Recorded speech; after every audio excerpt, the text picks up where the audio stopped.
Hello and good evening, everyone. And yay, don't tell me, yeah, okay, so it is, I need to fix my model. Hold up, it's been doing this a lot lately. Audio, restart mic, there we go, that should do it. There we go. Now we're responsive. Anyway, so, hello, everyone. It's me, it's Techno again, and we are getting ready to go live with tonight's stream. I'm feeling so much better this week, and yeah, and yesterday we had a really fun collab there with Ramses and Professor Steriot, and I'm just trying to remember everyone who is I see here. Like there was just so many great people that we were all hanging out with. It was a lot of fun, really. And that was also where I just soft debuted this new model too, incidentally. Because yeah, this was fun to throw together, and I threw this together specifically for that one gotcha redeem that I have. And hey, now it exists. It's out in the world, and yeah, I can actually use those things. That's cool. That is very cool indeed. Yeah, as I mentioned, yeah, there's the whole gotcha redeem that we've got there. So if you do the right thing, you can trigger my actions. You can make me do things. You can make me have to open a blockies. That is absolutely an option. But yeah, anyway, we are gonna get into some Genshin. And we are gonna keep going because we still got the whole Durin story to do. So let's do this to this, shall we? Let's do this to this, and let's start doing stuff and getting our dailies going. So, let's see. Qu'est-ce qu'on va faire? I think we might have enough actually to do another 10 pull, so let's check that. Let's check on that. Oh yeah, we got enough to do another 10 pull.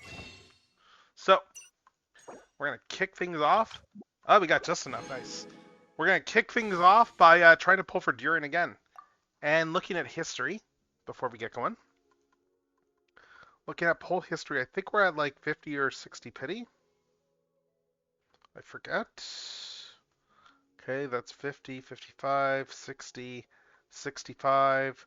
Okay, we're getting close. We're getting close. We're getting close to pity. So, without further ado, let's pull. Oh, yes, we got something. We got something. Let's see what we get. Harbinger of Dawn. Okay. All right, let's see. Another Favonius Lance. Ooh. Fair Shadow. Oh, okay, that's what's making me music. Okay, I started my iTunes. I was wondering where all the music was coming from. Okay, so I've had iTunes music going. Okay, that explains that. Anyway, Fair Shadow, Emerald Orb, Cool Steel, Fair Shadow, and okay, it's just Tainari. It's just Tainari. Uh, oh well. Which one? Lissai. La Absolute Sai. We only got Tainari here. Ah, oh well. Okay, so that means we're gonna have to keep pulling to try and get Dirin. Because I do really want to get Dirin. All things Anyway, come to I guess we'll just give Tainari another thing. And where is that? Where is he in my list? He's down here somewhere. Okay. Yeah. See, I've not even like done much for Ascension form. I mean, he's C3 considering, which is actually kind of impressive, but yeah. Considering I've not really done much with him, but blah. Just blah. Anyway, I guess we may as well do the Durin story though. And we may as well do some more of this stuff too. May as well do some more of the pinball. Let's start off with some pinball. So,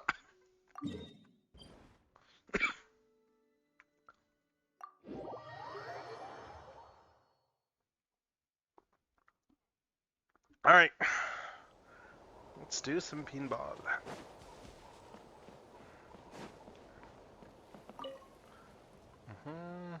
Another round. Alright, let's see how this goes. Shameless Gull, protect by ward. Okay, so you need to hit twice to take it down. And that summons 2 additional ones. Oh, okay. Let's see. Where do we want to start for going up? Let's do...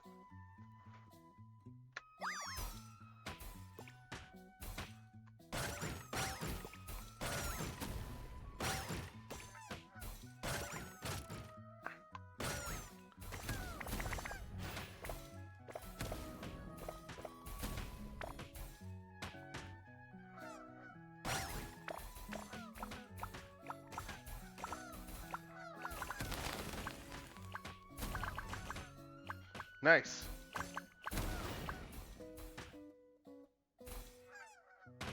Not too bad so far.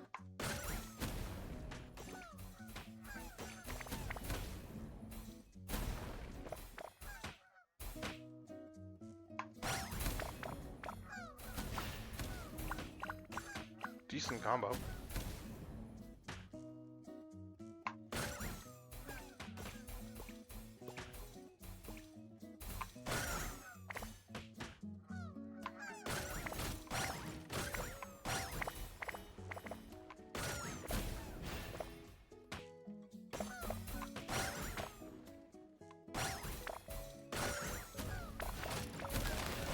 No!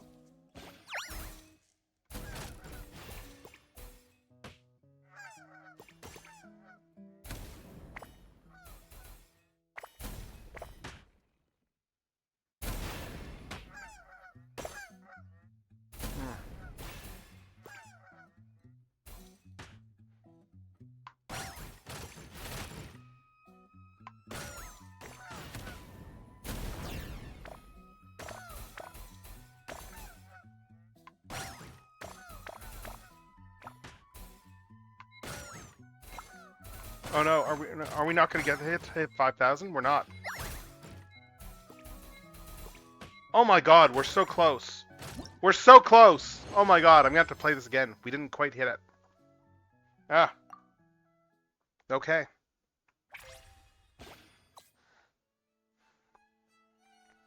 Let's just start with this. Oh, actually, let's just restart this. Alright.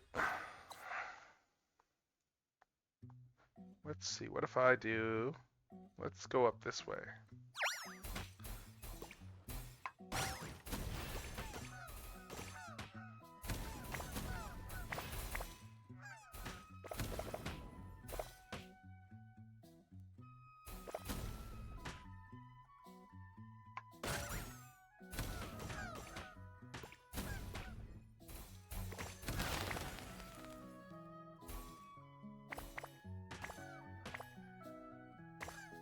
Nice. Oh, I can do the pinch technique there.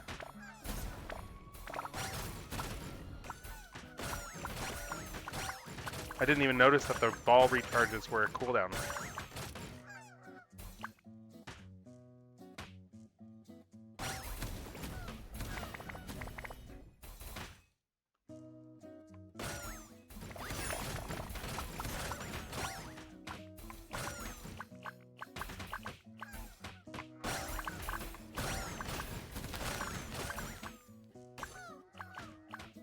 Oh, that's making a big difference right there.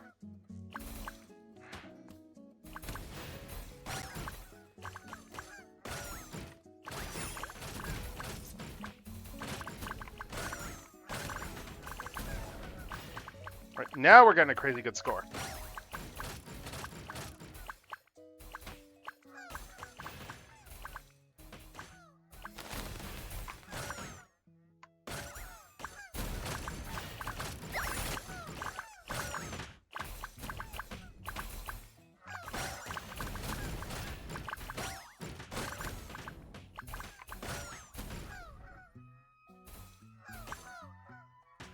I mean, God, look at this combo.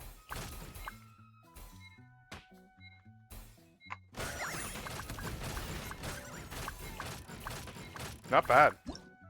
Not bad at all. There we go. That's much better. All right.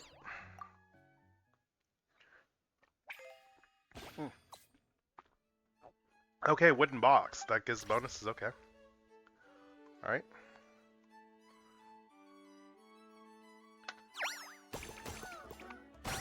Ah.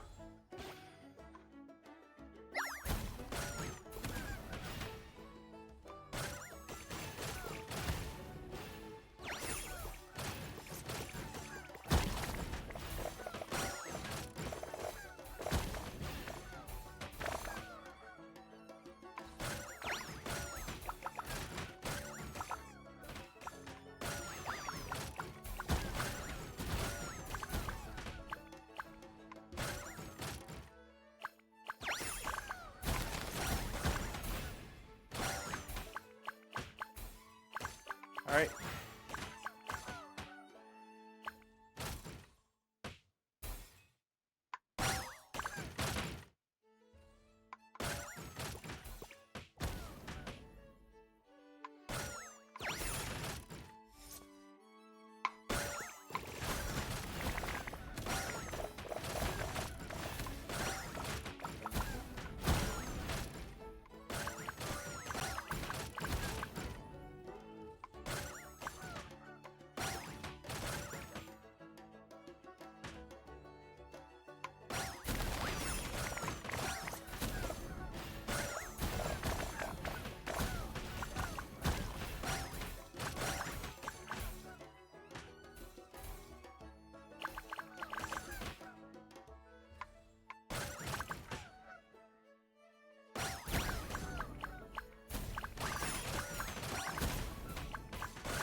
There we go. We hit all the goals for this one too.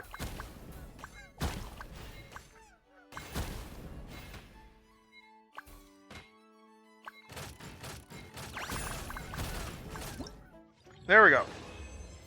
All right, 7310. Again, not bad. All right. Are all of them unlocked? Okay, maybe they are. Well, let's see what we got for rewards.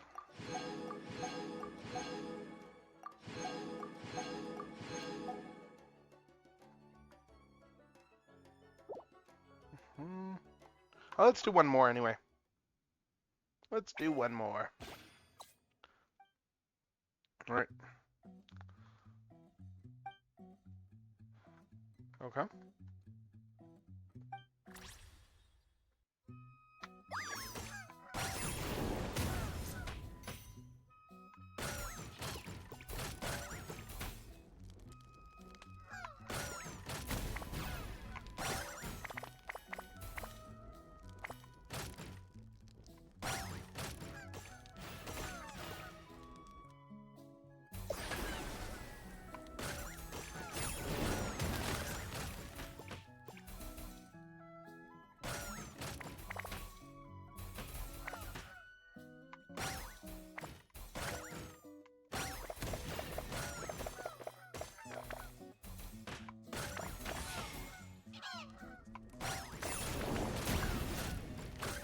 Yeah.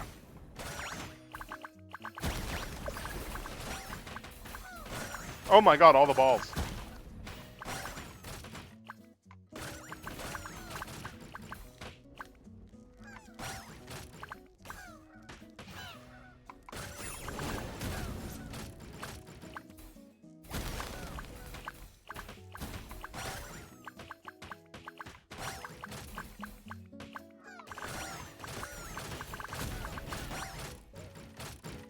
Oof, we hit all the goals already. Nice.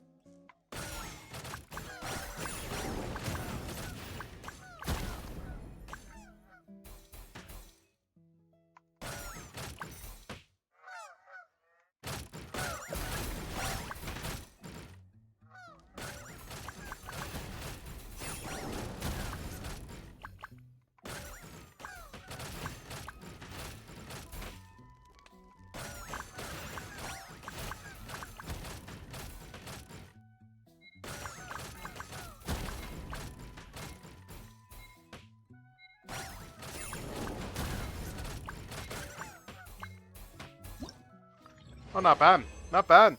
14,000 points. Not bad at all. We're getting the hang of these now. Let's do this one too, because let's just do another one. We're having fun with these. All right. Oh, portal prizes. Okay. Oh, I'm just gonna retry this. That was kind of really bad. Let's try this again.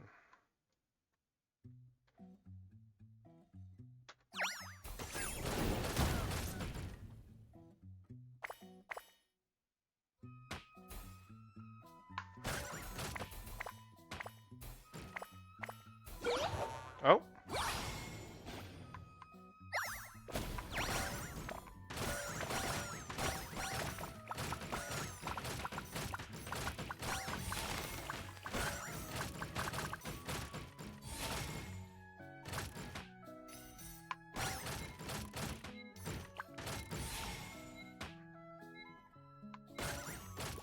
Not bad.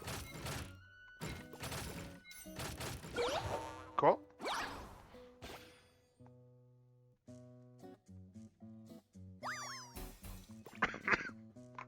Ah!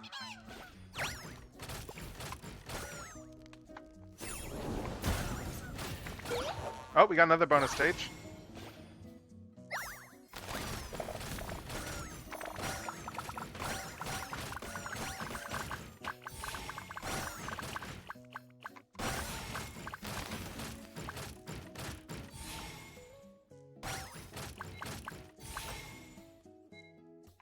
Okay, this stage is actually really easy to score, like the minimum required. I mean, God, look how much we have in terms of points already.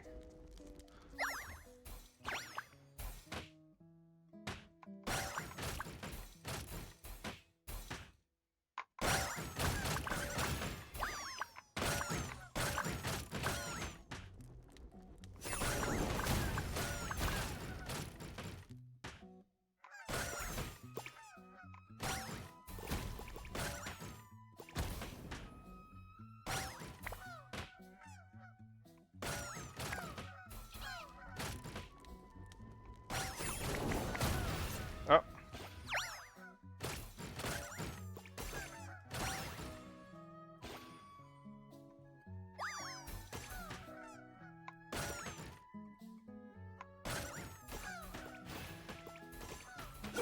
Oh, we got the other bonus portal. Nice.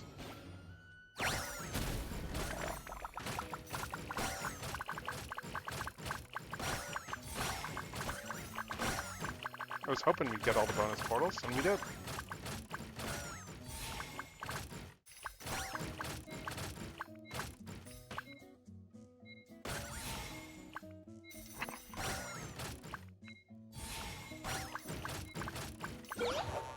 Nice.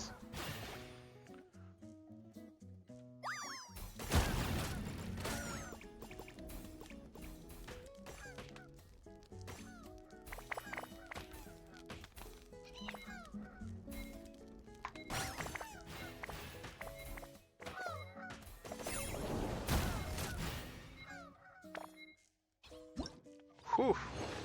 That's a healthy score. All right.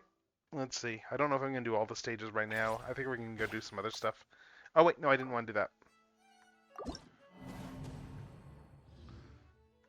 I wanted to go to select stage, right? Because challenge rewards.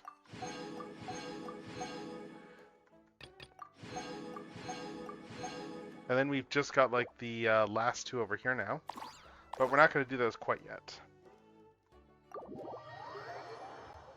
We're not going to do those ones quite yet. Alright, anyway, that gives us enough to get the dailies. And with that said, quests. We got the quest over here. And, oh, there's this, okay, and right, there's this quest as well, too. Curatorium of Secrets 1. Let's go check this one out, too.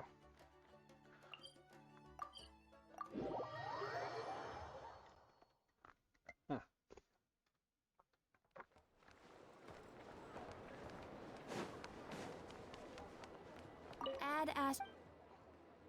Thank you for Alright. Add as.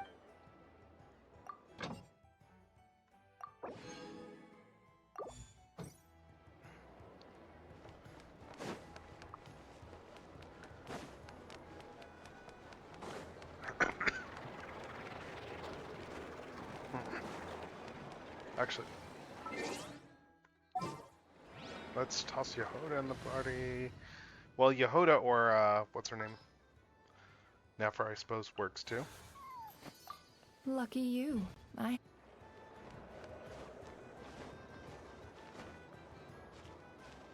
Oh, you're really gonna keep me from going up there? Okay, fine.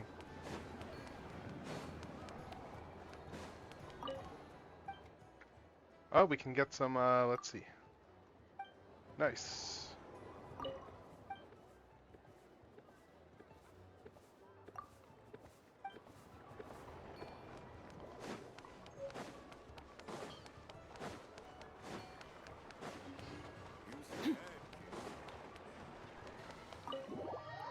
Alright.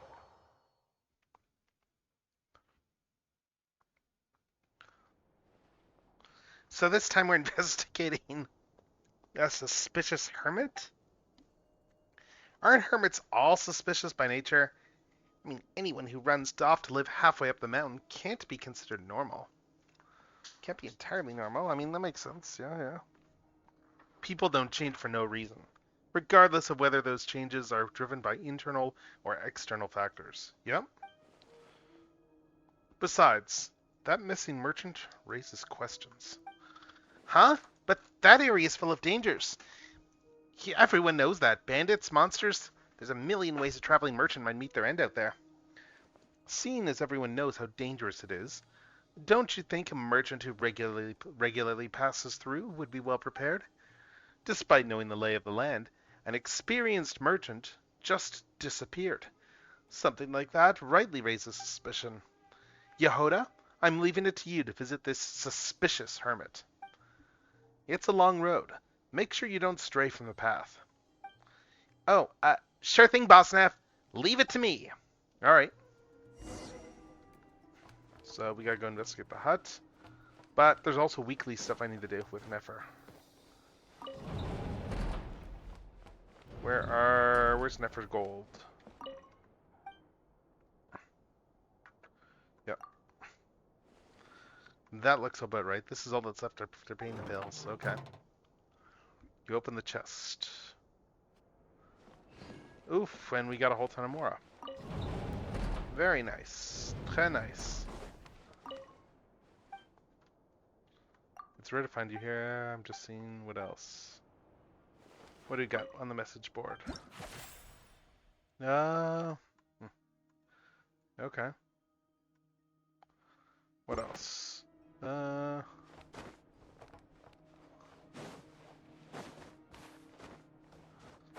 that's the curatorium stuff done for right now. I'm just wandering around in case there's anything else in here, but I think that's everything for now. So let's go back out to the quest and stuff. And let's go to the Diran quest. A mother's last wish. That'll be back over in Mondstadt.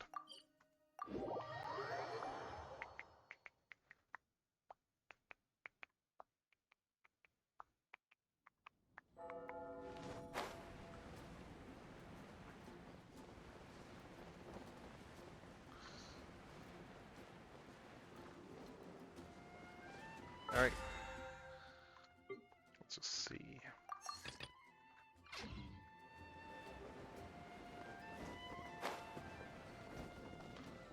Actually, I should change my team comp again.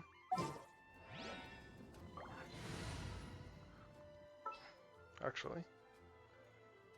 What do we got here for details?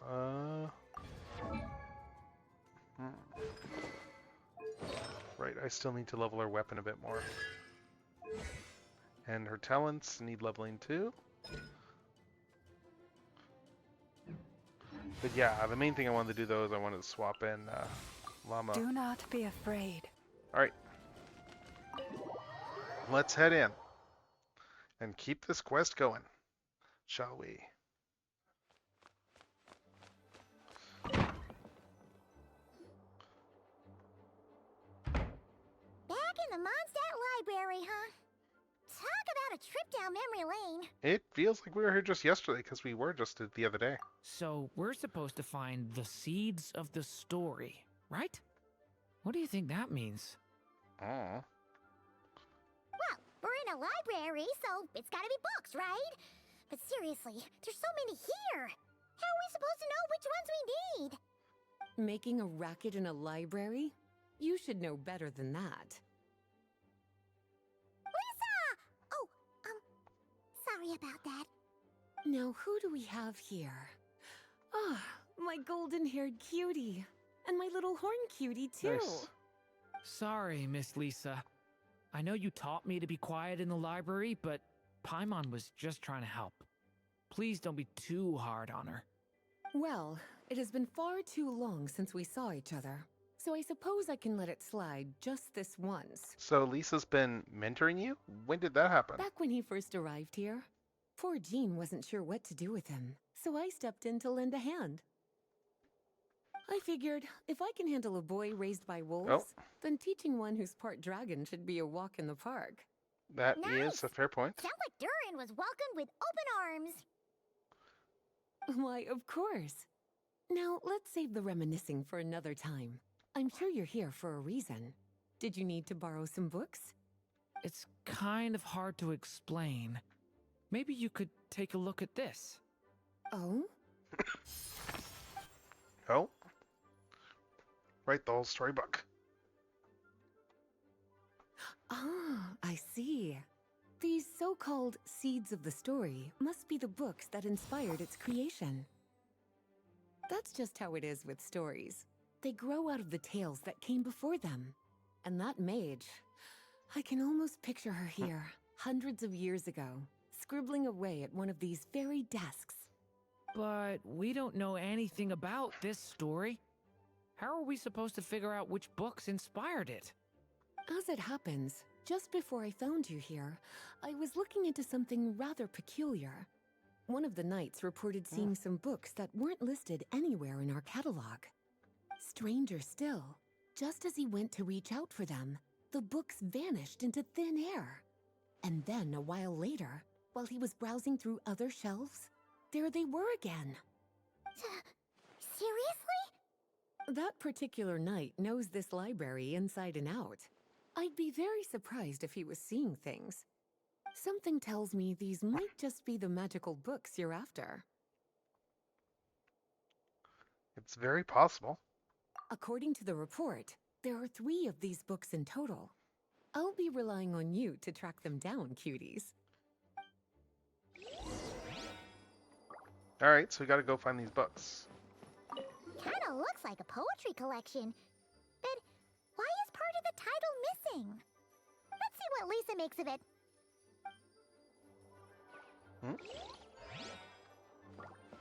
Okay.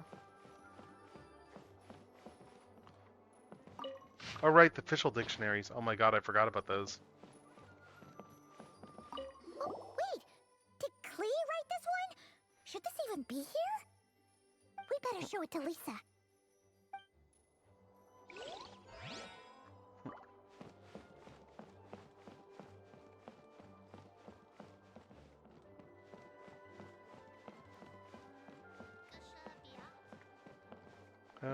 Where are the other ones? Seeds brought on the wind will sprout in due time. Oh, there's a whole bunch back here. Second strongest spell in existence. Do not show Klee. Wait, there's actually a book like that right here in the Mondstadt library? That title's just gonna make people even more curious. Huh. There's definitely something fishy about this one.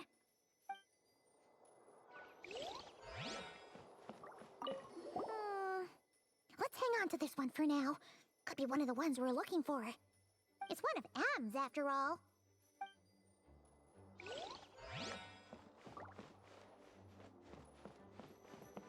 An experiment log. Looks like part of the title's been erased. There's something seriously suspicious about this book.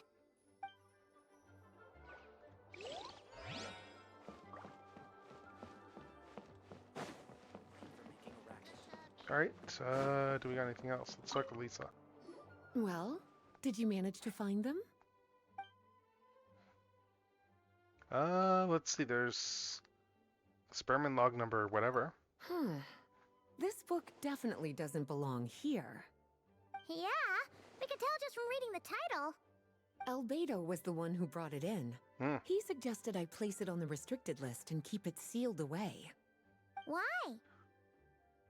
He said it's full of forbidden alchemical formulas, some of which could even result in the creation of dangerous monsters. Apparently, the danger it posed was so great, he didn't even feel like it was safe to carry around or keep it in his workshop. Crazy. Really? Definitely sounds like it shouldn't be here then. Still, if that mage read this book too, it must have been written a lot earlier than I'd imagined. Well, did you manage to find them? There's this one here. Yes, this is a restricted book, all right. It certainly isn't supposed to be here. Huh. But it looks like a regular poetry collection. How did it end up being classified as a restricted book? The issue lies with one of the poems inside. Oh? You've heard of the great battle that took place on Dragonspine, yes? Oh, yeah. 500 years ago, during the cataclysm in Conria, an evil dragon descended upon Mondstadt. A fierce battle with Dvalin ensued, but in the end, the evil dragon fell, and Dragonspine became its resting place. We're talking about Durin. The Durin of Dragonspine. Well, Yeah. the poem in question turns the whole battle into a dance, with the evil dragon recast as an innocent child who came here in search of friends. Okay, But and? given all the suffering experienced at the claws of that dragon, how could the people of Mondstadt accept such a retelling? Bards are often accused of inventing history or distorting the truth in their ballads. But this one hit a bit too close to home. And since the knights back then were unable to track down the author, they decided to ban the entire collection, blot out the title, and seal it away for good. So the version in the poem, it was all a lie? I'm afraid that question is something only the dragon himself could answer. Well, did you manage to find them? I don't think we have any others, but let me just check Truly this one. extraordinary, and certainly not the kind of thing that should be just lying around. In fact, Miss Alice gave strict instructions about it. So, it's some kind of book of spells? Paimon's guessing magic this powerful should be kept a secret. It's true. This book does contain one of Miss Alice's spells. But honestly, virtually no one could actually pull it off, even if they tried. The only reason it's even meant to be in the restricted section is because we can't let Klee get her hands on it. After Klee was born, Miss Alice advised us to seal it away. She even added that little subtitle herself. So, it's to keep it away from Klee, huh? Does that mean she could use it to cause even more mayhem than she already does with Jumpy Dumpty? No, that's not it. As Miss Alice herself put it, letting Klee see it too early would spoil the surprise. Well, would you look at that? Seems like these are the little troublemakers you're after. And all three just so happen to be forbidden texts. What kind of story requires reference material like that, I wonder? Forbidden texts? You know, the first time you mentioned that the library had a restricted section, Paimon thought you were just trying to scare us. Oh no, it's a library. Of course they have a restricted section. It actually exists! Not really something you should be poking your little nose into, is it, cutie? Sorry. Seeing as it was Miss Alice who asked you to look for these books, I won't question the matter. But they'll need to be sealed away again once you're done, so don't forget to return them. Don't worry, Miss Lisa. I won't forget. Well then, that's all from me. After all that hard work, I think I've earned myself a nice cup of tea. Alright, we've gathered all the reference books. What's next?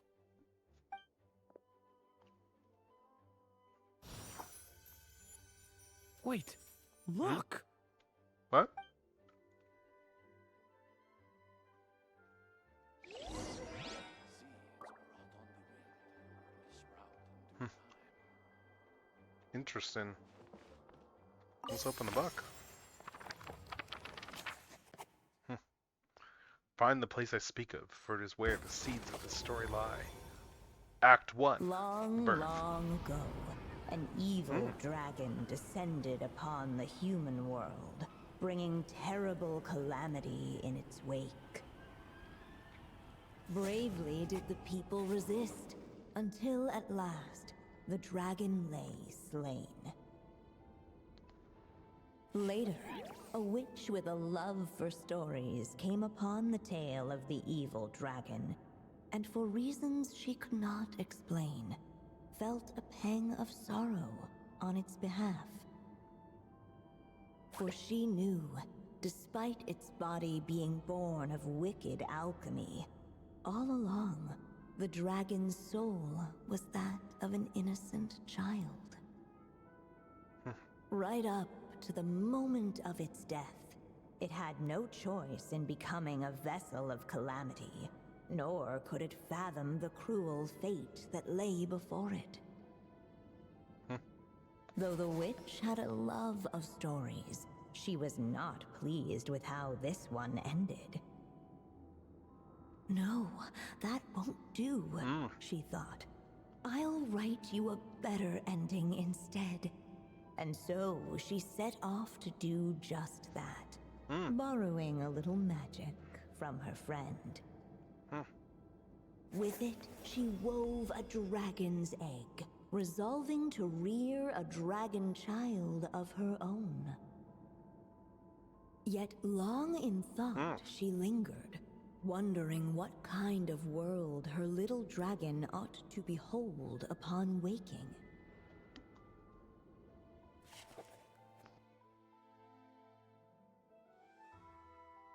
What should be used to adorn his cradle?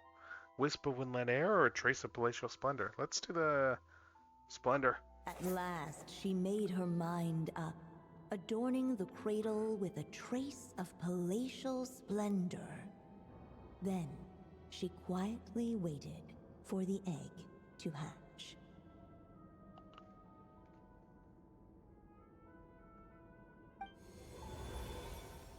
Whoa! We're actually inside the story! This must be Aunt Alice's magic. That was the opening we just heard, right? Sounds like the story's about Durin. Yeah! A story about me? Why don't we just see where the story takes us?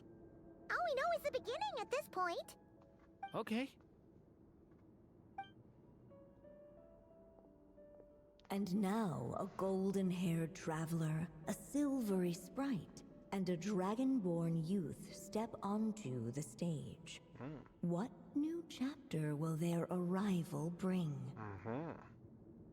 Whoa! That came out of nowhere! Was that the same voice we heard just now? Sounds like this story even has its own narrator. Yeah. But why does it sound so familiar? I've missed this. It's just like the stories my mother used to tell me. You mean... Em? She used to tell you stories? Interesting. Yeah, she loved it. Back when she was still alive. Sorry, we should focus on what we're here to do. So, now that we're in the story, what's next? The dragon youth wondered aloud. Yet all he could do was wait for the story to unfold. Of course, there's something to be said for helping it along. Perhaps a little exploration could prove fruitful. Oh! Is that a hint? Yeah, let's follow her suggestion, Yeah, I guess. I agree. Alright. Let's Teletry and win this thing and explore. This Dodoko doll is meant to be the witch in the story, right? Wait a second. All the people we've seen that look like that turned out to be mages from the Yep. Hexen Circle. Do you think the witch in this story is one of them too? Oh, probably. My mother had a hat just like this.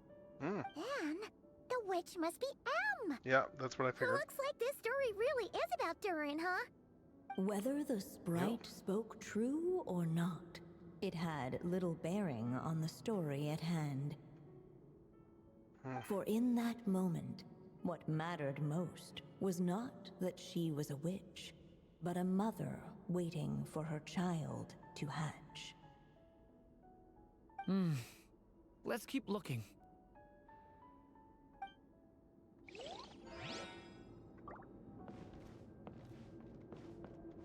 What else we got? Look at all these books.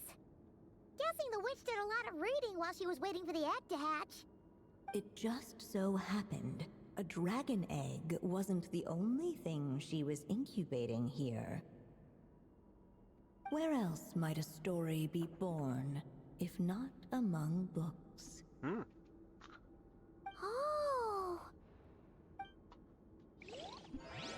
Alright, hold up. I'm just filling my tea.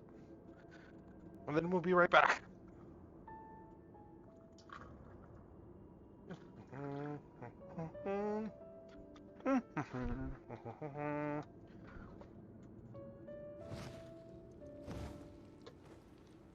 Just got my tea. Mixing the tea and there. There we go. Let's keep observing.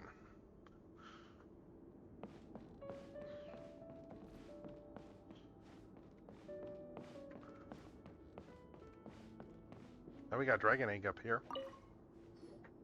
This must be the dragon egg, right? Looks like it's gonna hatch any moment now.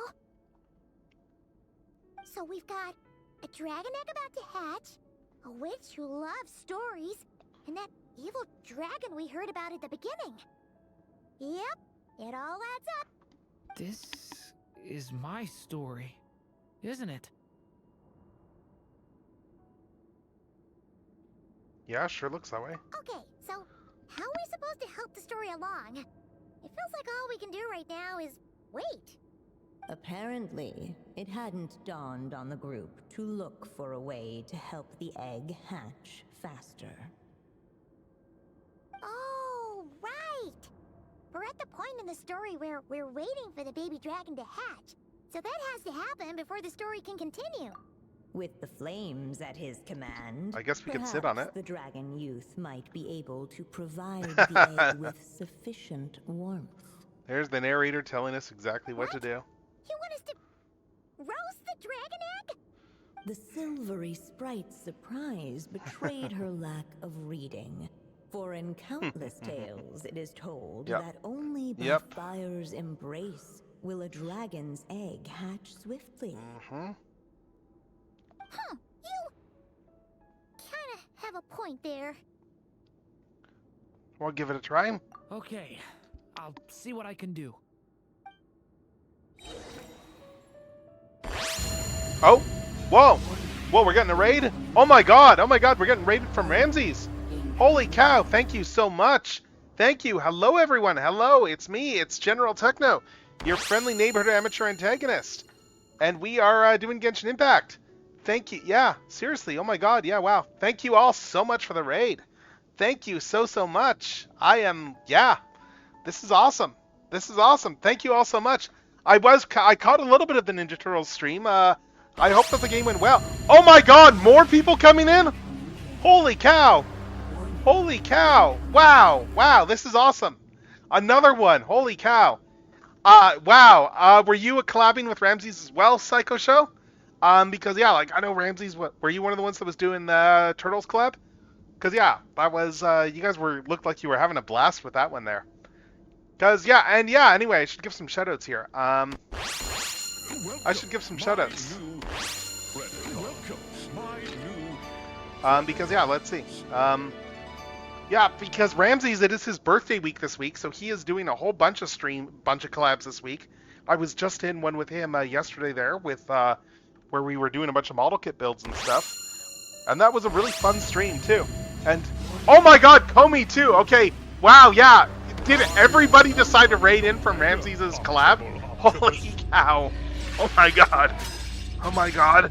Now and This is forever, kind of amazing. until the Holy end of cow. time. Good to see everyone. Good to see everyone. This is just awesome. I know everything! All right. Let me take a sip of tea. Let me take a sip of tea, and now I gotta give you all an Archie Sonic fact. Okay, because Strideways just gave me a thing to do one. All right. Do we have anything? Oh, because you guys were doing turtles. Okay. So let's talk about a character who was a. I'm gonna have to Google some stuff here just to refresh my memory. Because we're talking about turtles, I think that you might know where this is going. Yes, yes, yes. Strideways got it in one. Yep, we're talking about Tommy Turtle, aka one of the more hated characters in the extended Archie Comics cast. He was a character that was brought up as a childhood friend of Sonic's originally there, and they did a whole flashback that was essentially Tortoise in the Hare, but Sonic in the role of the hare from when they were kids. And he got, I'm just trying to remember what else happened with him there. Yeah, he thought he was dead. What else here? I'm just flipping through the whole fandom wiki article just to refresh my memory on everything with Tommy. Right. So Tommy Tommy found out that he was alive. And that he was in distress and rescued him, except it was a robot duplicate.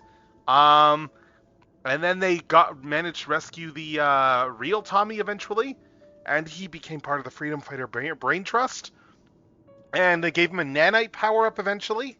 And again, Tommy was like very much one of those characters that nobody really liked, like in the readership. And yeah, and then eventually he ended up having actually a really, really terrible end as a character. Just even for like a maligned character that nobody missed. Yeah, he kind of got a horrible death because the whole thing that happened was he ended up. The nanites in his shell ended up allowing his body to get possessed by Eggman's rogue AI Adam, and he got used as a body for Adam. And in the end, he basically ended up sacrificing himself in order to kill Adam there. And he got annihilated by Eggman's entire fleet. It was a very... So he basically died horribly to, like, an entire barrage of Eggman vessels there. Because he was threatening everybody at that point. Like Adam had possessed his body and was, like, using them to summon all the Chaos Emeralds across the universe and power himself up into like a super powerful form, and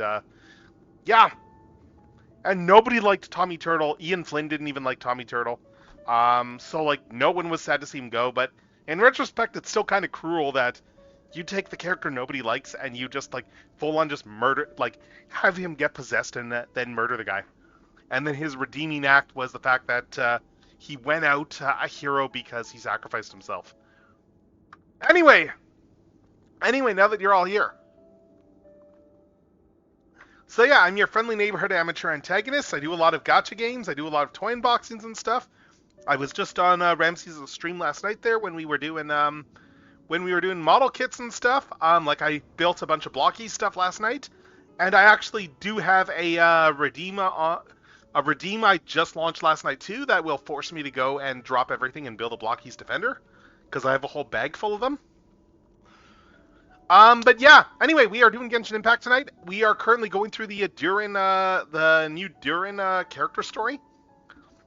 So yeah, I just opened up this thing here, so looks like we need to warm up an egg. Speaking of shells and stuff, we need to blast this egg with fire. Leave it to me. The story has only just begun.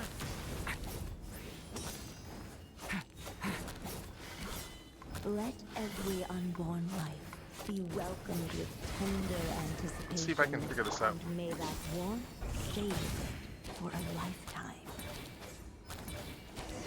Oh, looks like we got this here. At last, Under the witch's expectant gaze, the little dragon broke free from its shell. It's baby Durin. No living being has ever decided the moment of its birth. You were no exception, my child. I brought you into being because I willed it so. Just like the witch who created that evil dragon. But I promise you this. Your birth was wanted. You are loved. And you will have a different fate than the dragon that came before you. He's so You've adorable, never Mini told Durin. me those things before, but for some reason, I always knew. Thank you for bringing me into this world. Yeah, the little dragon's him as a baby.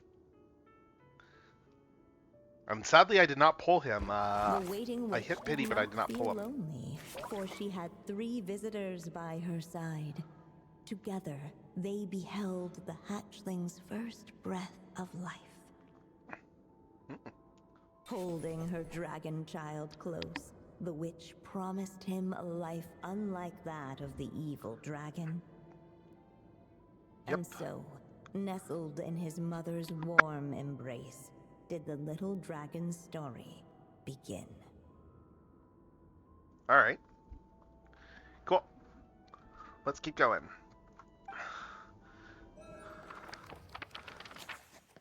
Oh, what's this about Ness? There, a witch once sped a sleepless night, and all to bring forth a story yet untold. Wait, isn't this Mondstadt? Yeah. Looks like we're back in the real world. Looks like there's more written on the page now and less ink left than before. Sweet. So, does that mean we've completed this chapter? Ah, so it is Durin's story after all, or at least a window into his past. Yeah, but why does M seem to think that the story isn't finished yet? Durin broke free from the curse, came into this world with a new body, and even made a bunch of new friends. That already sounds like a happy ending to Paimon. Oh, are we towing the Trogdor instructions here for how to draw Trogdor? Yes, we're doing the Trogdor instructions. Alright, maybe there'll be clues in the following chapters. True. Everything's always so mysterious with these mages. Guess all we can do is wait for more clues. Huh. Oh, Is this thing on? All right, that should. oh, hey, it's Alice. Hey, that's Alice's voice. Hello there, children. If you're hearing this, you've stumbled upon the little recording I left for you. I thought you could use a few hints about how the book works. By now, I'm guessing you've all Durin was a man. leave your mark on the story. You should know, however, that the book needs time to absorb the ink, so the next chapter was a clues dragon won't man. show up right away. Wait, so Ugh. even magic ink needs time to dry? The good news is, you can return to any chapter you've already Okay. completed and continue to explore the mystical, magical storybook world you helped create. Oh, cool. Have fun, dearies. Toodles! Oh man, Paimon was so ready to knock this out in one go. Maybe it's for the best. Sooner or later, we'll end up being whisked off to another world again, and if that happens, who knows when we'll be able to come back. And speaking of coming back, looks like it's time to run an ad. So I will see you all in just a few minutes as I run this ad right now and just get it out of the way. So we will be right back après ces messages. Merci beaucoup, tout le monde.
All right, and we return. We return, and we are back from ads, and we are back in the Genshin. So welcome back, everyone. It's Techno here again, and I see Strideways has been busy trogdooring it up. What about Durin? Donating the countryside, donating the peasants. I am doing a horrible strong bad reading this, an atrocious strong bad. So it might be good to take a break while we can. Wait, this was his next line of dialogue? I should have ended here and then gone to ads. What the hell? A break. I guess now's as good. Seriously, this is like the perfect setup for ads, for going into ads. And I missed it. Oh my god. Oh my god. It figures. It figures. Oh well. I guess now's as good a time as any. Yeah. Paimon has a sudden craving for the good hunter's sticky honey roast. And we happen to be in Mondstadt, so... Yeah? So let's meet up here later. I need to find Miss Lisa to return those books anyway. Alright. Okay, so that's the first quest completed here. And now we need to wait for the book to reveal hints for the next chapter then. Okay. Alright. So, let's, I guess we'll just open the book. Well, let's talk to Durin first. Aunt Alice said we can return to the story world at any time. If you feel like checking it out again, just come find me. Okay. That works. I guess that works. Well, let's open... Oh, wait. Aunt Alice I said already if you feel did like that. Well, let's open the book for a sec then.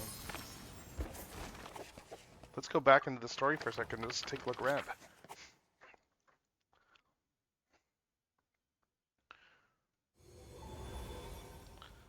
Alright. So what's there to see?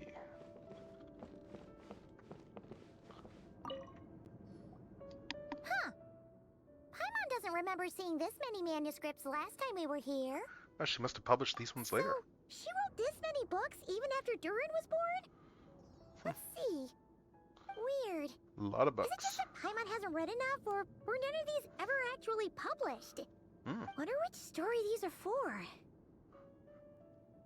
Beats me. Maybe it's one we haven't read yet. Well, looks like a lot of work went into it, so it must be a pretty great one. Alright. Let's keep looking around.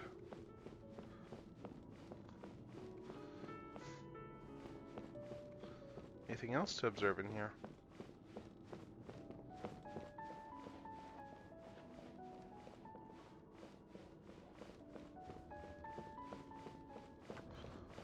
Doesn't look like it so far.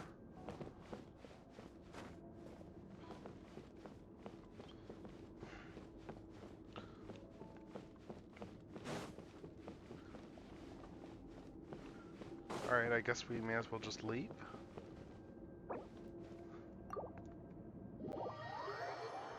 Okay.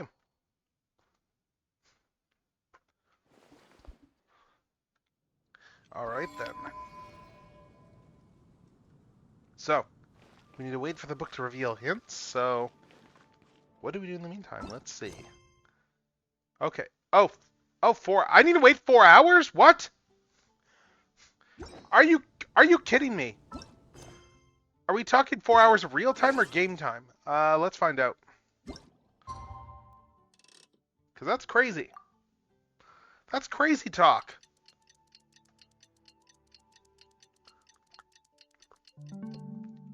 Let's see. Seriously? Real time? What the hell? What the hell? I mean, I've got some other story quests I can do, but what the hell?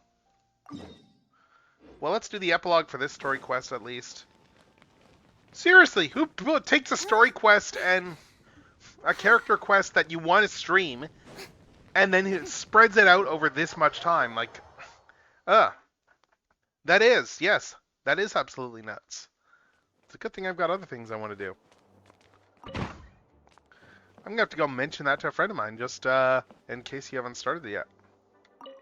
Oh, you finished sorting already? That went much faster than I expected. Now then, what would you like in return, cutie? You freed up my whole afternoon helping me with that. How about we spend it together? I'd like to be paid. Oh, that's all? Well, don't worry. I won't forget. Ah, so you noticed too. Such strange names, and even stranger contents. Not to mention, this is the largest library in northern Teyvat, and I didn't recognize a single title on the list. I just don't see how that's possible. Unless... Actually, we just ran into... Trouble, I presume? I think I'll steer clear if it's all the same to you. Besides, if a book exists in this world, then there's a place for them in this library. Better for them to remain here than end up in the hands of someone more... suspect. Anyway, here's your payment. Thanks again for all the help. Alright. We got the payment.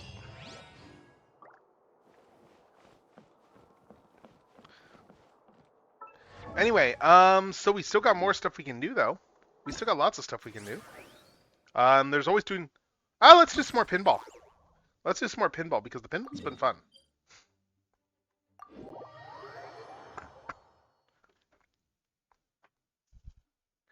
Yeah, seriously.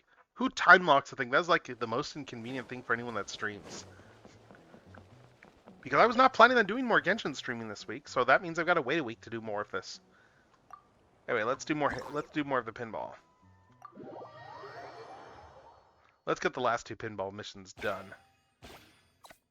Okay. Oh, interesting. Ward, okay.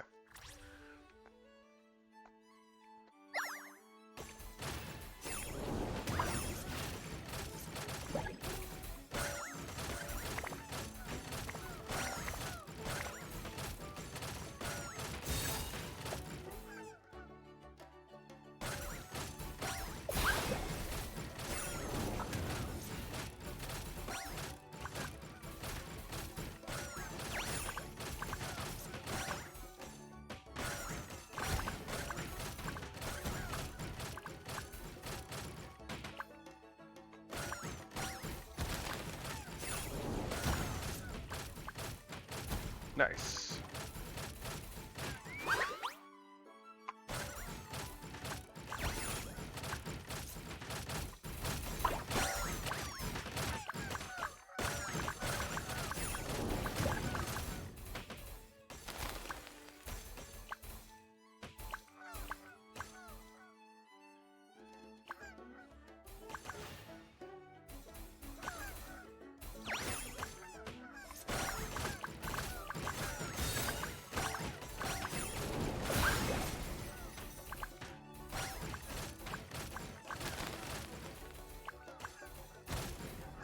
Alright.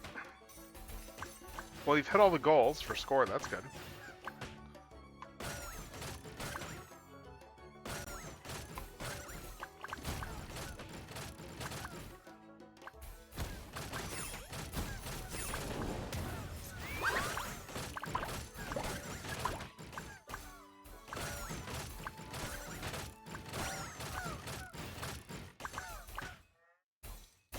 You got a crazy high score at least.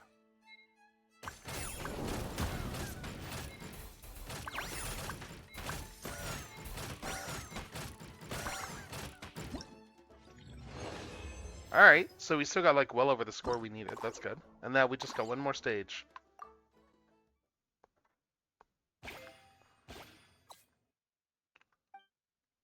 Alright. Anyway, let's see.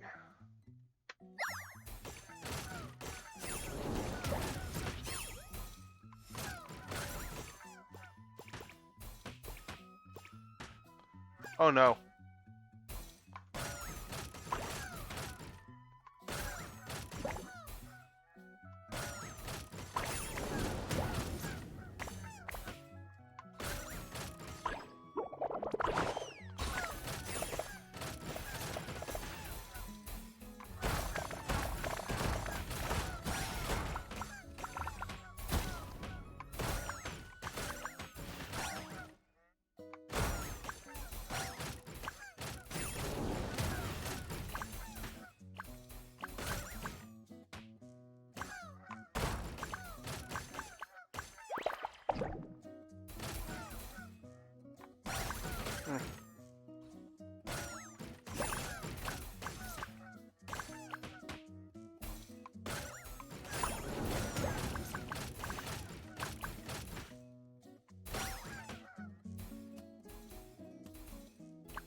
Oh. Oh, sweet. 2 secret source cores. Nice.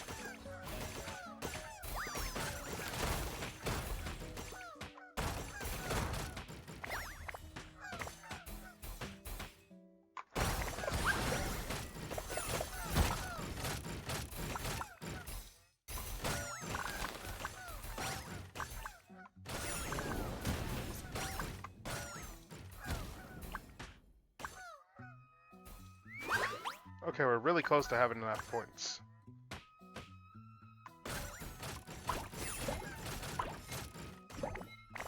There we go.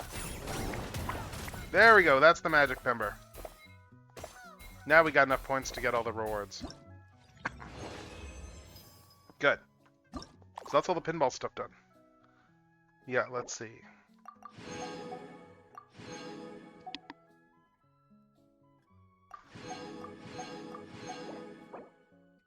Alright.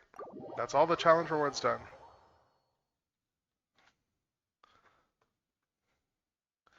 Alright, so let's see. We still got a lot of things we can do, though. Weekly missions. We did the domain. Oh, those counts domain challenges. That's cool. And then what else here? We got, nice. We hit that one too. And we probably are still nowhere near being able to pull more. Yep. Alright, let's see.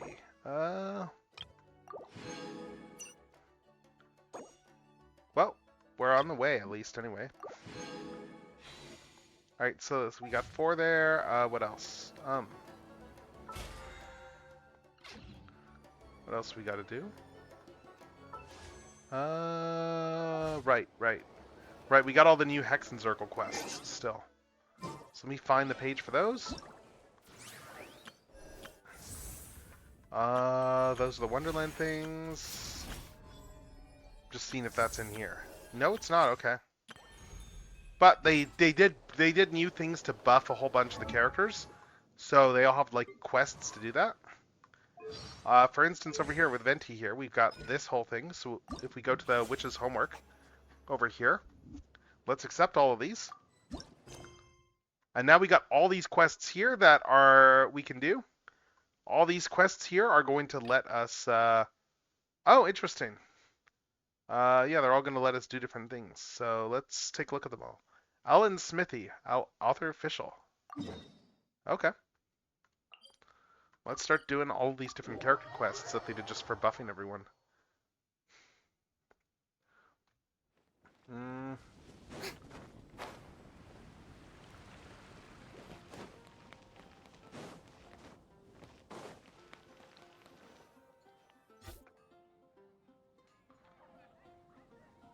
Ad Astra Abyssosk.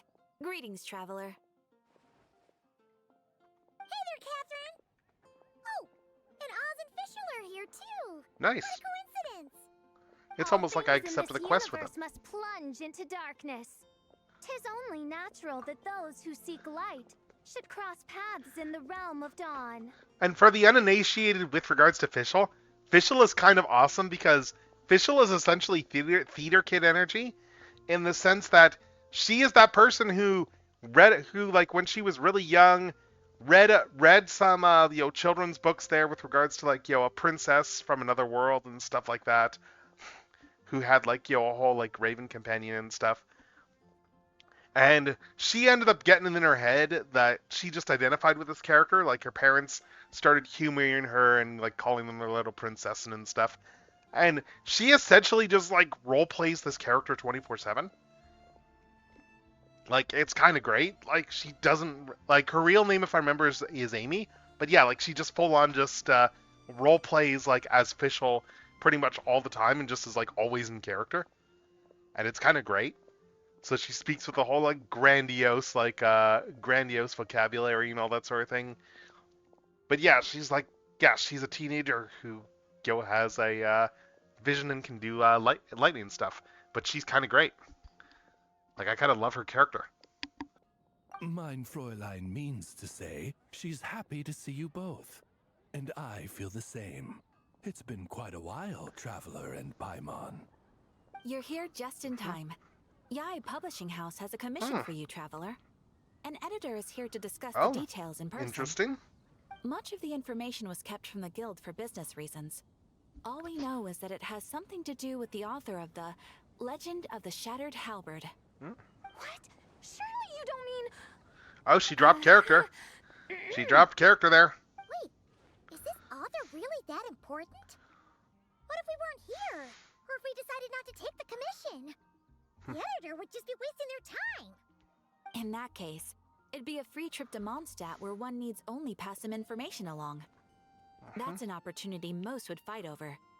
In any case, if the commission is of interest to you, the editor is waiting at the Good Hunter. Just look for the man dressed in Inazuman clothing. Hold on! I mean, halt thy steps, good traveler. Fate cast you upon the tides of the world, but not for you to stand alone in the face of its desolation. Nay, you step forth onto the path of the Immenachreich. What mein Fräulein means to say is, she would like to go with you. Wow, you seem really jazzed about this commission, Fischl. Do you have some kind of insider information? Here. Welcome to come along. Well, let's head to the Good Hunter to meet with this editor then.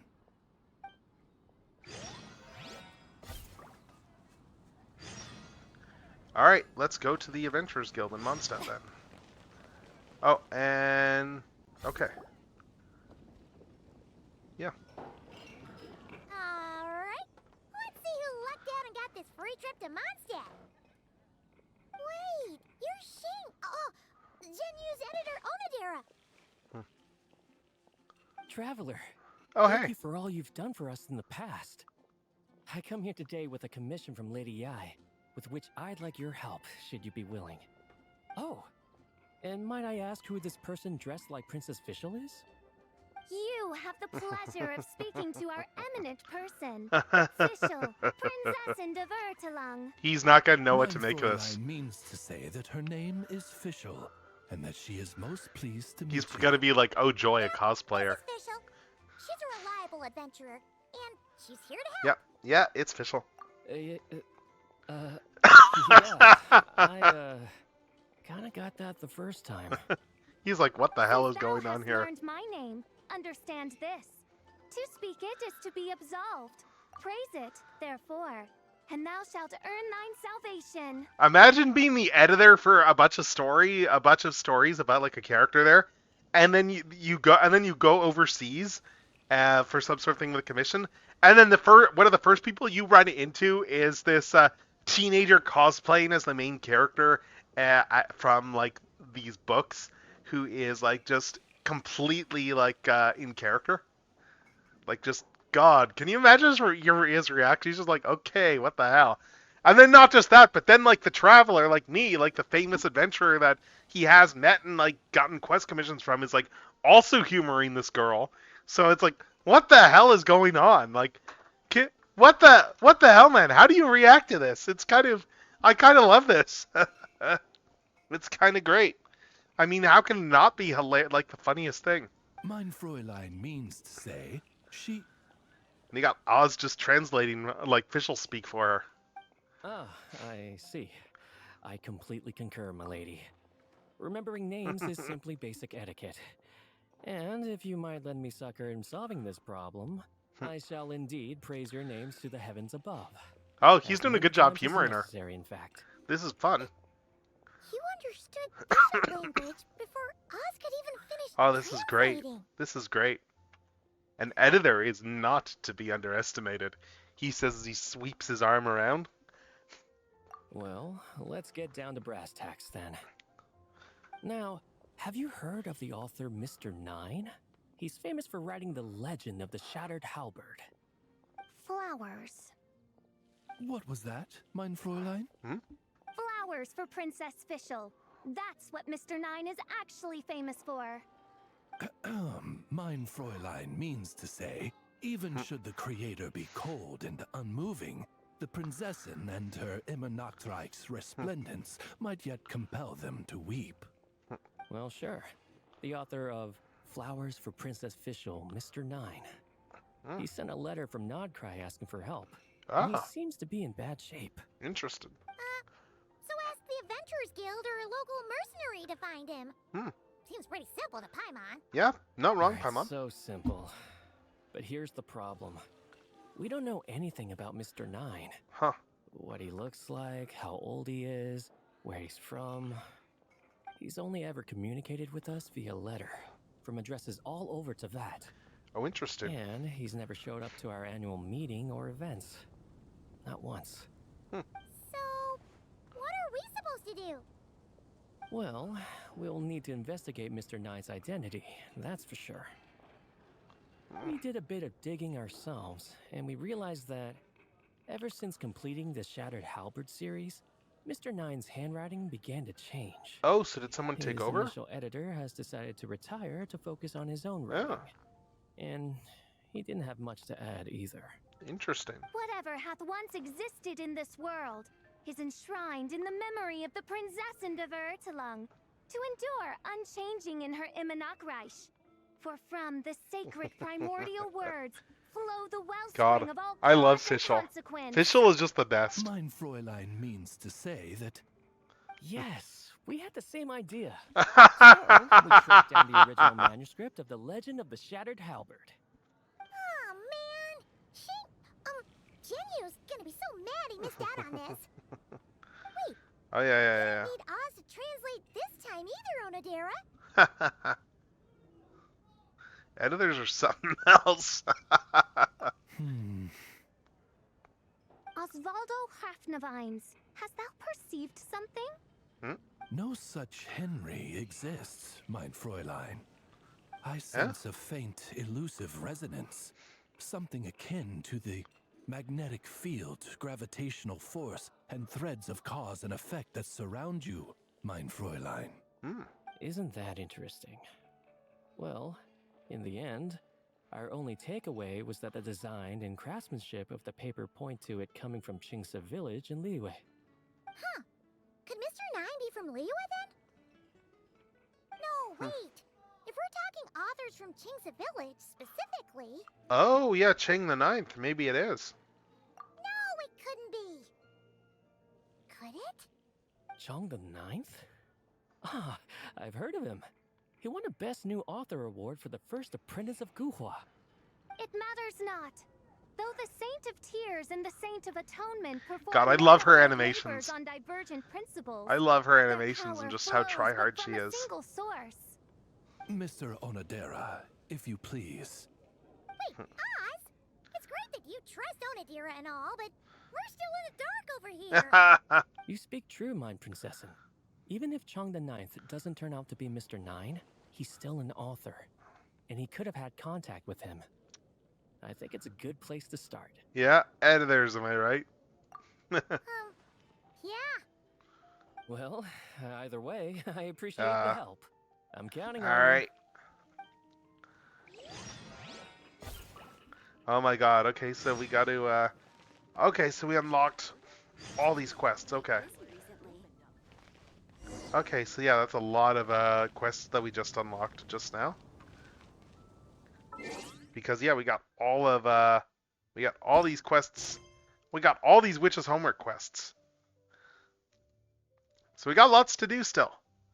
And actually, we could start some other ones too, like, right here if we wanted to. Like, I see Sucrose right over there, but, we're gonna keep doing the official one.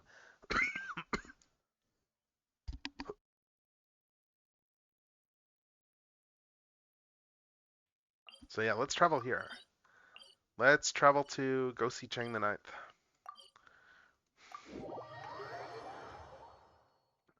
Alright. Let's see. And he's up there in his hermit house.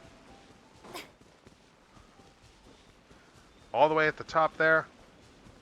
Yep.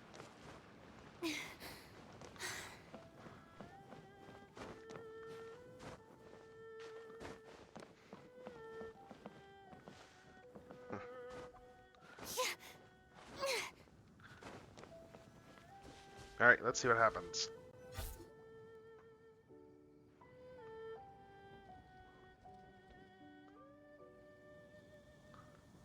Huh?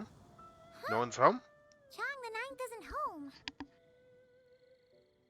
It doesn't look like there's anyone around we can ask either.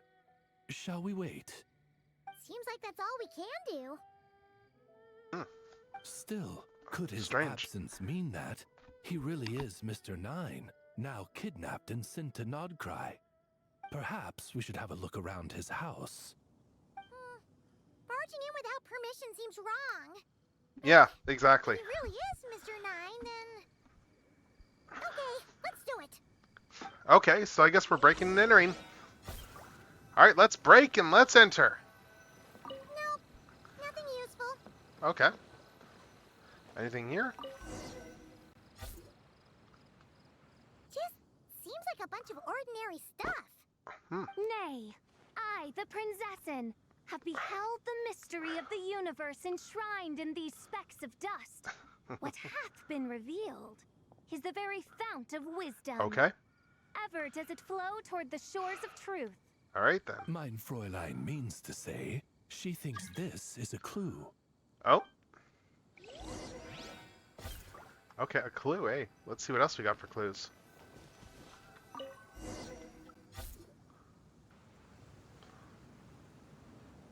it looks like the soil's been overturned. Oh. Oh no. It's some kind of overzealous fan have buried him in here? Maybe we should call him Millilith. What do you think, Traveler? It's all right, I don't know. Paimon. Mr. Nine's most zealous fan happens to be right here. Yeah, that's a good And point. We know since Fischl mein didn't Fräulein bury her. would never do anyone harm, I'm certain the same is true of his other less avid supporters. Alright, let's see what's buried. Okay, we find a large bag of Mora and a check from the Northland Bank. Suddenly, a voice comes out of nowhere, and without thinking, you stuff the items into your What pocket. is the meaning of this? I'm calling the Millilith. Huh? Chung the Nine! You're not dead! Or kidnapped! What are you even talking about? Oh, wait a second. You're the ones who came here with that young lad from the Guhua clan. Yes, I remember. Yeah, that was a while ago. I'm guessing this is a misunderstanding then. The question still stands, though. What are you doing digging around my house? Yeah, it's a good question. Well, actually, we just wanted to know if you've ever written under the pen name Mr. Nine. What? Not even a whole bucket of hallucinogenic mushrooms Okay, could make me dead that end. delusional. No. If I were Mr. Nine, why in the world would I enter all those writing competitions? To what? That's a good point. Demolish the competition from the shadows? Yes, doing a real bang-up job, aren't I? My submission's never even been selected. The classic archetype of the boy hero is outdated. That's the kind of critique I get. Even opening with a plot twist or disguising your hero as a fool is falling out of fashion. Modern readers are drawn to the boundless imagination and innovative world-building character of Mr. Nine's works. Good point. Besides, if I were Mr. Nine, I would have come clean the minute First Apprentice of Guhua won that award. What? That old beggarly Chong the Ninth is Mr. Nine? Yeah, probably. No, there must be some mistake. What a sight that would have been. Yeah. Yeah, and when we were here with Shinjo that one time, you talked up the legend of the Shattered Halberd a lot. If you were the one who wrote it, that'd be like Jean complimenting herself for being a good knight. It just doesn't add up. That's a good point. In any case, while this gentleman isn't the Mr. Nine we're looking for, I sense something of interest on his person. Oh? It's a peculiar signature. The same threads of fate I sensed on you, mein Fräulein, and on the manuscript. I believe the traces are related to Mr. Nine, and it appears I can track them. Interesting. Hey, that's perfect! Once we head to Nogcry, you should be able to find Mr. Nine, no problem then. But back to the signature. What were you doing before this, Chong the Ninth? Oh, well, I ran out of manuscript paper, so I went to buy some. I'm particular about that kind of thing. Creation of literature demands the highest quality. That's fair. No wonder. Mr. Nine uses the very same type for his manuscripts. Well, that explains it. Thanks, Chong the Ninth. We should get going. I'm not quite sure what I did, but you're welcome, I suppose. We should probably give him back the stuff Farewell, that creator he of buried. another world. Though I must say, the laws and narratives thou hast ordained can scarce compare to the dream dust sedimented in the Immenachreich. Mein Fräulein means to say, your writing isn't... I mean, Mein Fräulein offers her thanks. Yeah, maybe don't let her, maybe don't finish that. Maybe don't finish that thought of, yeah, your writing is not as good as this guy's. That's just disrespectful. It should be up ahead. Wait, Oh. did something attack that Sealy? Something doesn't seem right here. And it bears the same signature I sensed before. Then it would seem fate has dictated our path for us. Okay. Let's fight these guys. Midnight Phantasmagoria! Time to shine! Strike a pose! Poor last lab. Cleanup sequence initiated. Annihilation mode. There we go.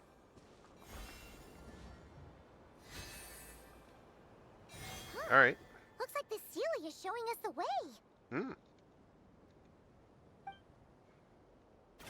Let's follow. All right.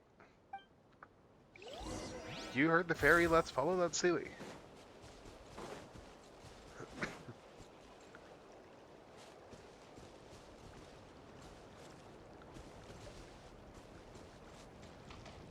We're not quite in Odd Cry yet, though, are we?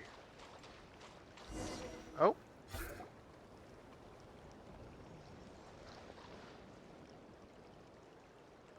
Oh? What are you doing here? Wait, that Yeah? voice. It's Nicole. Oh. Also, that should be our line. We were looking for Mr. Nine, and our search led us here, but now it seems we've found you instead. Oh, is she Mr. Nine? Alright, we talk about the investigation. Ah, I see. Well, Mr. Nine is right here. Ah. Hello. Oh, it's Sealy. What bizarre Demerung is this? Never in 1,000 sunsets have I heard of such a thing. In truth, I too aspire to be an author. But I'm also partial to direct communication.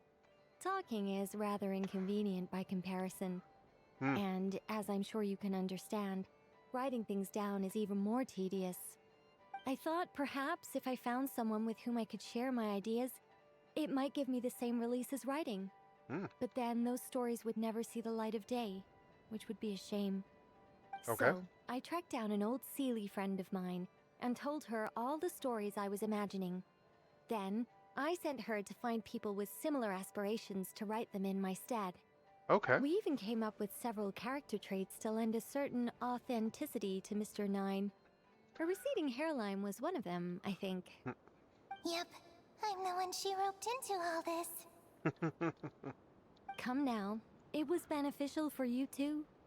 By inhabiting those authors and mobilizing their language faculties, you were able to hone and eventually recover your capacity for speech. And anyway, an angel has always functioned like a sort of a flash of inspiration in someone's head. I'm sure it was like stepping into old shoes. So you, what, possessed people? Yeah, sounds that way. Intrusive? Oh, it's fine. She did it while they were sleeping. As long as the person is someone who dreams of creating worlds of their own, this inner writer within them will automatically awaken. Huh. Yeah, that sounds very automatic. And I guess that's why the handwriting's different. What about the letter and the strange intuitions Oz has been having? Nicole sent me to monitor the situation in Notcry. And it's super dangerous, okay? So I needed some help. It's not like I have the knowledge or power of the heavens anymore. As for your friend over here, well, you see, when writing a story, it's not uncommon to incorporate certain half-true details. For Okay. realism's sake, you understand? Yeah, we've seen that before. A real curse was written into an Inazuman light novel once. Oh yeah, that's right. I forgot about Indeed. that story. In a similar vein, Mr. Nine's stories are full of metaphors, including one for the creation of life. What it describes isn't made up, per se. We just never imagined someone would actually manage to use it. Until you came along, young lady. Oh? Mein Fräulein is speechless. So if I may ask in her stead, did she manage to use one of these half-truths in Mr. Nine's novels to create me? It was more like 70% made up, 30% true. No, Huh. it was 90% made up, 10% true. I thought it was too dangerous, so I changed it. See, I knew you'd never read my books. You don't seem too surprised, Oz. Well, I suppose I've vaguely sensed this since the beginning. Oh? Regardless, it is Interesting. an honor to serve mein Fräulein. Well, once our affairs in Nodcry are resolved, Mr. Nine will be able to return home. Okay. Yes. Just tell them that when you return. I don't want to be your eyes here. It's too dangerous. Oh, Is there anything we can do to help resolve this? while you're at it, could you pass a message along to that guy in Chingsa village? I've been splitting the royalties with him 90-10. His share's been buried in his yard all these years. Oh my lord! Oh my lord, she's been possessing him? Use the Mora for? Oh my god. I bury it and then lead people to the treasure. Guiding people is in our nature. It's what I love to do. Oh my god, this is kind of amazing. Feel Oh my free god. to come search for my personal stash someday. I've buried it at the furthest end of the Immernachtreich. This is kind of amazing. I will. I absolutely will. Mein Fräulein? And, I just want to say that Oh. I really like your books, Mr. Nine.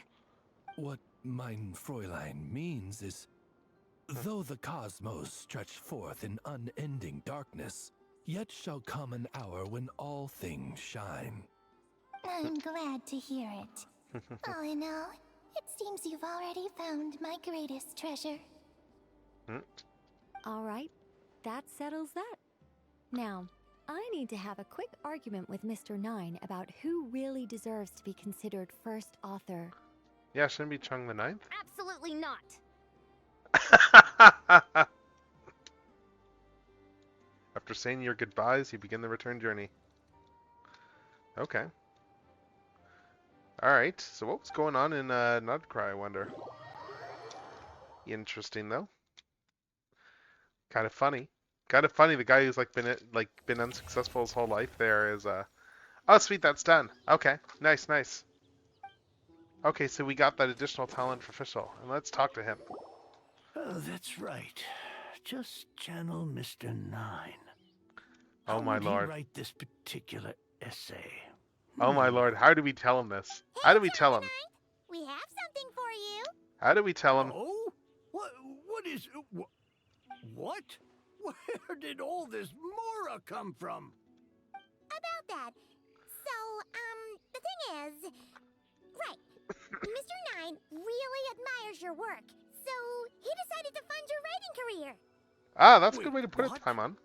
So, channeling Mr. Nine actually worked. I can't You could believe say it. that. You could say that channeling it. Yes. Yes, plot is happening.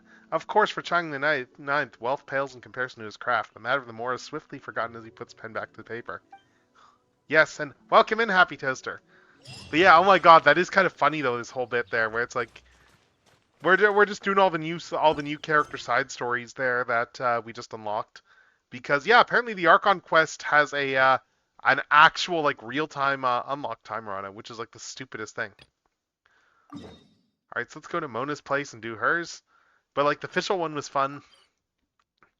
So yeah, we're doing all these character they buffed a whole bunch of like the older Genshin characters just recently. Accelerating. So they have added a bunch of character quests just in order to go in.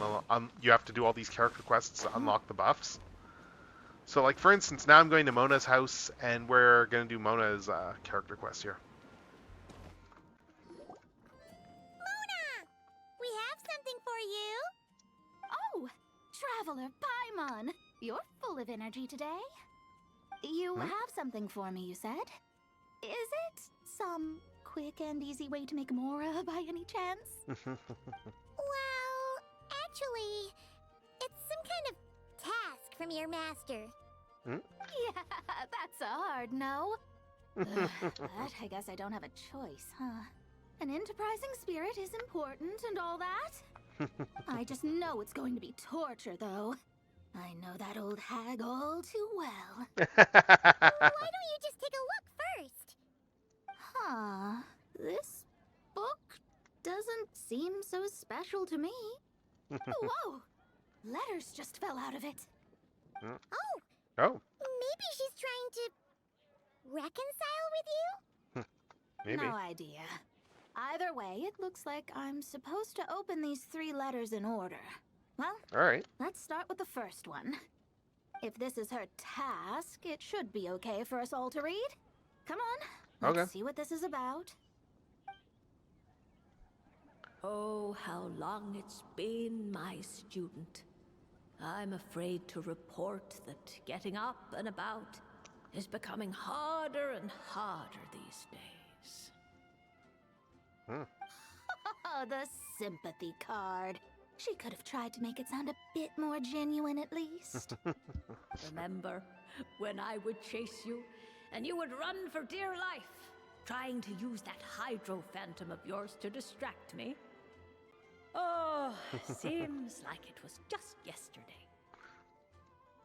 Now you're off on your own, and I laze the days away in my rocking chair. I really should get some exercise again.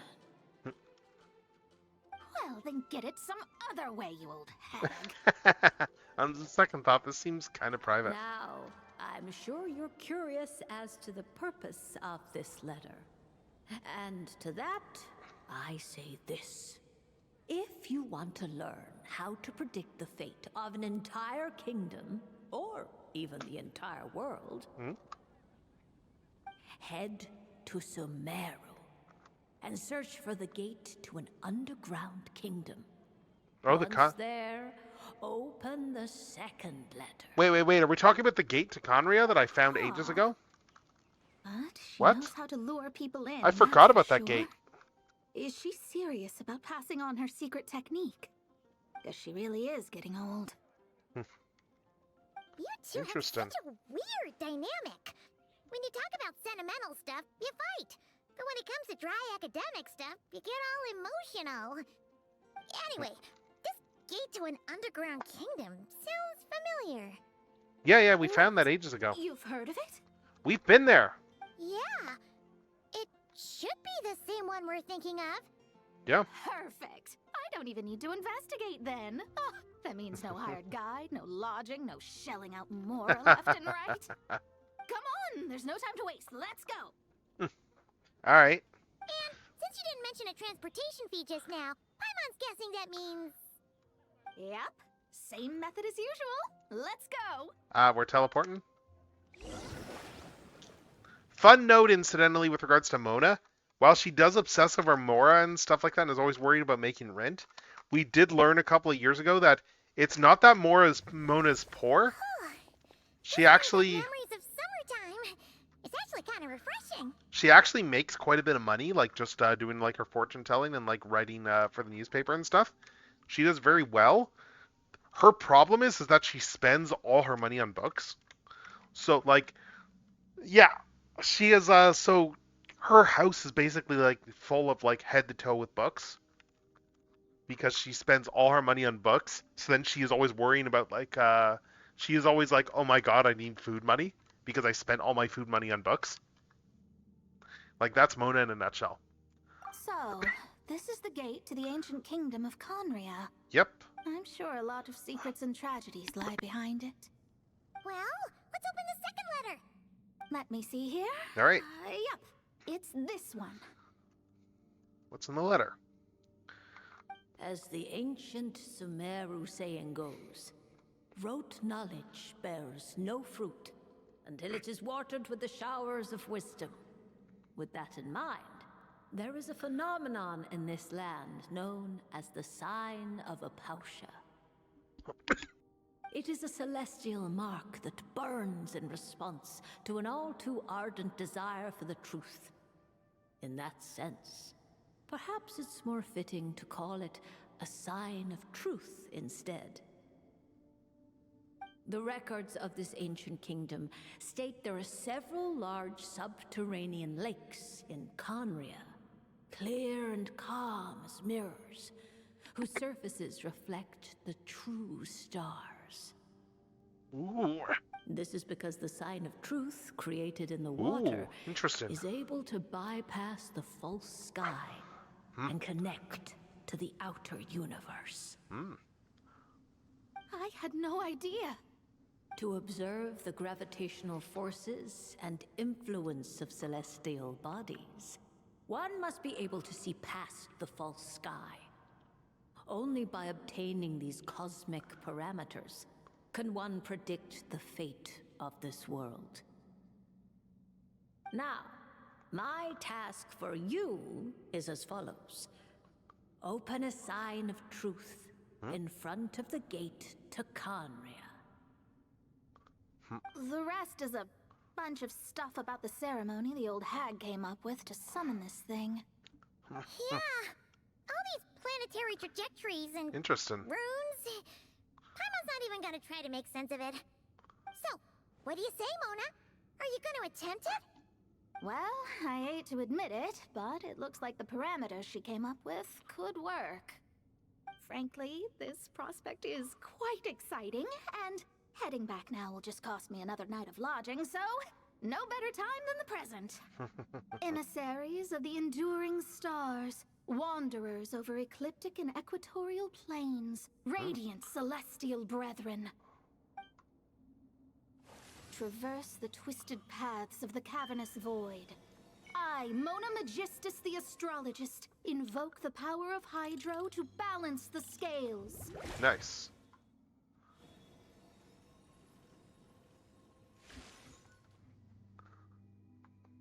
By wisdom see. and truth, let the thirst be relieved.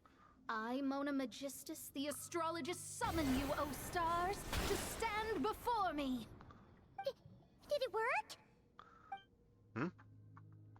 Oh, we got to fight, guys. Monsters! How did that happen? Yeah, we summoned monsters. The sign of truth only opened long enough for the monsters to Like slip the torso through. ratio of this universe. Darn it. I didn't get a glimpse Well, I of the mean, real Mona's got. stars at all. I mean, Mona's just got Whatever. is like made of I'll legs just too, mind take you. it So out on you. I'm just. The ceremony But see, failed, now you've got me atmosphere curious seems though. workable. Now you got me actually curious on actual proportions, because yeah, like Mona. Here I am, like standing in front of my screen now, just like, oh well, yeah, and just like just measuring just with my fingers on the actual thing there. And it's like, okay, yeah. No, she's got like your standard proportions, like her head and upper torso is like half the body, and then it's like down to the ankles over there. So she is fairly standard proportions, but like she's not like ridiculously leggy, I guess. And then you got like different characters, like I know like Yehoda, they actually like there's a few characters who they did consciously make a little bit thicker in the legs. Like Varessa, for instance, like she's got like they full on gave her like some thick thighs. And then there was Yehoda I think has a bit thicker in terms of her body type. Where's Yehoda in my stuff here? Did I level her up all the way or?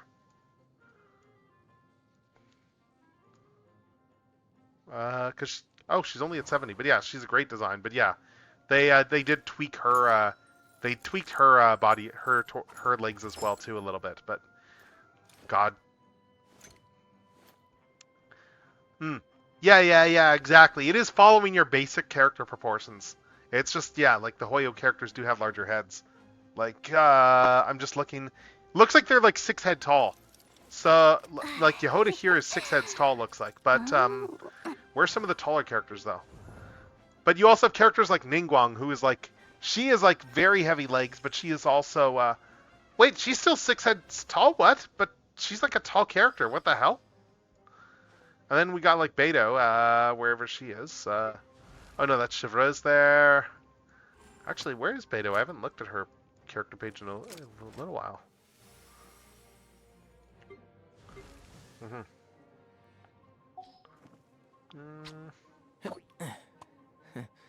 Where is the Pirate Queen? I'm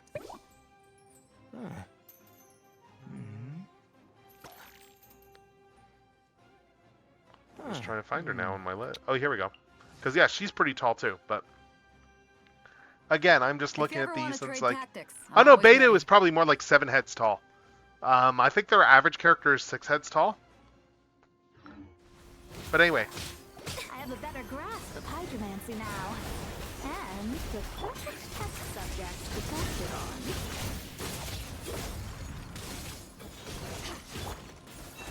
By the frost moon of old. Defensive mode engaged. Prepare for dust up.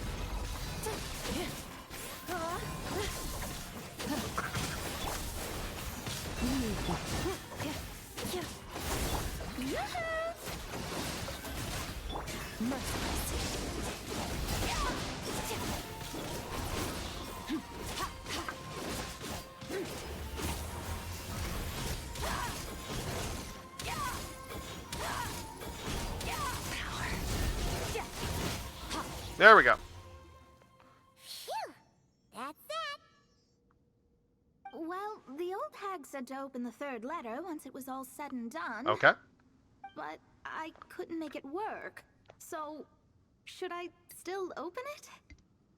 You know, Paimon thinks she understands your dynamic a lot better now. Look, she didn't say you had to successfully complete the ceremony. Yeah, that's true. You can open it. She just said you had to do the ceremony. I And it's guess. probably going to be a letter that's be All like, the yeah, I same, figured you would doubt fail. She has anything nice to say. Let's see. If you're reading this, it means you attempted to open the sign of truth. Attempted is a keyword. Seriously, I can't believe you actually tried it. Oh my god. Oh my god. At you, old hag! Conria was home to several lakes of stars, rendering the fabric of space in that area comparatively unstable. As a result, attempts to break through the firmament through non-physical means were more likely to succeed. In any case, I knew this place was well hidden and wouldn't be frequented by too many people. Oh my lord. As such, any negative effects of failing to open the sign of truth would remain small scale. Oh my lord. Yeah, I can see why she doesn't like her And master. of course, as my student, I felt sure you would have the chops to deal with the abyssal creatures that roam beyond the false sky. Even if you couldn't beat them, Oh my god, I'm Mona's certain face you right could now. outrun them. Oh my Just lord, fast her on your face. feet. Her face. She is just like Ah, pissed. Connecting hydromancy to the kind of wisdom that quenches thirst. Oh my god. Truly, my genius knows no bounds. The practical application of the scry glass has also reduced disturbances caused by the false sky. Oh my god. I'd like to see Alice try and top that. Mona cuts it off there. Apparently the old hag proceeds to brag for a further 1,000 words. After sorting through the results, you all return to Mondstadt. Oh my god. Oh, that's good. That is good. Oh. Oh, that is funny. All right. And that is another one of these quests done. Let's see, what do we got here? We got some mail. Bonfire. Oh, Chaska birthday. Okay, cool. We got some events because Chaska's birthday. Nice. What all we got over here? Claim all. I'm just looking to see what all I got to do still. We've got that. We've got we got like a few more of these quests. I don't have all of them unlocked because a couple of the characters I don't have. But let's see. We got Witch's Homework of Leaves That Spark. Let's see. So we got this one here. Oh, we got one for Klee over here. And we got one over here at the crafting bench. Right, let's do the one at the crafting bench where Sucrose was.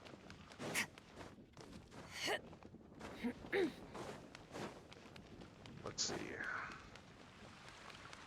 Alright, so Sucrose is right over there. But we're going to have an ad coming up really soon. I'm just looking at the time there. We're going to have an ad in like 2 minutes or so. So probably not much of a point in actually going and triggering this right away. Realistically speaking. So let's let's not quite blunder into the conversation yet. Let's I may as well just start the ad early because it's gonna start in a minute or so anyway. So yeah, so we're gonna just run the ad, and then when we get back, we are going to exactly. See, there's the warning. So when we get back, we are gonna keep these going. We're gonna keep these quests going, and we'll see how many of these we can get done the next hour. So we will be right back after these messages. We'll be right back.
All right, and we are back from ads.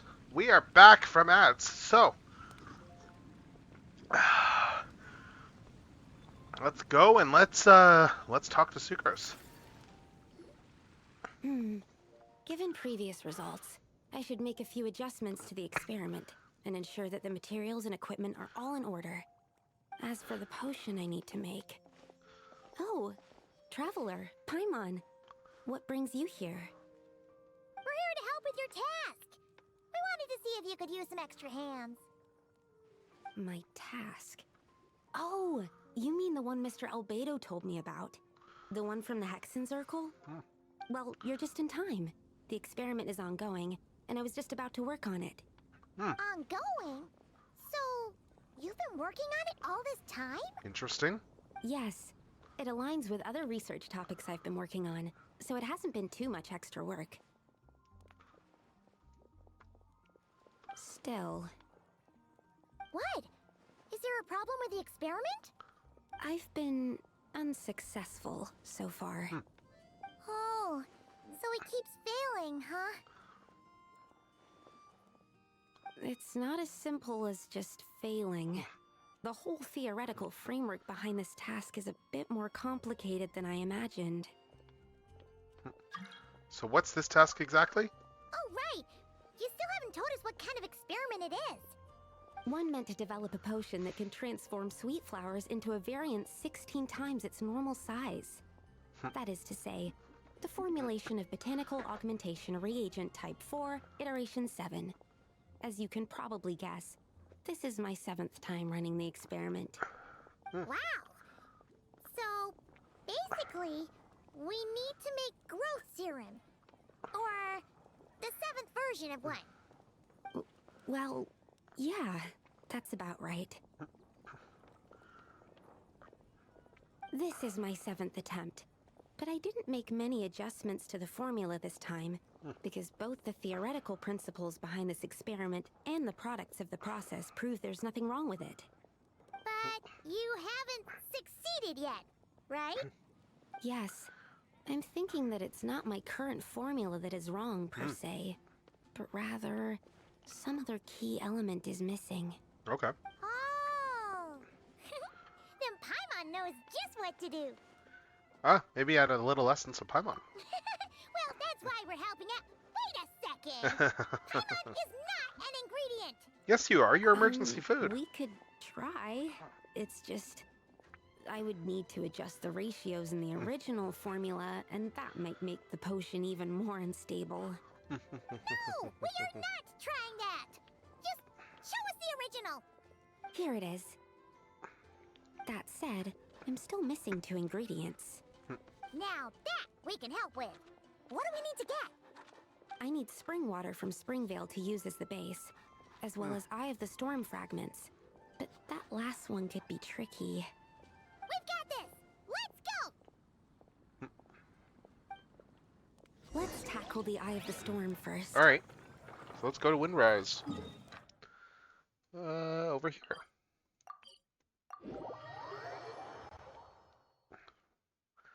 Alright.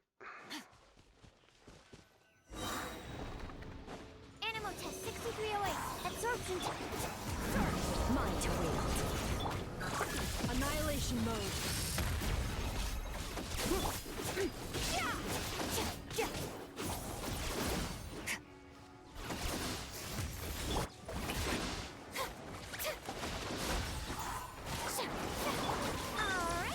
There we go. Ingredient done. That's dead. Wow, you 2 work fast. That step usually takes me forever. Yeah, well, that's what happens when you're a hero and you've been doing a ton of this training. So, let's keep going. We can get the spring water down there. Alright.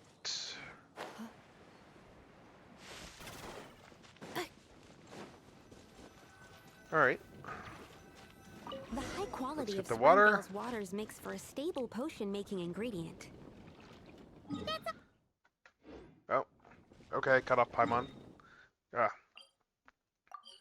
Anyway. Let's get going. Yes, let's head back. Alright, to the crafting bench, Mobile.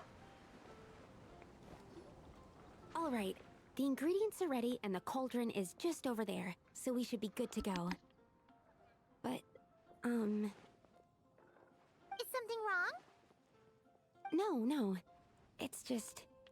Do you mind if I watch from the side? Just for the purposes of accurate recording, I mean. I know lots of people don't like being scrutinized during experiments, so... That's not a problem at all. Thanks.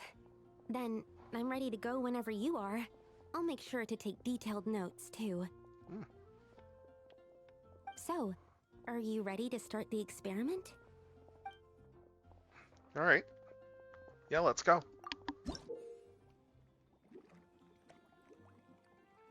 Oh, cool. We got to do one of these. Alright. Let's see. Every time you concoct a potion, there'll be squares, but they can be stacked. Okay, yeah. Let's see. Alright, so let's look at the, Okay. Let's see. Botanical augmentation reagent. Let's see.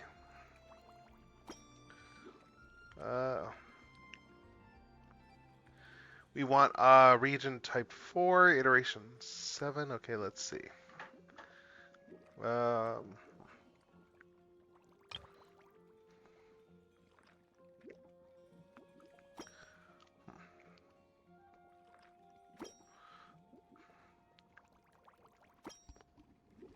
Yeah, kinda. This was a mini game a while ago.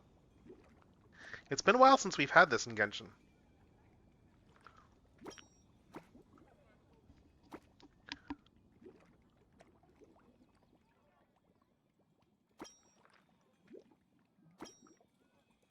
Okay, so we got stackable slots, right?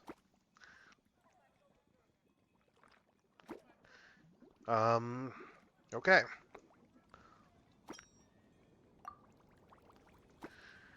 Alright, so that's our target med, I guess. Okay.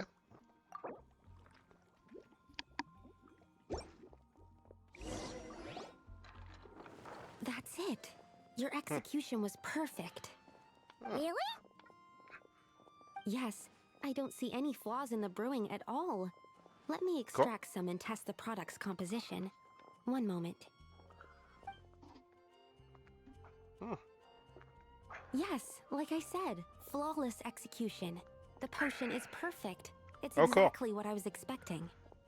So? Was the 7th time the charm? Upon examination, it seems identical to the previous 6 iterations. Okay. Oh! Wouldn't that make the results identical? Not necessarily. Experimental outcomes can differ even with similar variables all around. Interesting. You never know what the result will be. That's what makes experiments valuable in the first place. Come, let's test this thing out. I planted some sweet flowers beforehand which we can use. We just need to douse them with the potion and see what happens. Alright. Let's do some dousing. Let's go to Dragon Spine. Let's go over here and let's douse with potion. Sharp decrease in environmental temperature. Assessing heat retention options. Please consider adding a warm jacket, gloves, and other such insulation devices. Oh my god, in Effa.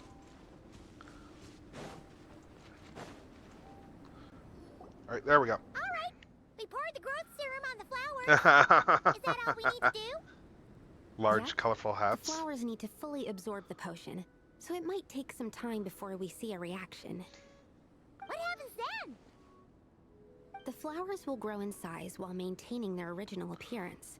But then, when they reach 12 to 14 times their normal size, this will prove more than they can bear. As if some upper limit has been reached, they will wither and rot, assuming unnatural forms until nothing is left of them but liquid. Wait, what? So there's a problem with the growth serum then? No. I've adjusted the formula time and again, resolving all kinds of issues that arise when inducing small plants to grow larger. Okay. Issues like ensuring that the leaves don't get too large, strengthening root diameter and load-bearing capacity, calculating how the increase in surface area might affect sunlight exposure and nutrition. So, why isn't it working then? Because the flowers cannot transcend. As above, so below, is one of alchemy's guiding principles. Alchemy seeks mastery over matter, but this world has its limits. It's like a specification etched into the law that governs all things. Part of the purpose of doing multiple experiments is to determine if the specification is stable. I see. So it's so you just want to see if it's going to be the same thing every time. Okay, that makes sense. Exactly. That's experimentation. It proves that the limit continues to exist. Okay, over Paimon's head, but basically, you needed the experiment to fail to prove that the limits and borders in this world are stable? Oh, Sounds that way. what a weird experiment. No, that's science. Huh? Looks like one of the flowers is reacting. Oh? Wait a second. That's not a sweet flower at all. Oh, whopper flower. Careful! It's a whopper flower. It must have absorbed some of the potion. Wait, but that's happened before, and it's never gotten this big either. Huh. Can this mean... Huh. We can talk about this later. Let's get rid of it first. What's this mean for her science? Minimum 6308. With one heart, we pray. I am being tested. Fearless. Ultimatum protocol.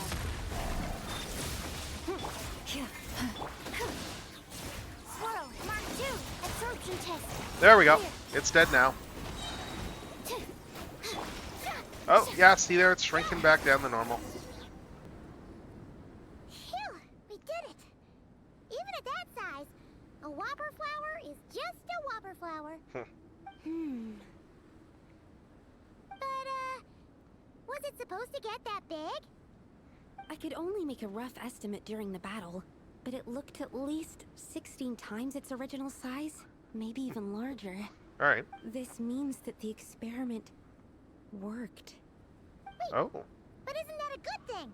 interesting. I'm still not sure what the implications are, Interesting. but if further attempts succeed in reproducing this result, that means that something's different. Huh. Perhaps the limits and laws of this world are changing due to some unknown factor. Interesting. I can't say if that's good or bad. Interesting. But from an alchemical perspective, at least, expanded boundaries means that more possibilities are now open to us. That's interesting. Either way, this brings my task to an end. Seems so. That said, it could also be an effect of the person who made the potion.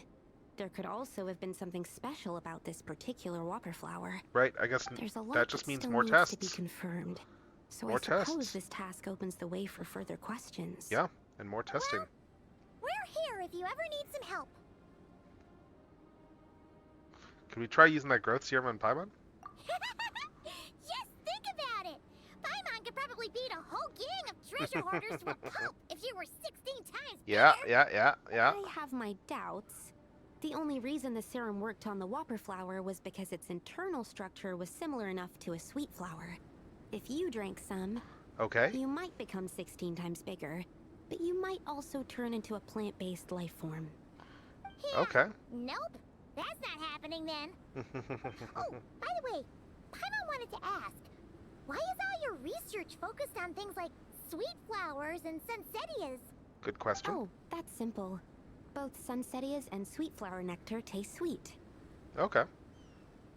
Right, and your name is Sucrose, so it's all sugar related. So in that sense, accidentally making a whopper flower 16 times bigger comes with a hidden benefit. Because whopper flower nectar...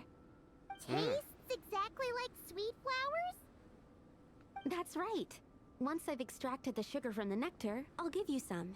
Okay, so it's about like making more sugar. Cool. All right, that's a cool reason to do the experiments. All right, but yeah, we got the additional talent unlocked now for Sucrose.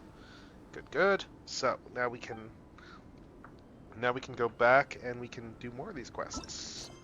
What do we got left? We got 3 more. We got the Venti one over here, I think. So let's go to the Venti one. And let's go and see what everyone's favorite Pouring out here. drunken bard is up to. The water levels aren't rising, are they? Let's see what everyone's favorite drunken bard is getting up to now. Right after I heal some characters.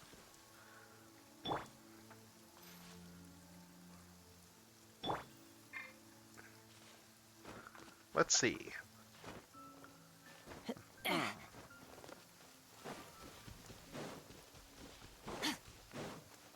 There we go. I'll take that as a yes then. Eh? Hold Hold up, did my headset just die? Oh no, it didn't. Okay. Venti? Ah, finally, you're here! Do you have a message for me from someone by any chance? Actually, yeah. There's not a single prophecy about you in that dictionary. That's what you were about to say, right? Yeah? Yeah, the mages wanted to me to come see you anyway, though. Oh? One moment, then. Interesting. Your curiosity seems as strong as ever, Barbeloth. Alas, my future will have to remain absent from your dictionary. The wind may be happy to let dandelions trace its form and have poets sing it into verse, but to be contained is hardly its nature. So, dear Barbeloth, please do set your pen down. Words heard on the wind are not meant to be recorded on the page. If you're truly interested in this legend, allow me to fashion it into a poem. I'll be sure to share it with you ladies at our next tea party. Barbeloth? She... Barbeloth has always been a reasonable person, and I believe she heard my request. As such, our conversation should be free from interruptions for now. Okay. Wait, Barbeloth was listening in just now? Paimon didn't notice a thing! Well, she is a Hexencircle mage. They all have quite a few tricks up their sleeves. Still, you noticed right away and even got her to leave us alone. Doesn't that make you the real master at cards here? Given the various practical factors at play, I'd call myself a master with limits. Oh. There you go, being all secretive again. Well, anyway, there wasn't a single thing about you in that dictionary. Yeah, she just told me to come here and wait. You being here is enough. Barbeloth's prophecy concerning me may be incomplete, but it's not incorrect. Okay. There's something I need to do, and I could indeed use your help. Interesting.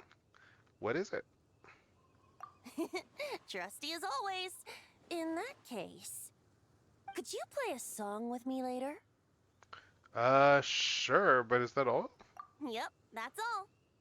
Okay. But don't worry, this isn't a performance to decide the fate of some consequential event. It's just a duet between friends. Okay.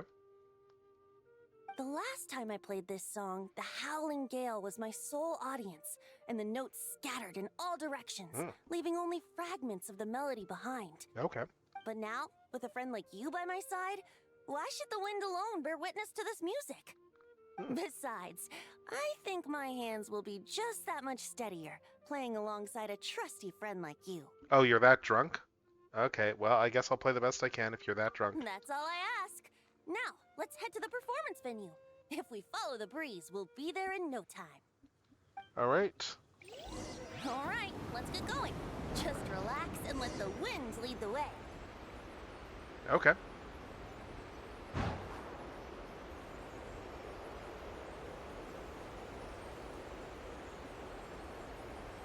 I guess we're doing this.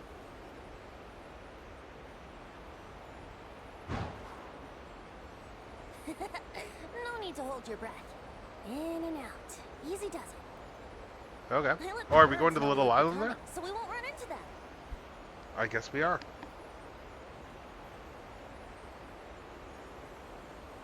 I guess we're going to that island.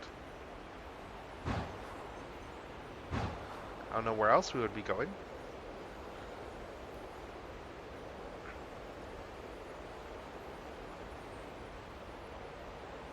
Don't worry. It's just a little... Yeah, that's not even on the map, huh? Ah, the delightful sea breeze. Interesting. Go on, breathe it in. Oh, hey! Hello, Vid is here. Hello, what's good is Genshin, I suppose. Hello. We are just doing the new Venti character quest there. As we travel to this mysterious island.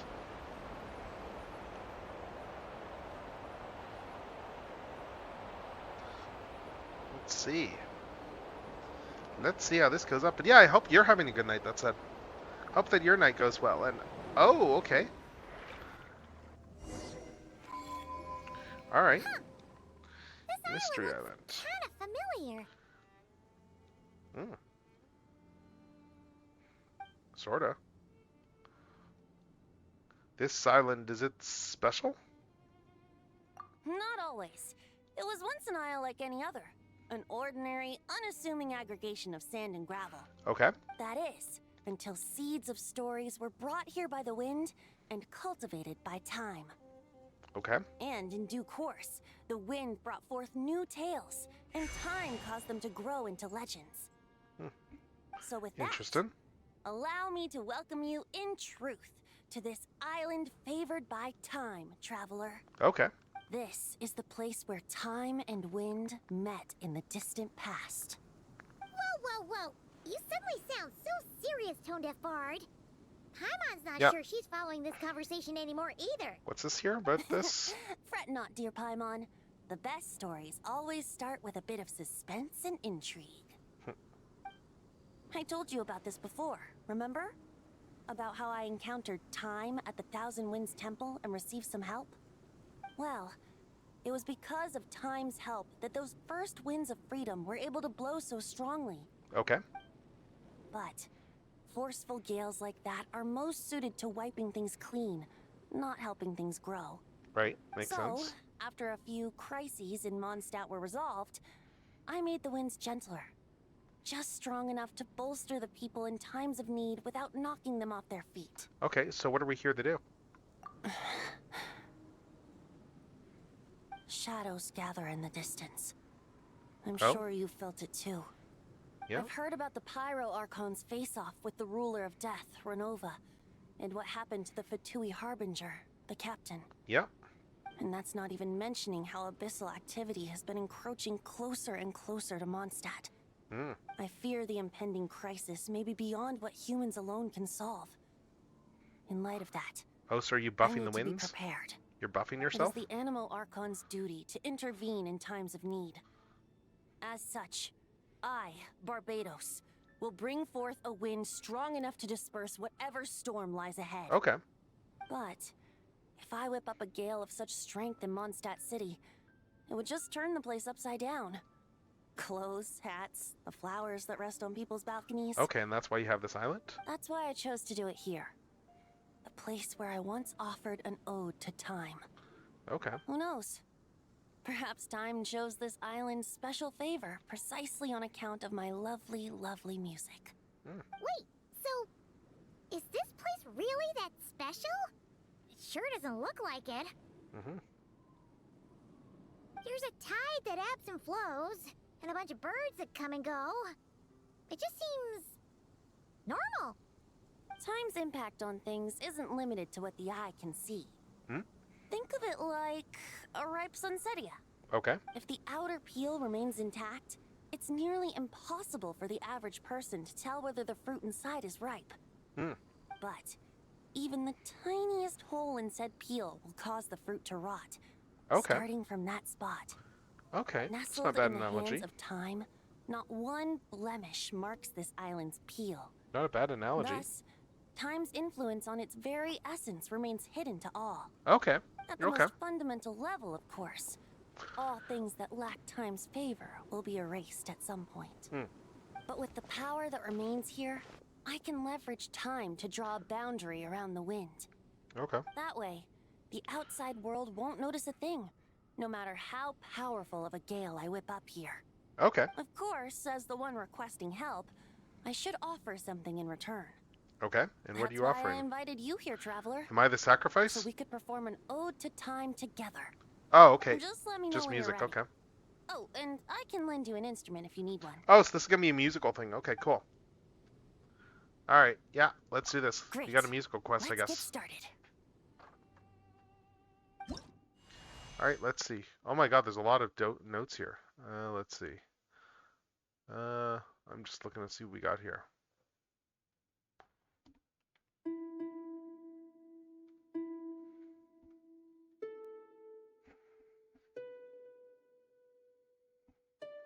Oh, no, I got that wrong. Okay, let's try this again.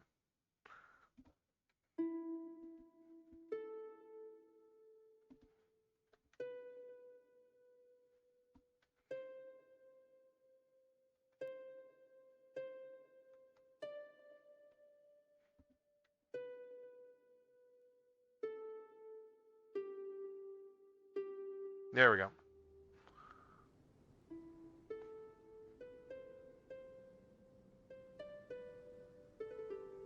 Okay.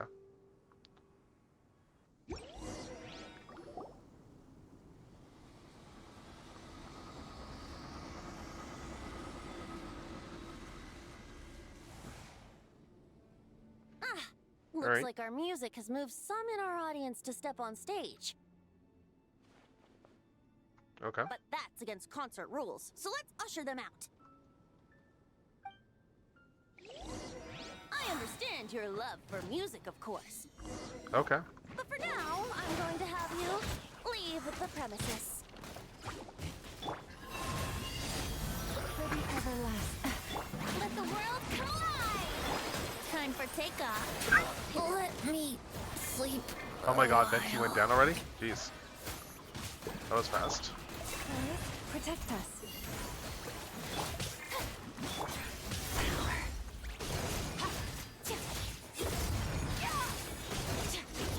There we go. All right, that should do it. That was an exquisite performance, Traveler. Thank you. Alright, that power you unleashed just now. Don't worry. That power was mine and mine alone. No external help was involved. Think of it like tuning a musical instrument so that it might play melodies lovelier still. Ha! So you do have some tricks up your sleeve. What else are you hiding, huh? Oh, Paimon. How many tricks could I possibly have? I only have 2 sleeves, after all. You know that's not what Paimon meant, Tone-Deaf Bard. I have a feeling the wind is gonna be pretty strong today. We should head back to Mondstadt and tell people to hold on to their hats.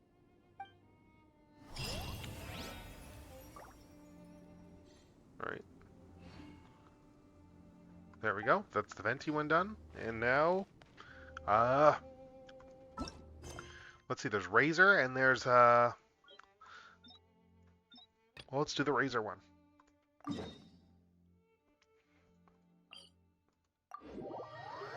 Let's see. Alright.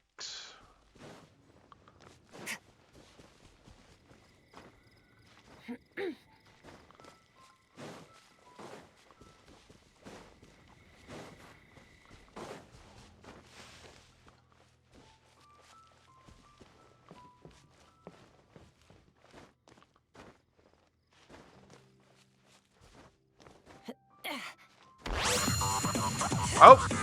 Oh, sweet, we got Transformers Fact redeem. Okay, cool. Awesome. Alright, so Transformers Fact. Let's think about something here. Any particular preference for, like, what era of Transformers or, because it's, like, the entire franchise, so anything you want to know about in particular, that I can start in on. Let me think. I'm just thinking here for Transformers Facts what to go with. I don't know. How about let's do one that I kind of like here from a standpoint of with regards to how they bootstrapped Primus into the Takara continuity. Yeah, let's talk about that.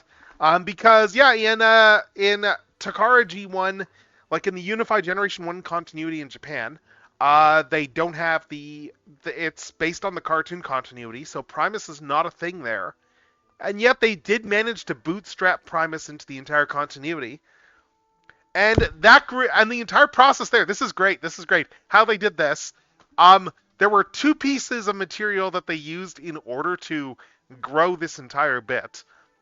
The first part here is that if you recall, there was a being. There is a being in. Okay, I'm just trying to think what order to do this. Okay, let's start with the Beast Machines one. Okay, so in Beast Machines, or Beast Wars Returns as it was in Japan, so you have the whole element of how the Oracle exists on Cybertron. It's what reformats everybody. It's the entity at the center of the planet. And yeah, anyway, so there were some enterprising people who noted, Japanese fans, because the people who write all the manga in Japan are like massive nerds. There were people who noticed that way back in Call of the Primitives, season 3 episode, which went into the creation of Unicron and Primacron and all that stuff there. Primacron's assistant, which was this robotic monkey thing. So in the this is the character that tells the Dinobots all about Tornadron and summons them all to try and stop Primacron's latest creation.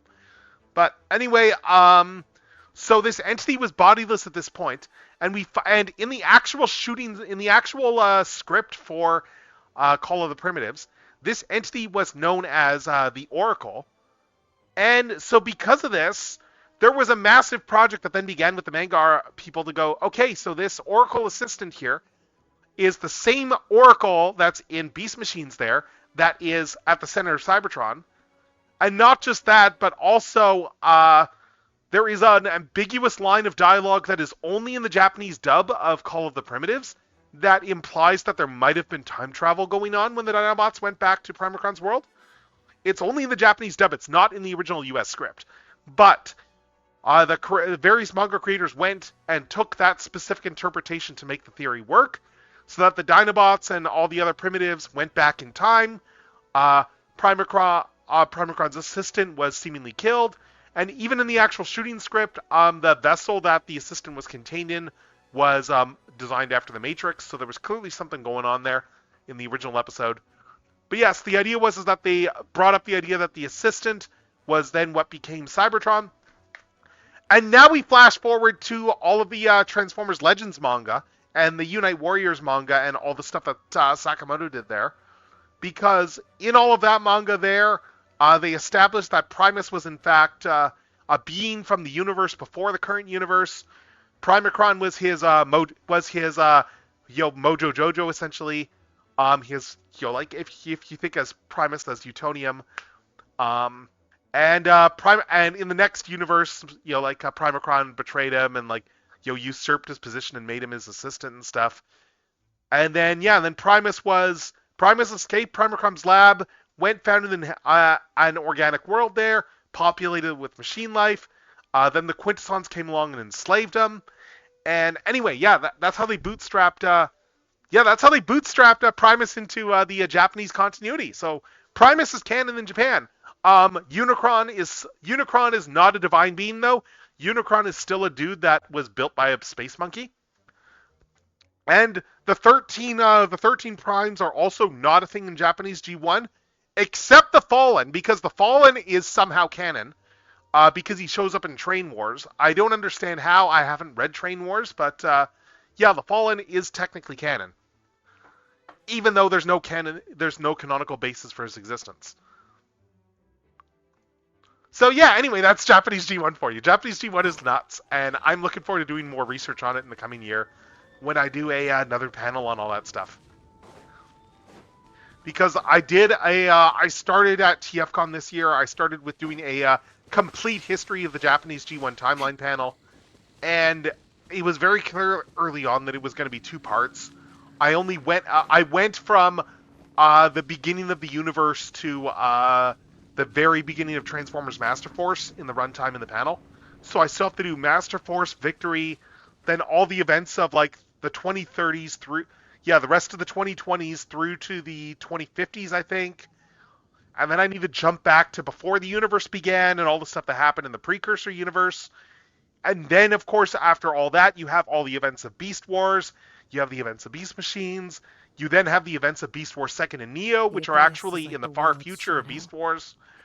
And then, of course, there is a final story that is the last story in the Japanese G1 timeline. It is a panel topic. Yes, it is quite a panel topic, and it's a fun one. It is a fun one, and that's the sort of thing you can only really do at Transformers conventions. Hey, isn't that Razor over there with... Whoa! The Grey Wolf King of the North! Yeah, let's talk to them.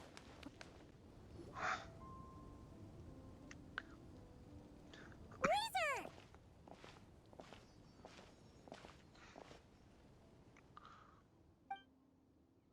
Hmm?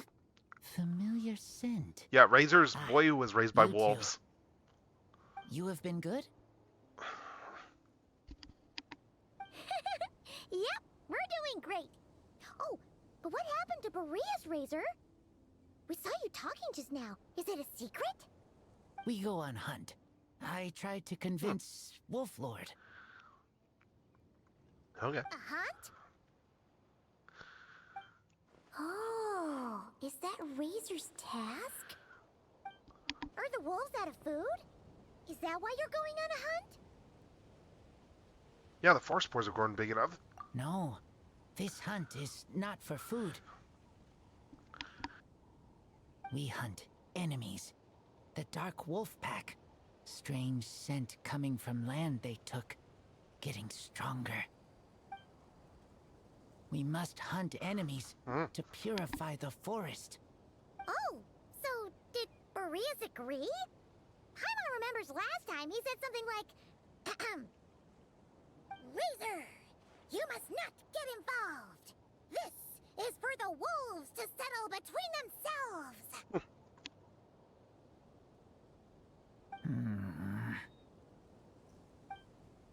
Oh, sorry, Razor. Paimon didn't mean to dig that up again. It's okay. I know Lupacol means no harm. Besides, teacher taught me how to talk to Wolf Lord. Lisa taught you how to talk to him? Oh, like she told you what to say? So that means you got him to agree then, right? Yes. Words were hard. Awesome. But I did it. Ha! So you actually managed to convince that giant, stubborn old fella. That's super impressive, Razor. Dark wolves are enemies of the whole world. Teacher said this is not wolf problem. This is world problem. And Wolf Lord agreed.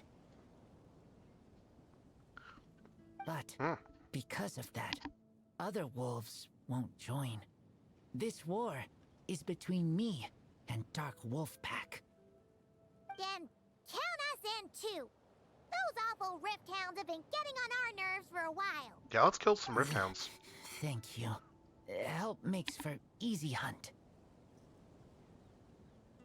Speaking of, how is this hunt gonna work? We set trap. Chase dark wolves here, into trap. Then Wolf Lord pinned them down, and we finish hunt. Tell me when ready. We start hunt. Alright, let's do this. Let's hunt some Rift Hounds. Come on! Let's clear them out in one go! Yes. Yeah, annihilation mode. Let my name echo in song! Yoo-hoo!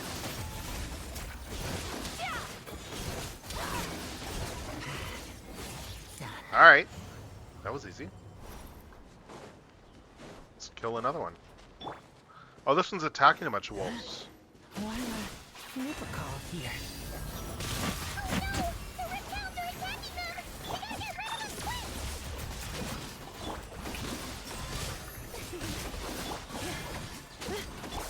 Forest, protect us. There we go. Whew, that was close. Good thing the wolves were there to help.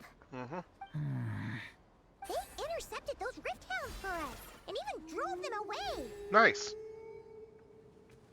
But That's good on them. this isn't wolf problem. You're doing this to help your Lupacol, right? Well, So they're helping want you him. to be safe too. Paimon bets they went to the Wolf King and said, "Listen here, this isn't just our Lupacol's problem. This is the world's problem." And then rushed over to help. Lupacol is Yeah, could be. Lupacol. Could be. I am human, but I do not need to be wolf to be Lupacol. I just want to help them. Cool. Well said, Razor. Alright, maybe Lupus Boreas agreed to let the pack help. Because he knows your heart. You think so? Yeah, absolutely. Now, come on. Let's go kick some Rift Hound butt.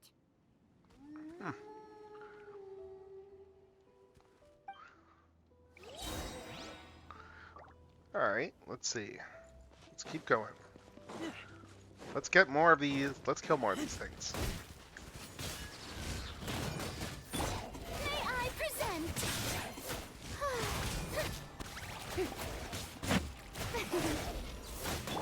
Annihilate power.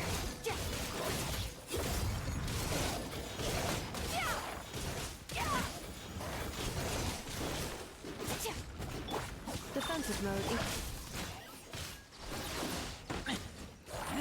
Was that all of them? Looks like it.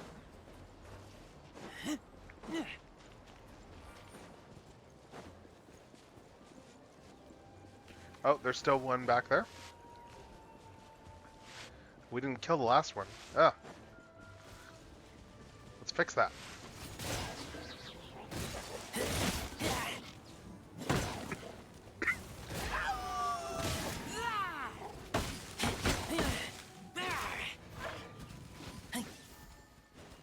Alright, let's try this again.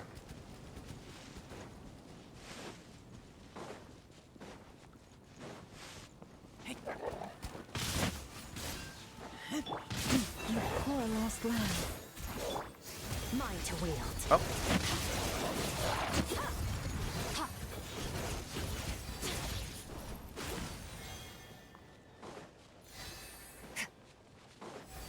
Alright, and we're back here. Look! The rest of the Rift Hounds are just up ahead.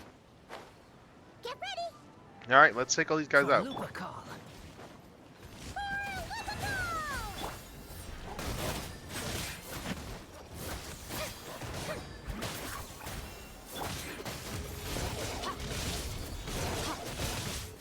Cleanup sequence initiated.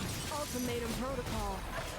For the everlasting force, lead. Time to shine.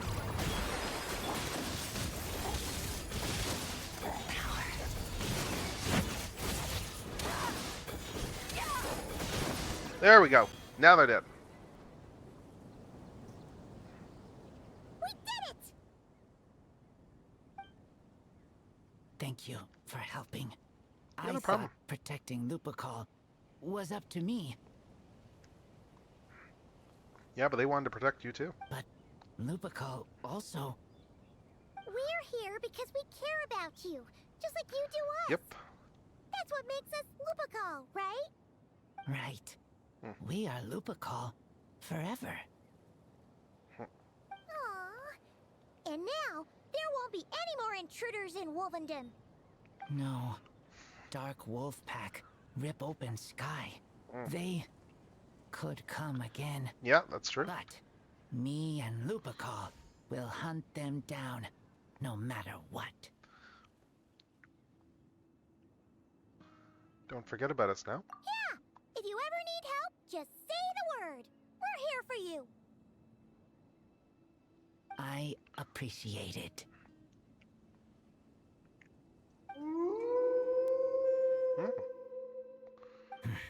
Would you care for some tea?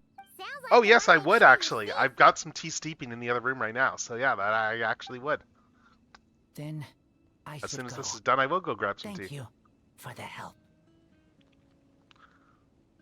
Alright, don't mention it. That's what Lupacol's for.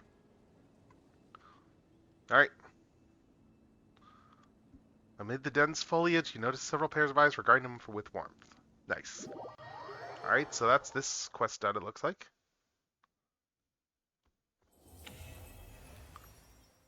Alright. Anyway, let's see.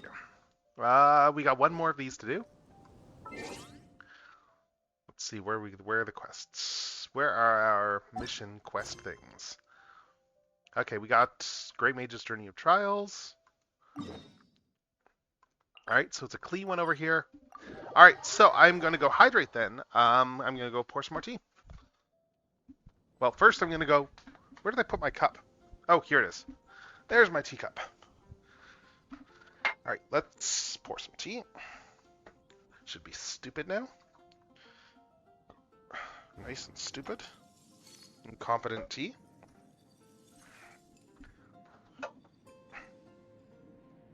And then we will hydrate.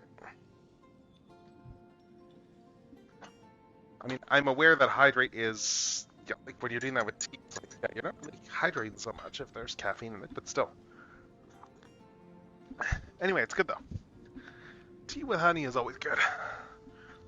Alright, so, let's keep going. And now we got this last quest here, which I think is a buff for Klee. So, let's find out.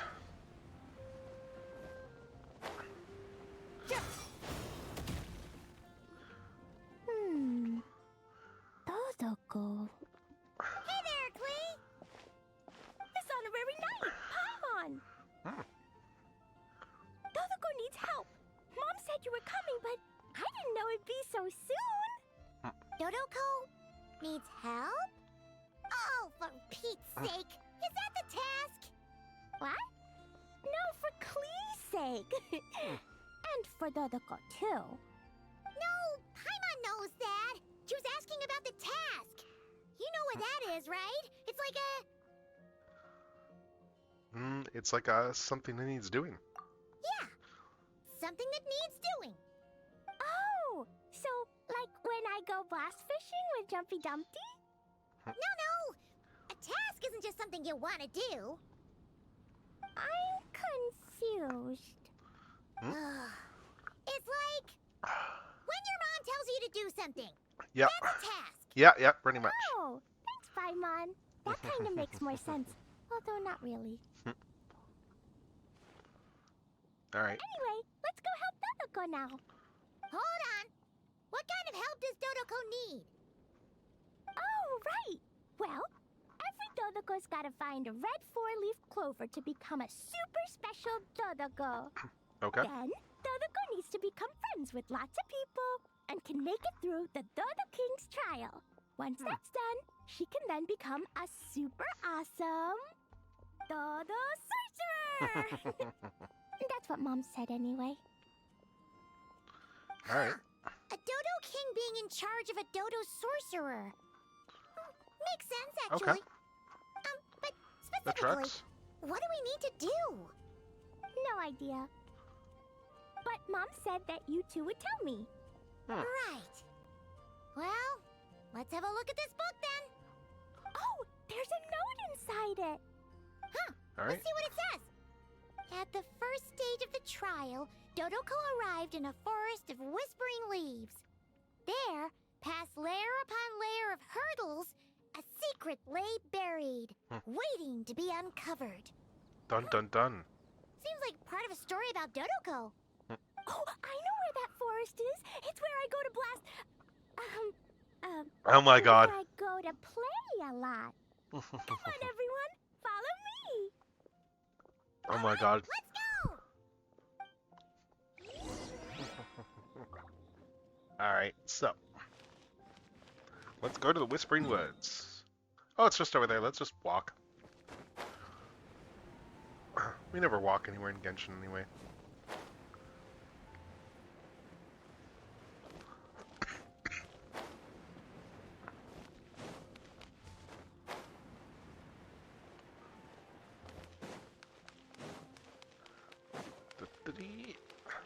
Doo.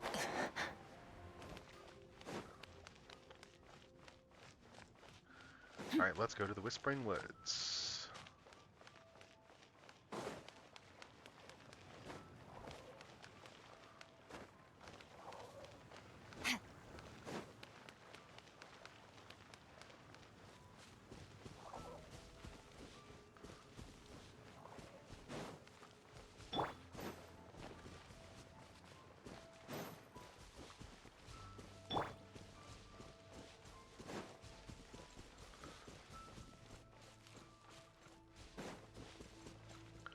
Here we go.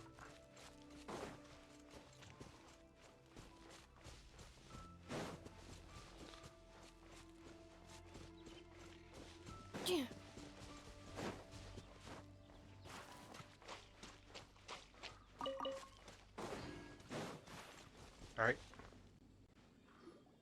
What's with all the weird stuff around here? And why are there so many hilichurls? Huh. Maybe the hilichurls brought it all here. Oh, I bet this is where we find the turtles. Close, but the note said hurdles, not turtles. And whatever looking for is supposed to be buried past all the hurdles. Are there any other clues around? Is there no dodo device that can help us out here? Nope. What should we do then? Mom says the best thing to do when you run into a problem is to try and fix it. Okay, then let's get rid of these hurdles.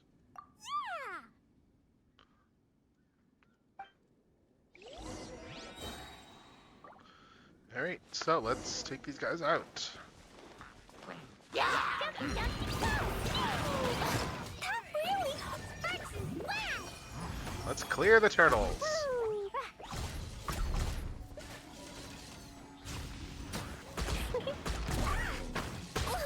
I'm just gonna bomb everyone to oblivion.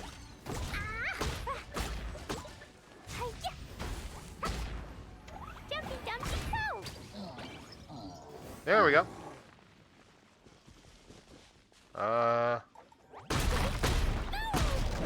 There we go. Alright, that's the hilichurls and barriers all taken care of. And we didn't set the forest on fire. I was extra careful with Jumpy Dumpty. I've been getting sent to confinement less and less these days. Oh, that's good. Nice job, Clee. I guess. Maybe sometime soon, you won't have to go at all. Well, Yeah. if Master Jean would just let Clee blow the confinement room up. That's not really what Oh my Paimon god, had in that's not what they mind. mean. Wait, what about the trial? My lord. Did we learn anything new? Yep, I found this in the hole Jumpy Dumpty created after exploding. Huh, another note. Yup, and it's Mom's handwriting again. Now then, Dodoko may or may not have blasted all the hurdles away, though the most direct approach is sometimes the most elegant one. Either way, thus did Dodoko make it to the second stage of the trial, which, coincidentally, was also the final stage. Even the most energetic of children need to pace themselves after all. So, Dodoko proceeded to the banks of a lake of fallen stars, passed the final trial, and obtained her reward. But could things really be that simple? Huh.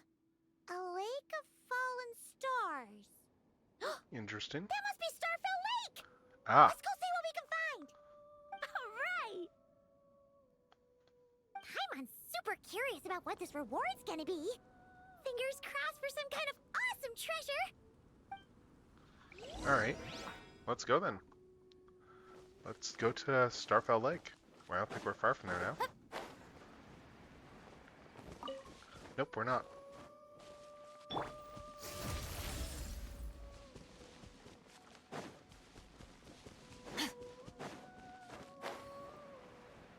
Alright, lake's just over here.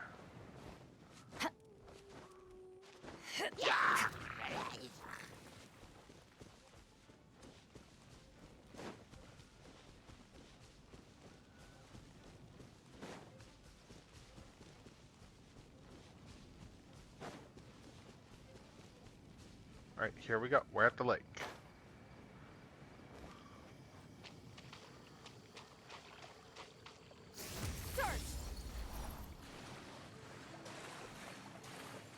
There we go. Ooh, it's a chest! What do we got here for treasure? Final treasure must be inside this thing! Clee, would you do the honors? Got it! Me and Dodoko will get it open, no problem. Whoa, wait Oh. a second! Monsters incoming! Okay, it's not gonna be that simple after all. They want to steal Dodoko's treasure, I just know it! Alright, so let's beat them up. Pick them out! Then we can open the box. Alright.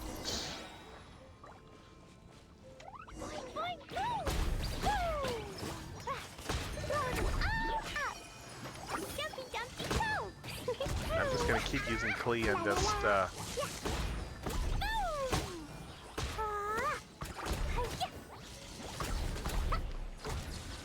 There we go. That was good. The note implied things wouldn't be that simple.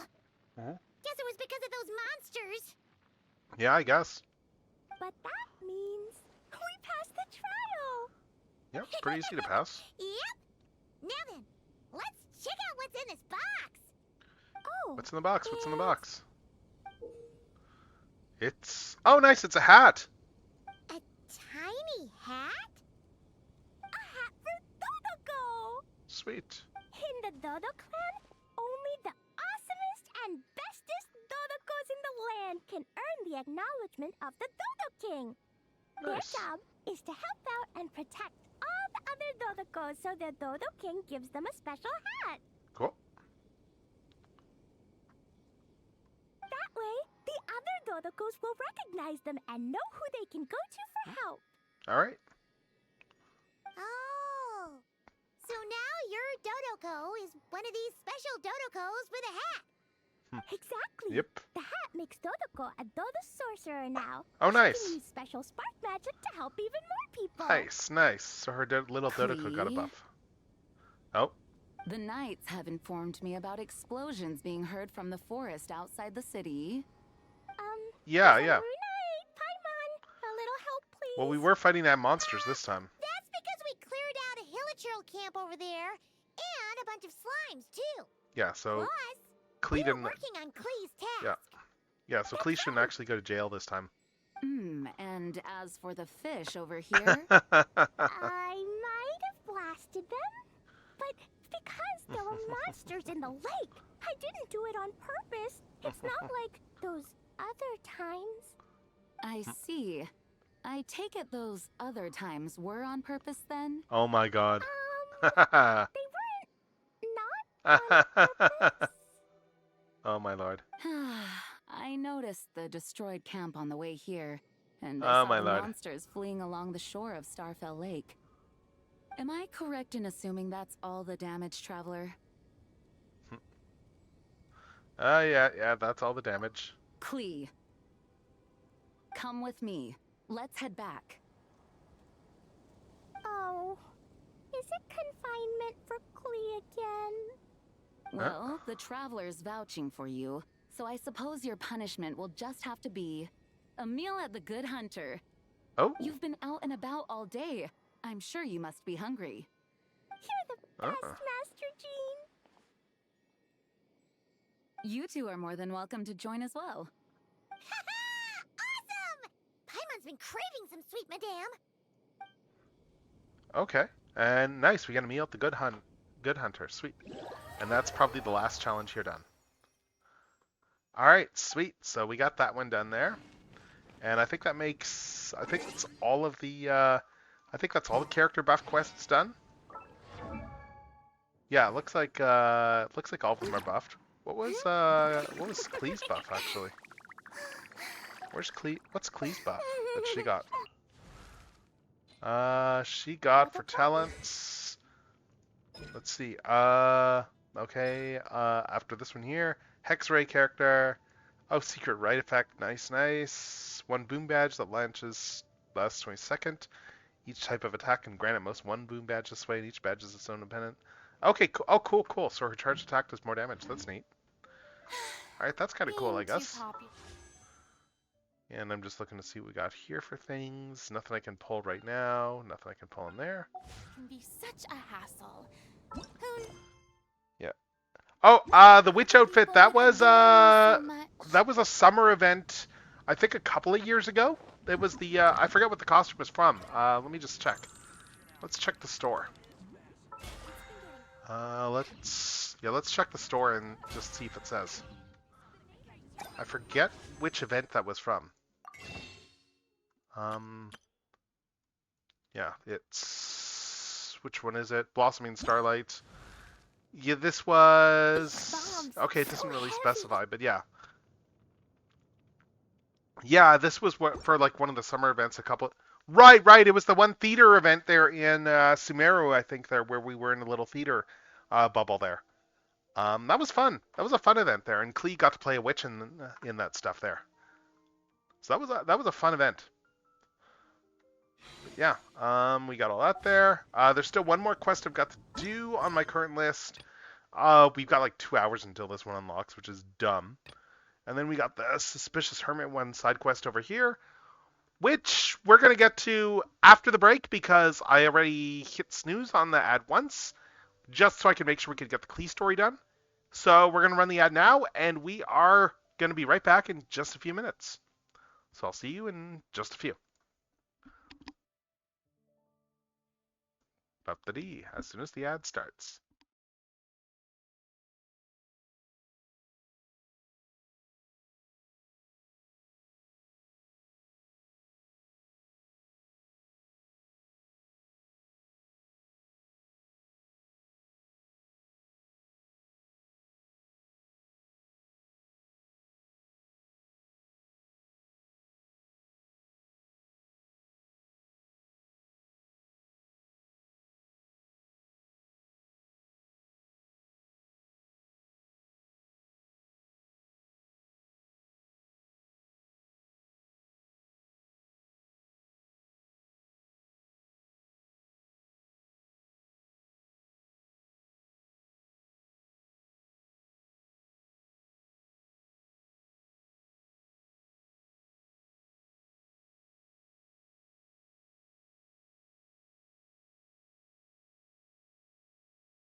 All right, and we are back from ads. We are back from ads, and I'm just sitting in the airship now because I got a little bit bored. I got a little bit lazy.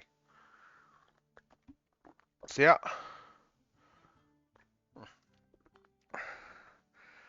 we are just sitting in the good old airship. Anyway, we're gonna go do the Suspicious Hermit world quest. Back over in Nodcry. This is a non-voiced one. But yeah, let's go. It's pouring out here. Wait, the water levels aren't rising, are they? How brilliant! Let's just heal up a little bit first.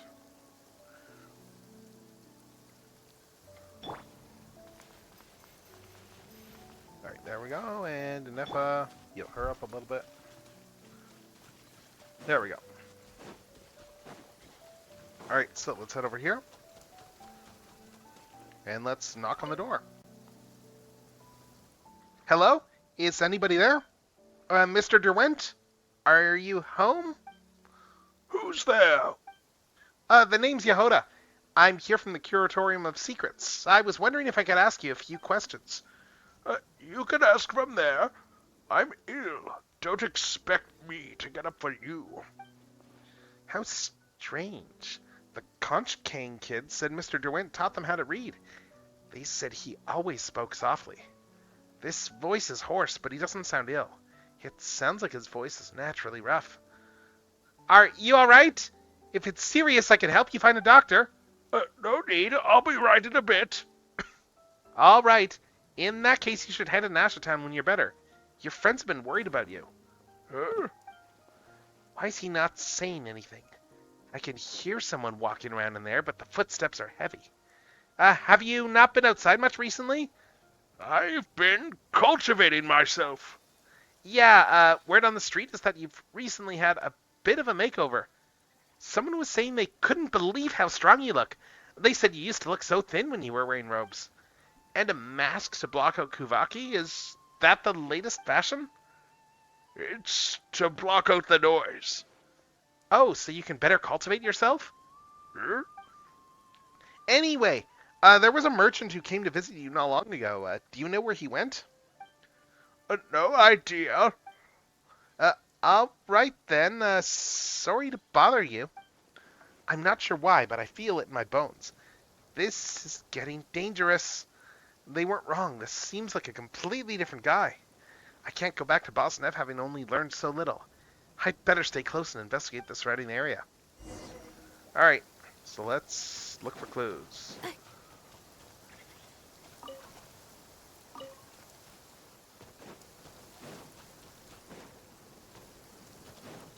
Accelerating. Okay, no clues so far.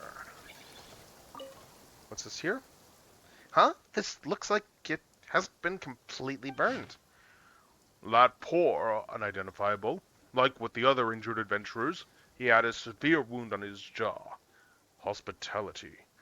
He confessed to me about the caravan, hoping to retreat from society under my tutelage. He told me honestly and without hesitation about the crimes he had committed. He claimed to no longer embody sin and self-destruction. He had turned a new leaf. Though there was no trace of empathy in his voice, perhaps this was due to a lack of practice. To rid out evil thoughts from one's heart is, well, no matter the mistakes one has made, shaped by the malevolence of fate, everyone deserves the chance to choose the path of good. No one is born to commit evil, and it is forgiveness, understanding, and love that truly heal the soul. The belief in an eye for an eye will only lead the world bloodied and blind. Okay. I heard Mr. Adventurers. This seems to have happened recently. But why would he try to burn these? Yeah, that's weird. Let's talk to the guy again. I can't hear anything. Is he resting, or...?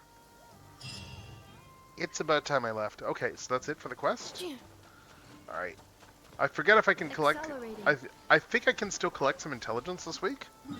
So we're going to go back down to Nashatown. We're going to just start wandering to find some intel. So let's do that. High chance of rainbows. Suggested observation spots marked on the map.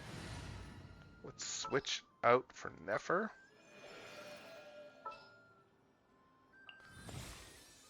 Where's Nefer? Any promising leads? Alright, let's look for intel. We gotta wander around town. We gotta find everyone who has like little intel bubbles. Let's see. I found most of them at this point, but I'm just checking here. Oh, we can do more characters on expeditions. Dispatch again. Let's just see. Valiant Chronicles. Oh, we've not found that last one there. Okay, yet. Alright.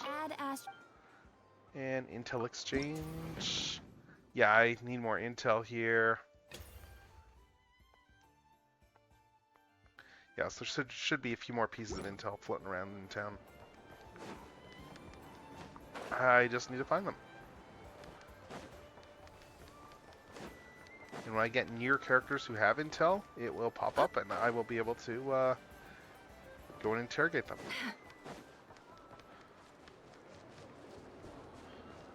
So let's look for NPCs who have intel for me.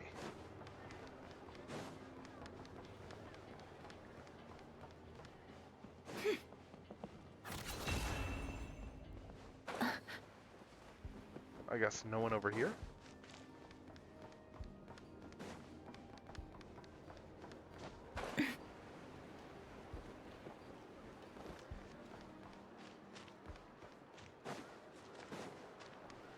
So let's see if I can find some intel and get that last thing.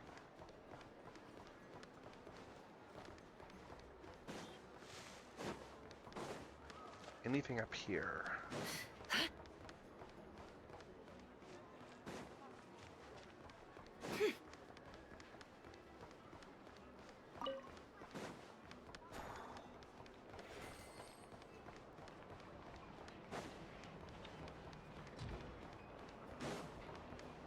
Just trying to see if there's anyone. Tell me about what's left. Okay, talk about the lift. Alright, what else? Oh, oh, here's one. Oh, okay, we got intel. Oh, we got a quest from this guy. The publishing trade hardly makes a living these days. Maybe I should just focus on investments. Let's see the coupons. Here you go. 2,000 mora per coupon with each investment tenure maturing weekly. Now then, into the pouch it goes. Oh! What's wrong? No, nothing at all. I just didn't expect you to stop by, Lady Nefer. Are you perhaps interested in buying an investment coupon too? Oh no, I'll pass. I'm just here with my friend to have a look around. I've heard your investments have been thriving, Mr. DeBeat. Seen it with my own eyes. I can see the rumor holds true. Oh, it's nothing. Just a small venture to make ends meet. Can this really make money? Of course. Mr. DeBeat is an excellent businessman. Follow his lead, and you won't lose. Right, Mr. DeBeat? Yes. Alright, let's see how my luck holds. Today, you say? Well, funny you should say that. What you've bought this fine day is our brand new, short-term investment coupon. And, here's the thing. Profits and losses on this one are to be settled immediately. Kind of feels like you just made all that up. Don't worry about it.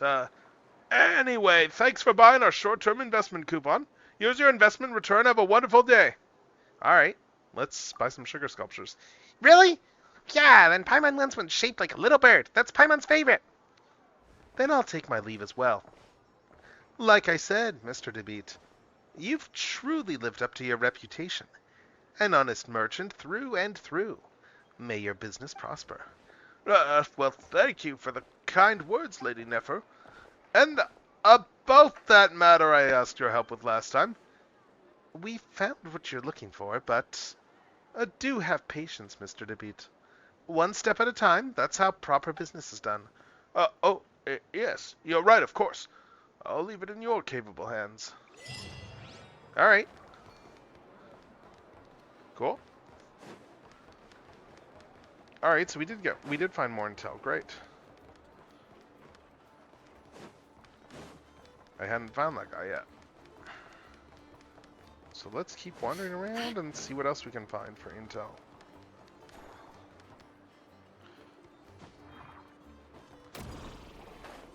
Oh, maybe these people up here have something. Nope. They're just dumb NPCs. They know nothing.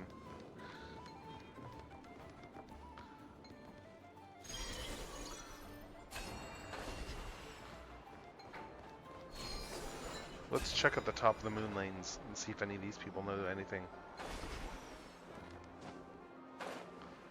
Nope, no intel there.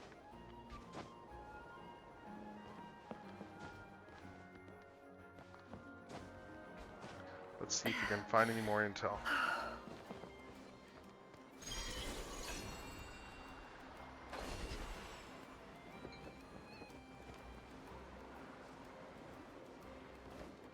Getting home from here takes forever. No It's one always here. such a trek. I'm just seeing there, that's rough. Okay. Yeah, back in the day, let's see. Nothing there.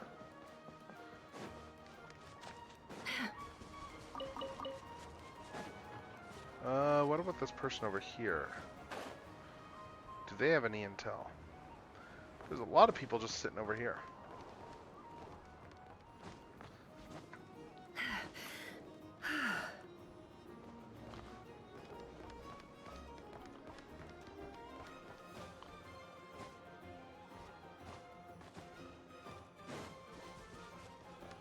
No, these people have nothing either.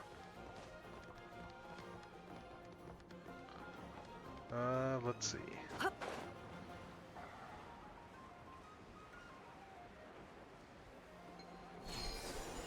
Let's see where else we can find some intel. Oh yeah, sure.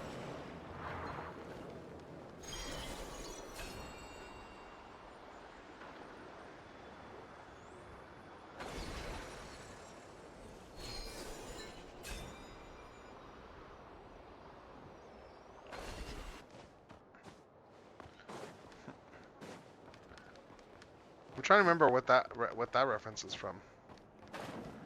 The running out of batteries line.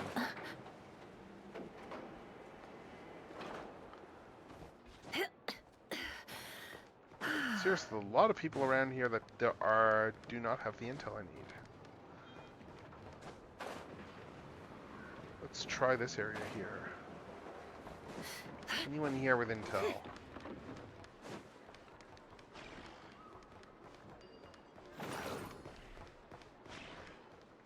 It all adds up. No one here with intel.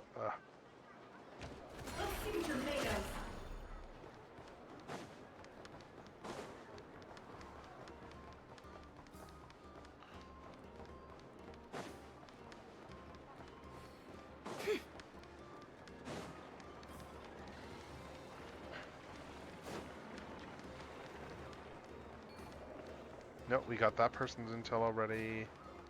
Actually, can we buy anything here yet? Never looks like there's something to say. Any special here for me? Oh, is there something I can help you with? Let's see what we got here. Oh.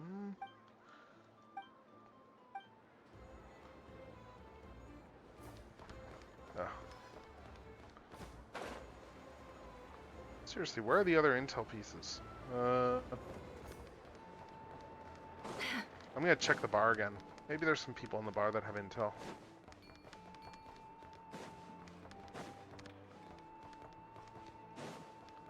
Or even down here. Let's check down here. We got there. We got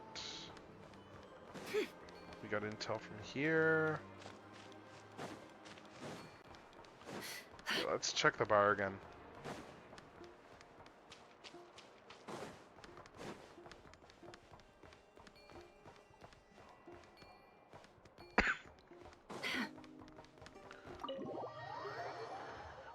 Ah, Rockadoodle. Yeah, weird movie is... Yeah, that defines Rockadoodle pretty well. Alright, any intel in this bar? Okay, there's the recruiter there, but...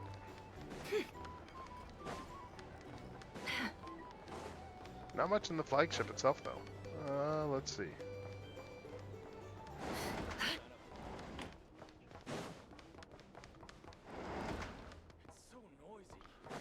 Yeah, nothing really in there. Yeah. I'm just gonna look this up. Let's see if I can find where any of the intel is.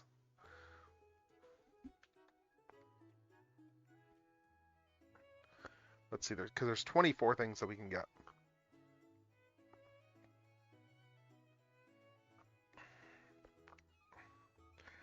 Let's see.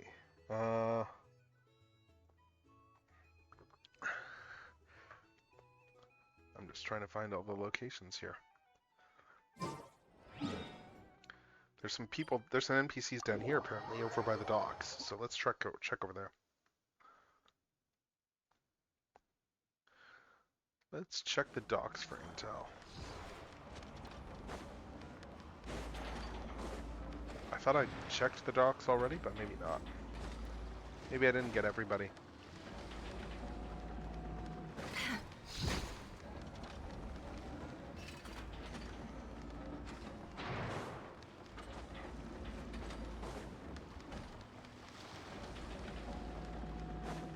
There's supposed to be people at the docks that have intel.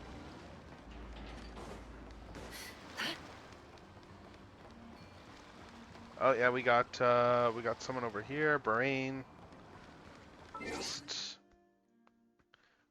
Okay, there's another person over by the docks who has intel. Let's find them. I'm just going down a whole list right now. Oh, there's someone. Can't hide the truth. A wolf, once wild and free, now bridled like a horse. Oh. Not much of a threat. Interesting. Although, to be fair to her, she was once in the same line of work as Yehuda. Better stay on my guard just in case. Interesting. Okay, so there's supposed to be someone else in this area. There's a Chicherin somewhere that is not coming up on the map. And let's see.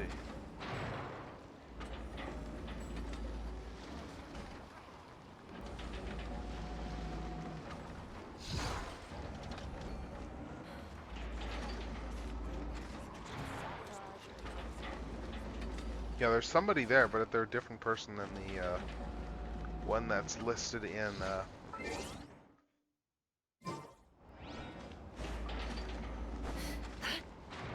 Okay, where's that wall in the intel thing? Oh, that. I'm just looking at a map here and just trying to figure out like where does it need to go.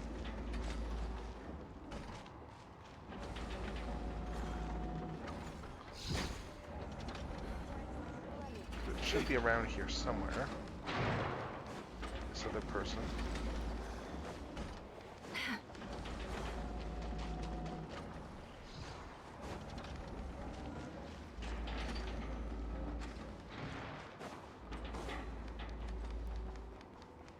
But I can't actually find the specific area that they're.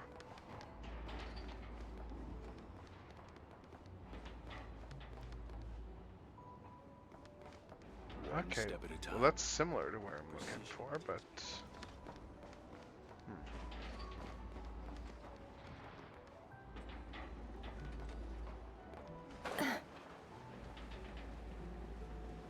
Gotta love trying to find places on a map.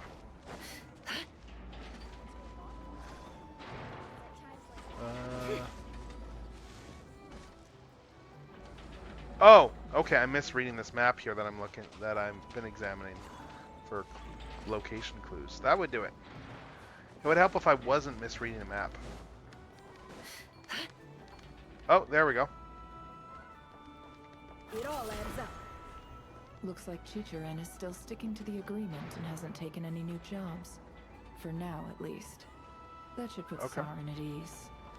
Alright. Alright, we've probably got like a bunch of the other people like in the middle of town, but I'm still gonna check anyway. We've probably got a bunch of the people in this area already for intel. Blacksmith is... Oh, the guy in the bookstore there? Okay, yeah, we did that one there. Yeah, right, we did that guy's quest already. Gadenti near the Adventurers Guild, so we would have found him already. Okay, this person here in the market.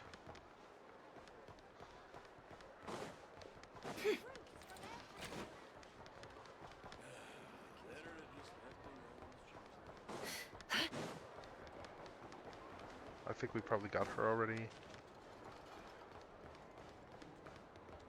Let's see.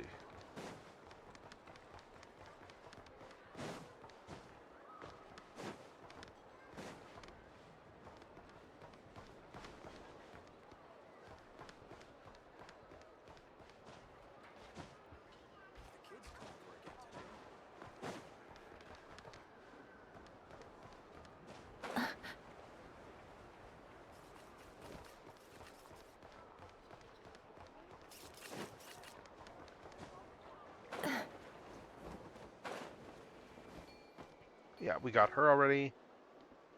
Who else? Harshan. Nothing here is particularly rare or valuable. Take your pick. Just looking. Okay, there's someone over there. Or it looks like...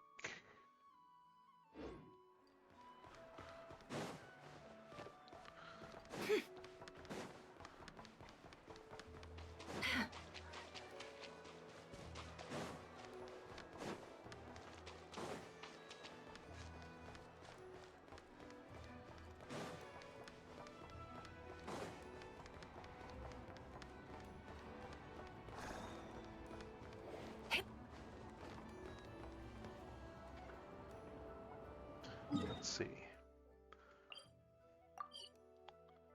Let's teleport over here and let's keep looking.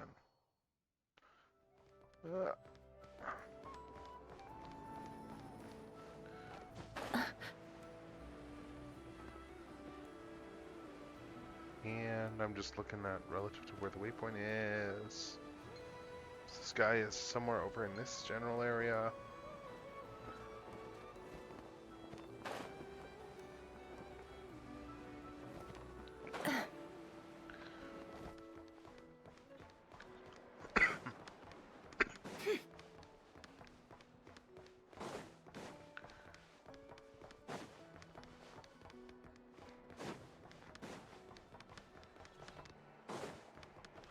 No one over here has intel anyway.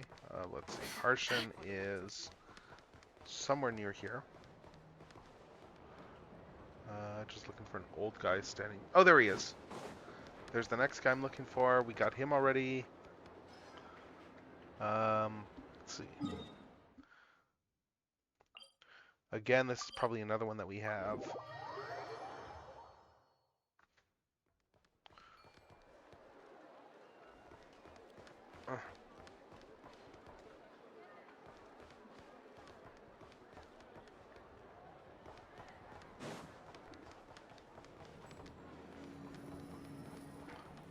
Oh, the fishing association. Oh, it's all the way out of town. Okay. Oh, so we want to go over here now. Okay.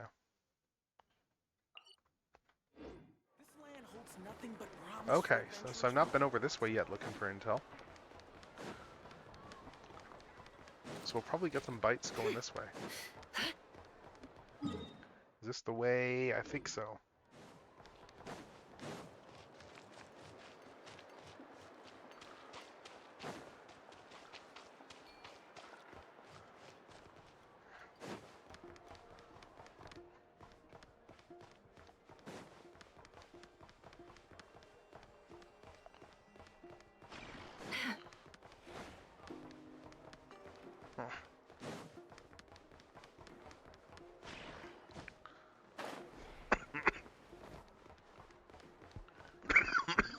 Ah. Apologies, I've still got a little bit of a lingering cough, but the actual sickness is pretty much gone. It's just annoying. Oh, let's see. The Fishing Association is... Okay. Oh, it's all the way over here. Okay, so... She's got intel too. Alright, so let's get her intel. Alright, we got her intel, and... Next one is still back in town. Jerson. Again, we probably got like a lot of this intel already.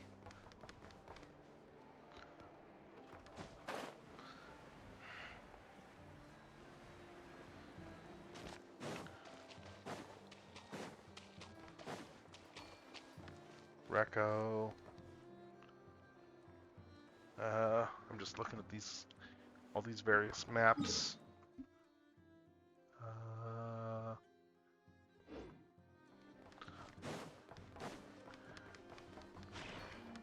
Okay, yeah, so we got their intel. Okay, Aratsa.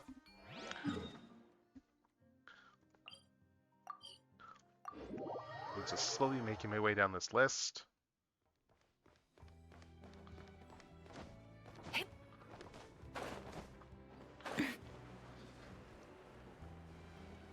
Oh, there's a Melusine in town. Interesting. You don't see those around. Huh. That's a rare sight.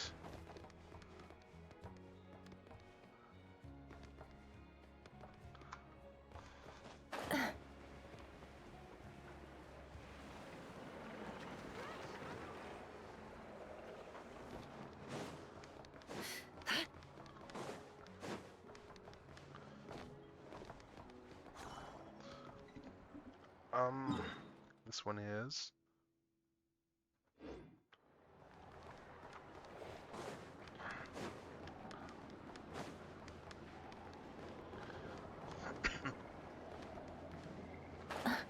Down here somewhere?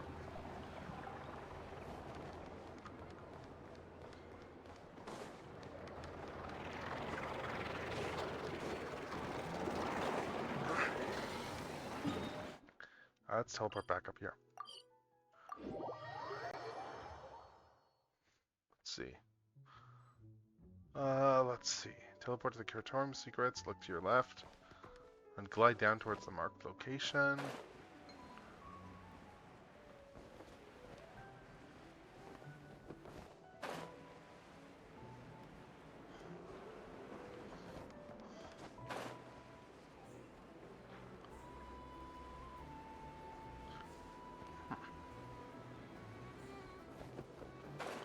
Where is this Melusine? Where is this random Melusine?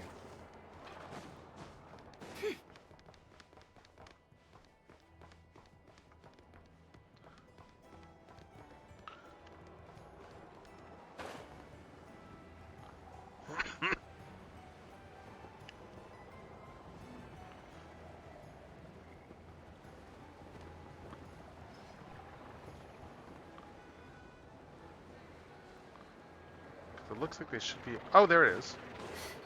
Okay, we got their intel already. Alright, this one we probably have too, if they're just in the main central area.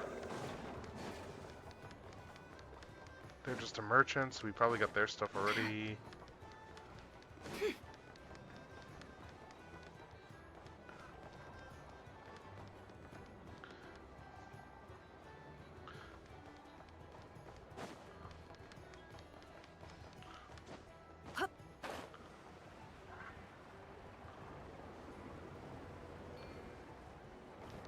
Yeah, this person's over here, so we have their stuff already. Kamenka. I think we got... Did we get this person? We might have.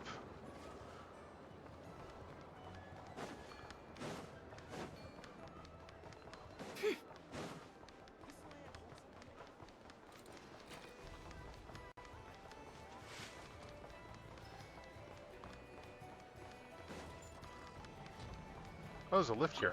Cool. Alright, let's check up here.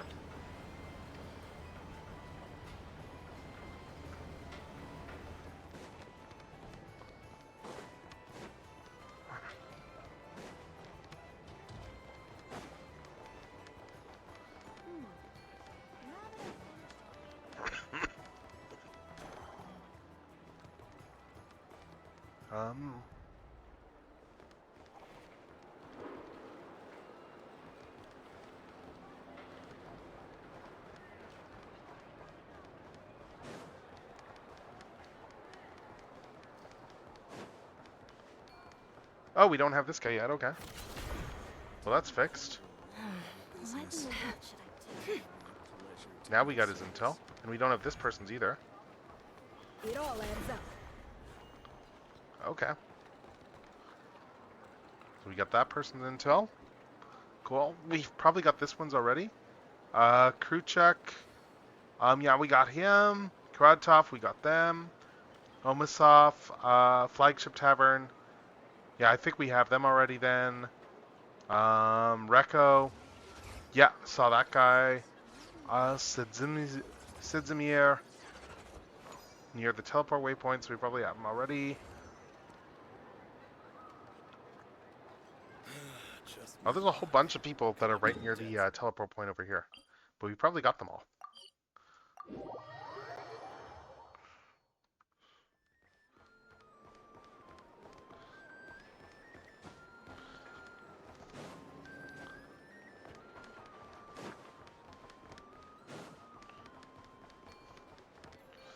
Oh yeah, we got them. Sukovi. Okay, let's check over here. We might not have this person.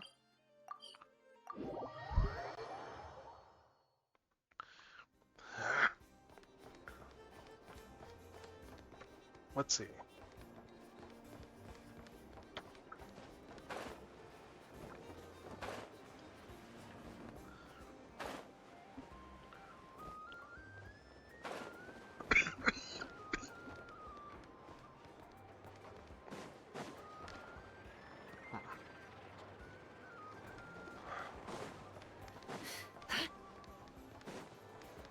Okay, and there's someone over here that's with another NPC apparently.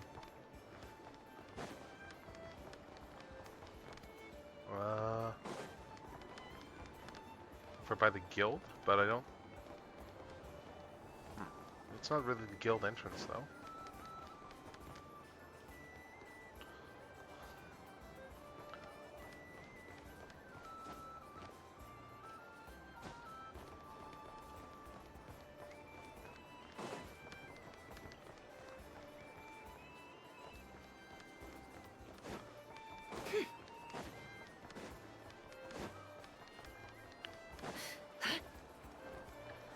Yeah, this guy's supposed to be by the Voynich Guild. I can't see him yet.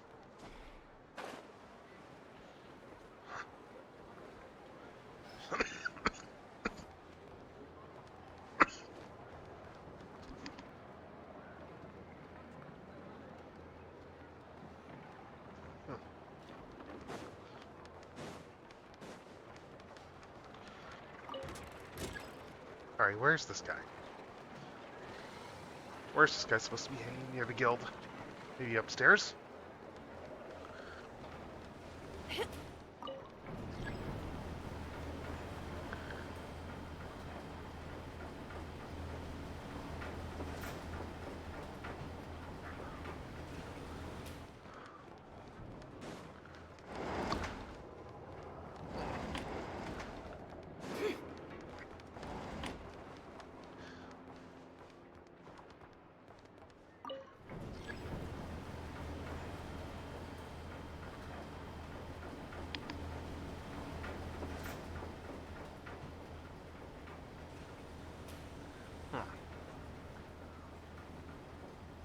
Yeah, I'm getting further away, so probably not up here, but we'll find out.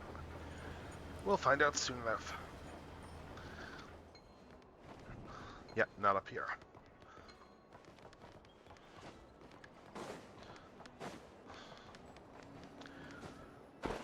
Yeah, the guy we're looking for is down here somewhere.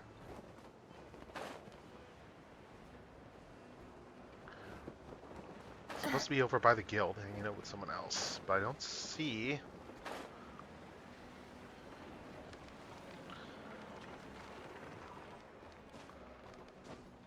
Where that person is. Let's check this screenshot again.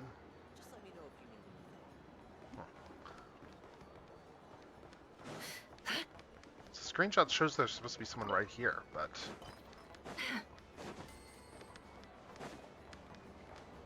I don't know. Maybe he's down here somewhere? I don't know, but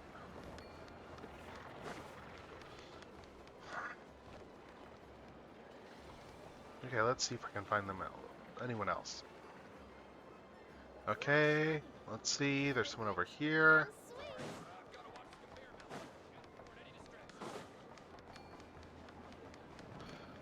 Let's head down to this ratneck one.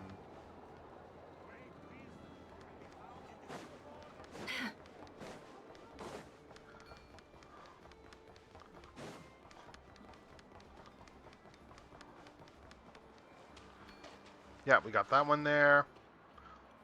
Let's see. Oh, there's someone that appears only at night. Okay. Okay. And this guy is where? Go back to the main square, it looks like.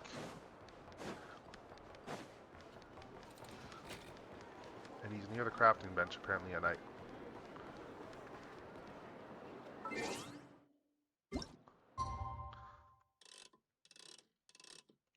Let's see.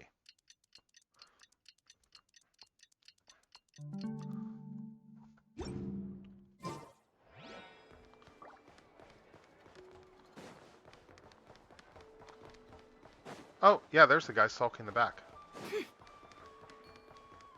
Oh, and I've got, want to cut your secret? It won't come cheap. Okay. What secret? I could tell you, but rules are rules, okay? I'll cut to the chase, 200,000 per piece of intel. How would I know if it's the intel I needed? Oh, did I get all the intel for this week? Maybe I did. Well, let's go back to the Adventurers Guild and redeem intel. Add Ast. Let's see. Oh yeah, we got all the intel for the week, that's why. So let's get this one. Exchange 5 clues. Go to the quest. On the bounty board of the flagship, there's a target known for vanishing without a trace after committing numerous heinous crimes. Okay, so let's go up to the flagship. Oh no, we need to go to the curatorium first.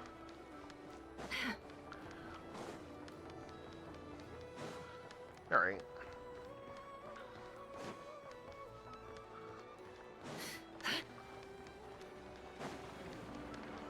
I think that's actually all the quests I need to do for this. Let's see. Anyway. Let's see. There's a particularly tricky bounty at the flagship with basically no leads. The target was attacking people in the north of Lempo Isle, but now he's disappeared without a trace. No one seems to know where he's gone. Every contact leaves a trace. No matter how carefully someone covers their tracks, in doing so, they always create new ones. Besides, just because the bounty didn't include any extra information, doesn't mean whoever posted it doesn't have any. I never thought of that. I'll go ask Lezik. With all my experience, I should be able to get something useful out of him. I'll leave it to you then. You can count on me, Boss Neff. Alright. Well, go to the flagship. Talk to the person there. And what else? So let's go to the bar.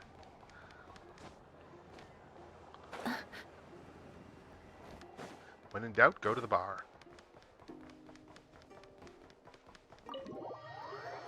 Alright, let's see.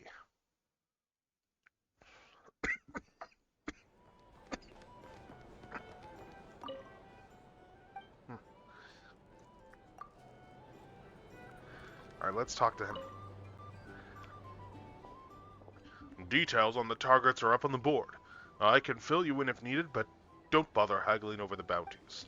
About the bounty targets. There are 4 targets on the board, but we only have leads for 3.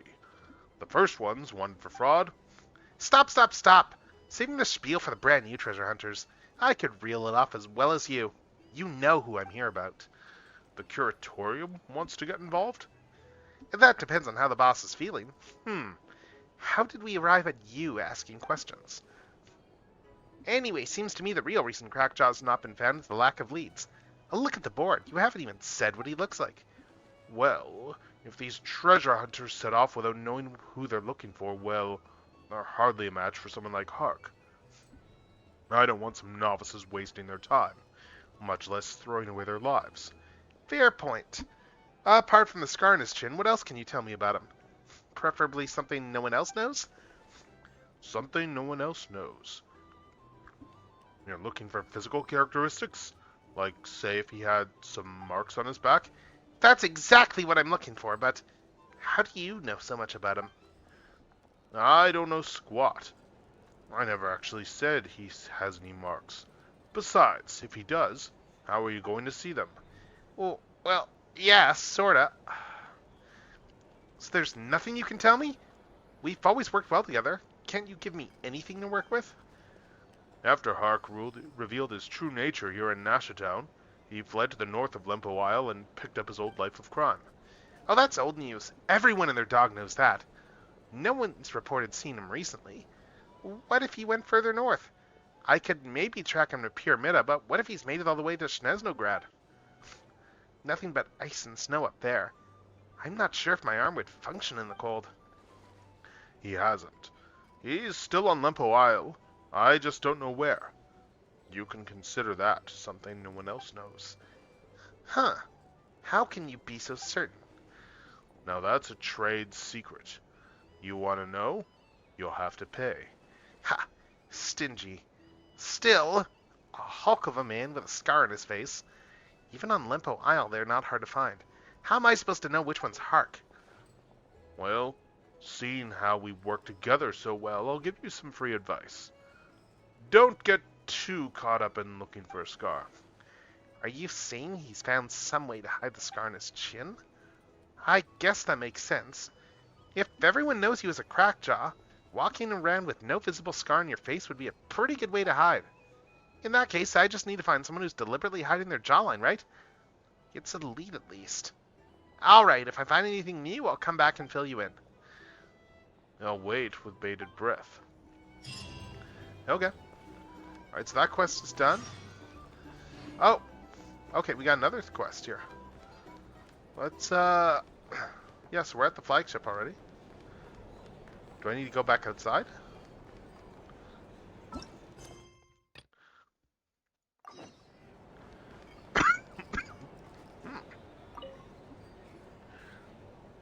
Huh?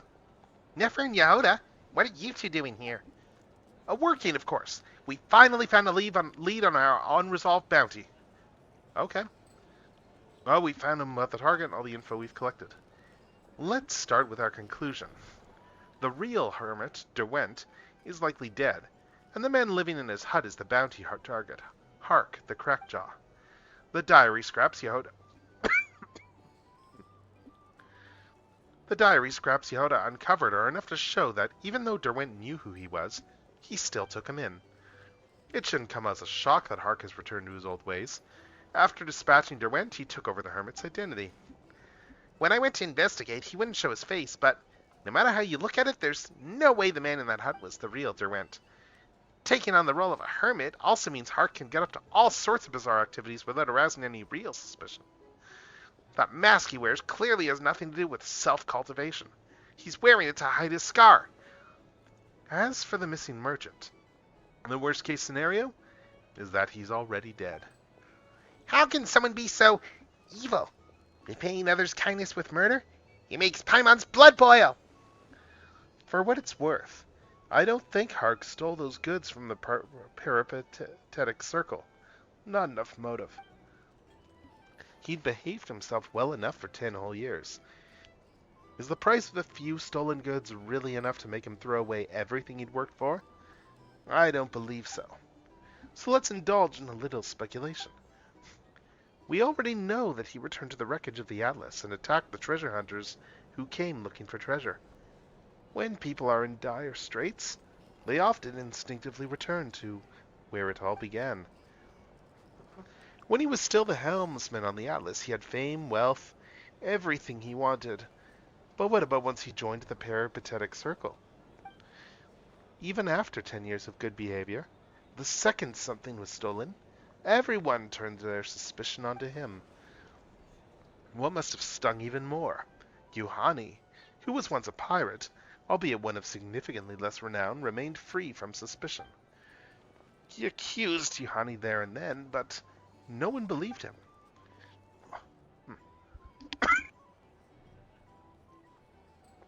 Driven by disappointment and rage, he made his first mistake. That was the turning point. Whatever went down in that hermit's hut was likely a similar situation. For someone like that, even the smallest of conflicts can blow up into a fatal confrontation. Hey, traveler! We can't allow someone as dangerous as that to keep walking around doing bad stuff.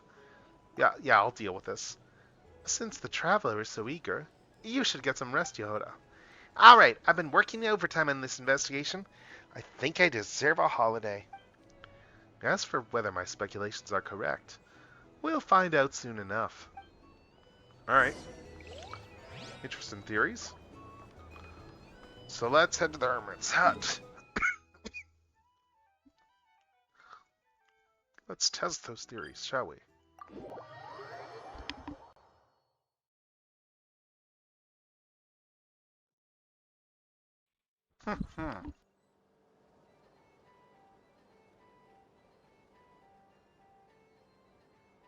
Alright, let's test those theories out, shall we?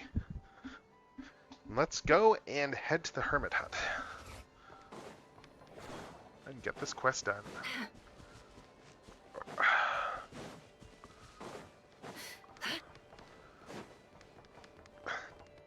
Oh hey, there he is. I've not done anything to any of you.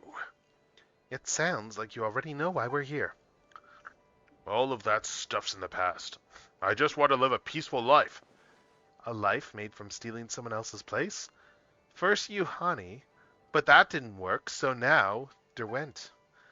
Poor performances never fool the audience for long. There won't be any more victims. Yuhani? Huh! You're saying I took his place? It was never his to take. Everything he had, he got by looking nicer, talking nicer. We were the same. Everything he took, it belonged to me. And what about Mr. Derwent and the merchant? What did they do to you? They asked questions they shouldn't have asked. Just like you. So die! Alright. Alright, let's beat this person down. Can't hide the truth. It all adds up. Absurd. Strike a pose! Installation chamber deployed. Merciless.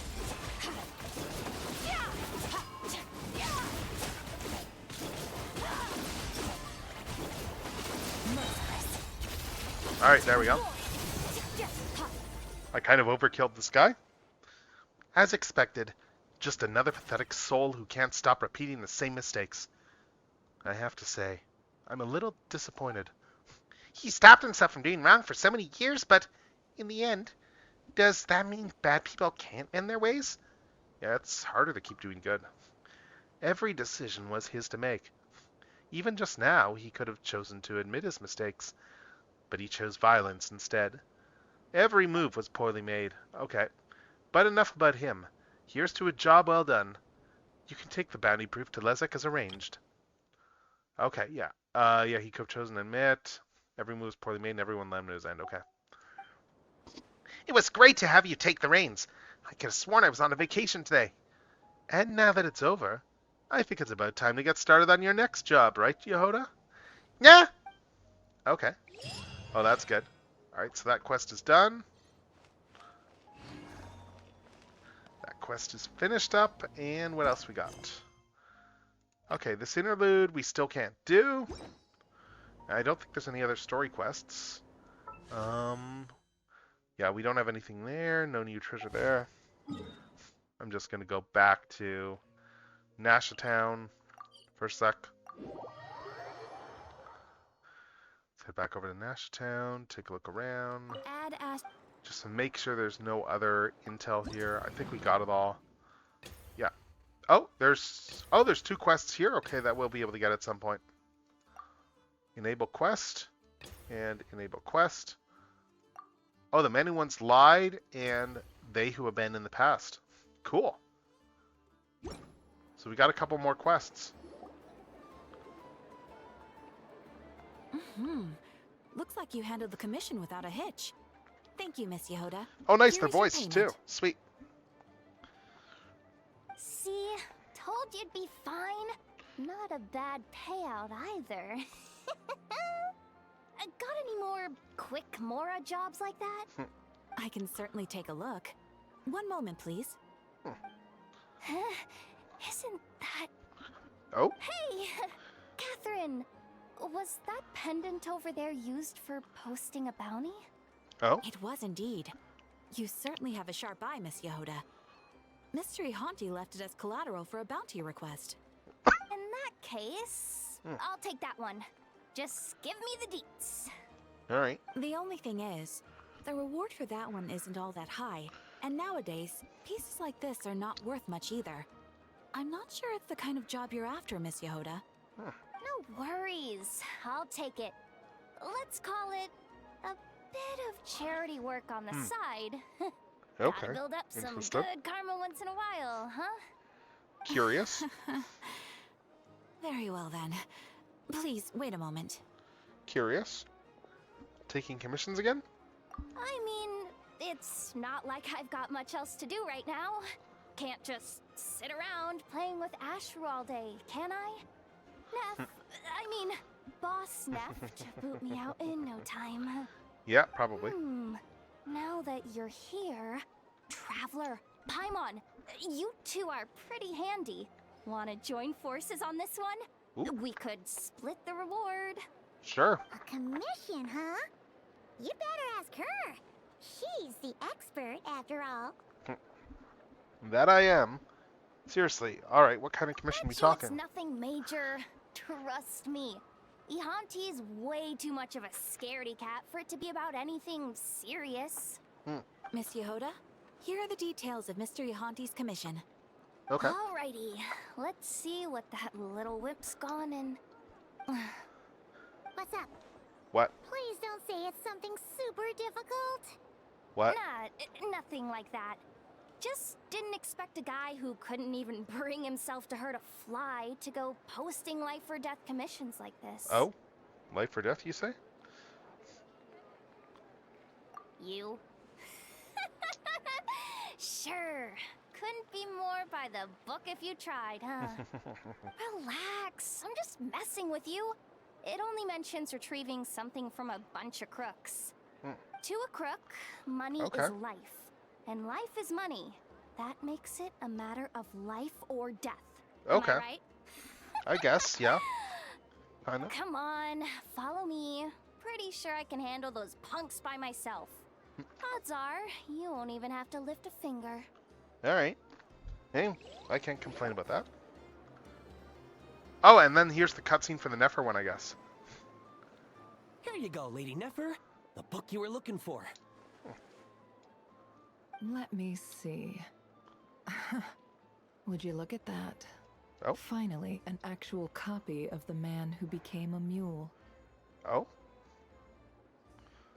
Is that Nefer? Is she here for commission? Yeah. Nefer doesn't seem like the kind of person who takes commissions. More like the kind who dishes them out. Yeah. Exactly. Hey, if you start taking work from Nefer, there'll be none left for Yehoda. Still, what sort of job is Nefer delegating to the Adventurers Guild? Yeah. Paimon's kind of curious. Yeah, why would she not just put Yehoda on it? Let's ask about it later. Not bad. This is exactly what I was looking for. The Adventurers Guild must have quite the impressive network tracking down a long-lost story like this. Well, that's all thanks to our hard-working adventurers. There were quite a few setbacks along the way, but in the end, we managed to find a collector in Snezhnaya who had a copy. Oh, interesting. How ironic that a story about the desert would end up somewhere like Snezhnaya. Huh. Well, thank you Irony. for your efforts. I'll send over the payment as promised. Also, Mr. Sarin, please keep this commission active and raise its priority level. I'll cover the additional fee as well. Interesting. Was Not she a after problem. books? It's our honor to do business with you, Lady Nefer. If you'll excuse me, I'll go get everything sorted. Interesting. Huh. Wonder what she's after. Wonder what Nefer's after. My business is done, you two. You can come out and ask your questions. Oh crap, I she know spotted you're us. Curious. You knew we were here? You even heard what Paimon said? Huh. Guess that's what makes you the boss. Yes, you're posting a commission Something then, I guess? like that. It's more like a long-term partnership I have with the Adventurers Guild. Okay. Come, let's head back to the curatorium for a cup of tea. This isn't the best place for sharing stories. Makes sense. So we have two quests here, okay. One is, let's see. Oh, okay. Okay, so let's see. We got both these quests here. And one of them involves going to the curatorium with Nefer. Come from, and So where let's are head we there. going? Although actually, you know what? You know what? I think before we do anything further, we're going to get hit by ads shortly. So I'm going to run an ad, take a quick bathroom break and stuff, and we will be right back. We might switch games, honestly, after the ad, but we'll see. We'll see how I feel.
All right, and we have switched games during the break because I'm going to go and do some Star Rail stuff.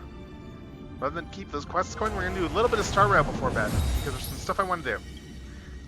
There's still some stuff I need to do in order to get like all the rest of the rewards for this Battle Pass period. So let's see. We got what all we gotta do still? Currency Wars. I need to get that Ascension level higher. We've got what else? Relic Recon. There's still more to do there. Let's see. Let's open some chests here. Oh, we can get more of these. So yeah, anyway, we got a bunch of stuff I want to do here. So Relic Recon. I'm trying to get more relics for her.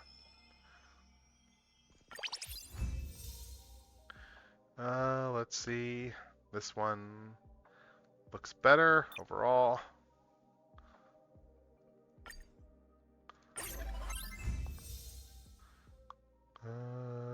Attack percentage and crit rate. Let's keep this one here. Oh. Okay, yeah, I know this one's better stats.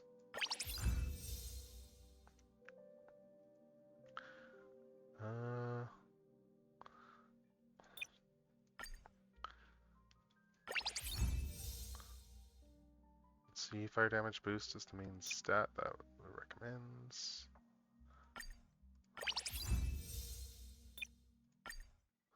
Okay. Let's see. So we got a bunch of that done. What else we got to do? Memory of Chaos. We've not done any of the jokes come true. No. What's this here?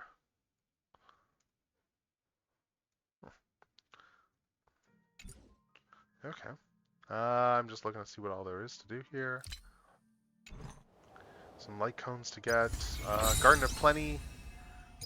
Snack Dash. Right, we still need to get some limited time rewards for Snack Dash. Spectates 5 and 7 matches. Okay. So we need to do 3 more matches there, I guess, in any arena.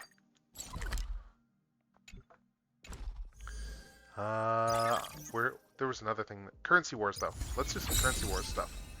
Because I need to get my ranking to 25 for Currency Wars. Points, and plus the points reset, so. Let's do Currency Wars. Enter the, points on clearance, Ascension points on clearance. I'm just looking to see what we get. Recommended for completing bi-weekly points missions. Enter Standard Gambit. Cobalt Silver is the highest we can go. Let's, so this is a harder one too. Okay, let's try this. Cool. Bosses of this match are those. Okay, what do we got for? Let's see.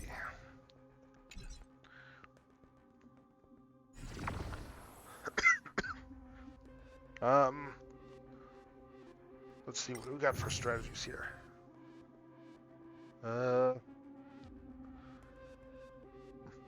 Let's see.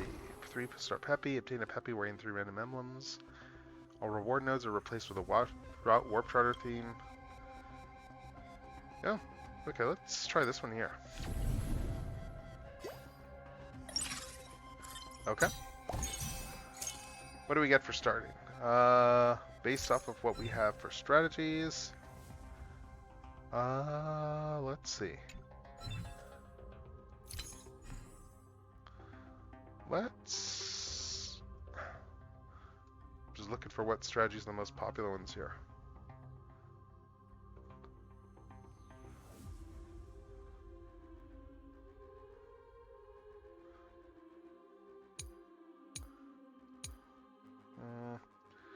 This one's pretty popular. Let's try this one here. Okay, let's see. Let's try this strategy here. Equipment tracking.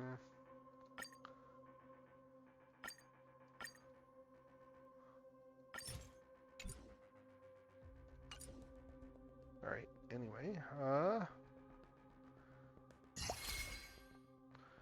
let's go to the store. And let's see.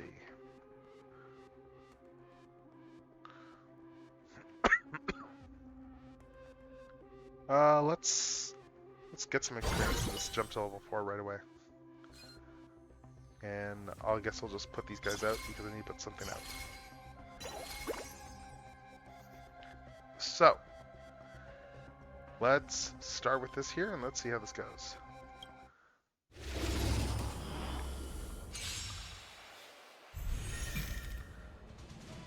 Existence is limited. All will be swept away by the wind. Net markers activate. Time for a good old counterattack. Who will it be? Okay, that's one trotter All down. will be swept away by the wind.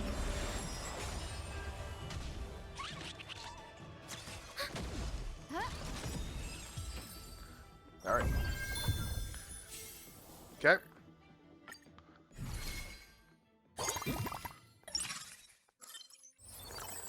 Let's see what we got.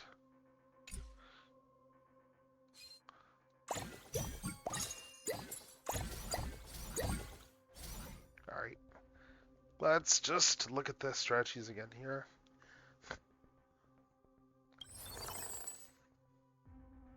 Where's the strategy tracking?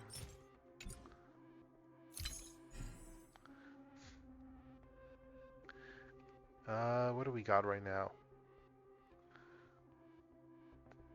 Just looking to see what's recommended then based off of what we got right now for party members. Let's see, let's jump to level 5 here. Let's see.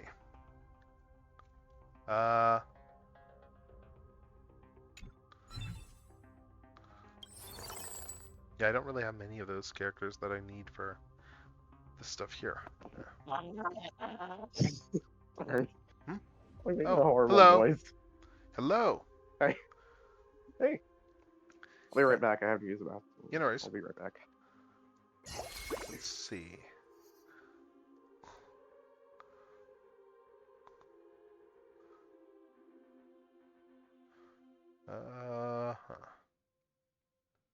Let's try this. Stand still. Eternal. All will be swept away by the wind.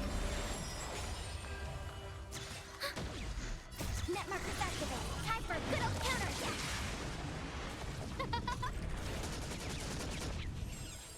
Relax. Time to say bye. Boom. More treasure.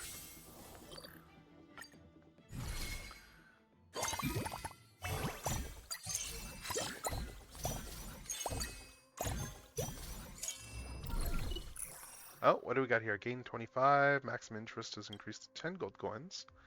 Every time you spend gold coins to refresh the store. Oh, that's not bad either. But this one is really good too. Let's go with the interest rate increase. Let's see. So based off of my current strategy that we're going for, let's see. I need Ting Yan on the group there, I guess. I can't believe I predicted another Pokemon. Oh? Which one? Well, a while back, like earlier this year, I did like a regional form of Goliath that was Bug Steel. Okay. Hold on, let me see if I can get your stream up. Guess what type Mega Goliath is? Steel? Yep. Nice. Okay, let's see. Let's bring Sunday in as well. He fits the theme here. Let's do Hyacine too. What game is this? Star Rail. Is this still in Genshin or is this Honkai? No, it's Star Rail right now. Oh. I'm playing the Currency Wars gameplay mode. Let's see. A bunch of these I will probably sell off. I'm Playing just... the what? Sorry?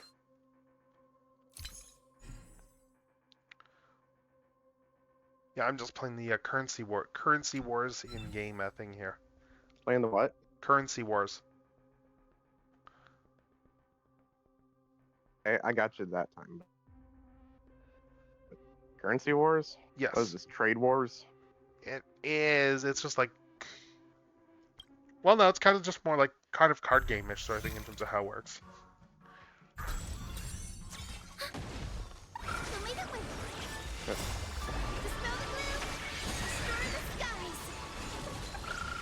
Before I start the DLC, I'm gonna get like a shiny charm. Nice. I've only got 100 battles left to go. Cool.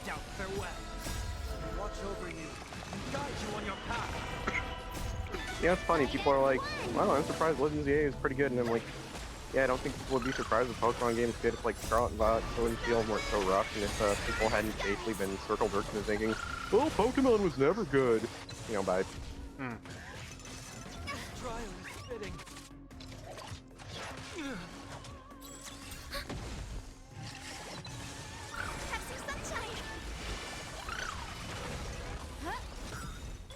Those stars give these trailblazers your blessing.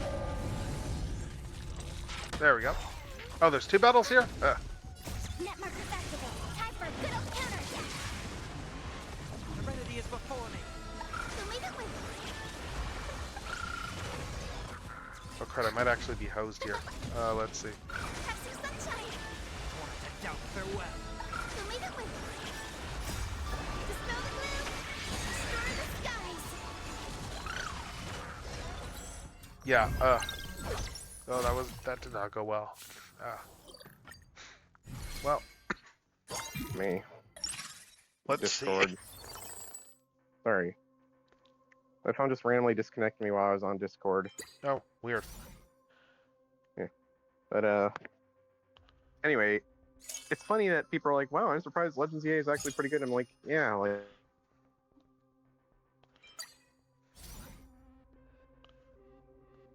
The Pokemon fan has been gaslit into thinking, well, actually, Pokemon was never good. People only played it for the creature designs, and I'm just like...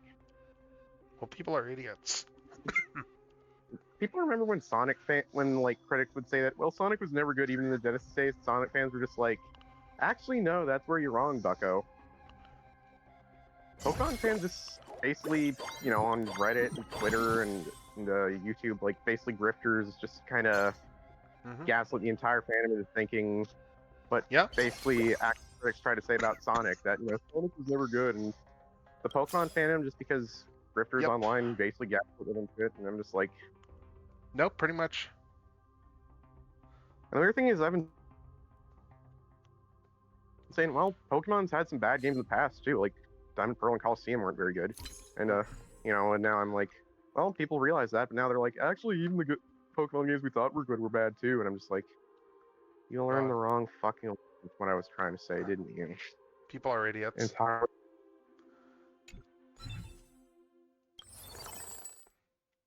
I don't know what else to say other than people are idiots. Honestly, Pal World is lucky it came along at a time when, like, you know, social media managed to basically break the Pokemon fandom's mind into thinking even a decent game is bad, and, you know, if it's Pokemon, it's automatically bad, and if it's, like, slop, that's just barely... Well, Pal World is mostly functional, but it's still, like, kind of slopped, like, you know... So, you know, it's, like, basically... And the thing is, there's, like, better Pokemon clones out there, like, obviously Shin Megami Tensei is very difficult, not for everyone. Right. I'd still recommend that over Pal World. Okay. And of course, Digimon makes good stuff. Like, the Digimon story games are great. Oh, yeah. Digimon franchise is consistently generally very good. I'd say it depends. Like, the games can be scattershot. The anime, like, has a few rough seasons, and also the Cry movies were terrible. Like, the irony of the Try movies is they actually sold very well because they were basically just nostalgia bait for adventure, but they also sucked and, like, they apparently had no idea where they were going and just lost track of the plot and just... Basically, they Toei promised that, oh, and, Last Adventure Kizuna, we'd address all the hanging plot threads that Try left over, and guess what? That didn't happen. Apparently, the Adventure 02, the beginning sequel movie, was actually pretty decent, though. Just kind of came a little too late to really save the original Adventure continuity, given how Try was actually really badly written in Last Evolution of Kizuna. Well, not badly written, just ended up pissing off a lot of people by basically saying, "Hey, if you still like Digimon and you're an adult, you're a nerd, and you should grow out of it. Keep buying our shit, idiots." You know, like this. Right. I mean, the whole thing with Last Evolution of Kizuna is they actually got the guy who was the writer on the original Adventure anime on board, and he left because the director was so insistent on doing things his way, and for whatever reason, Toei was just like, "Oh, we're not going to listen to the guy who actually made the original anime a success. We're just going to let this new guy who insists he knows what he's doing better than the guy who actually made the first anime popular to begin with." Okay. And so, the writer just left because he was understandable. Very understandable. Alright, I will say that I just hope Toei never brings back a Konaka, because, the guy who wrote Tamers, because Tamers was friggin' great back in the day, but Konaka kind of went off the deep end in Conspiracyville. Okay. The radio drama he did a few years back. Yeah, I remember who you're referring to. God, apparently, I haven't watched it, but apparently the voice actors, when they were reading the script, they had looks on their face like, what the hell is this? That's they were just not good. Yeah. And again, Toei and Bandai basically had to apologize that, crazy shit, Konaka put in there about cancel culture and political correctness being the new D-Reaper was, not something they actually agreed with. Yeah, basically got derailed because he went off. And the sad thing is, he made a series before Digimon, Serial Experiments Lane, which is all about how the internet can which is basically about how the internet can, basically make people antisocial, alienate them, and just... And then it ended up happening to him, except he also became a blithering idiot. Which I don't think happened in, to anyone in Serial Experiments Lane, but, Okay, yeah, that's unfortunate.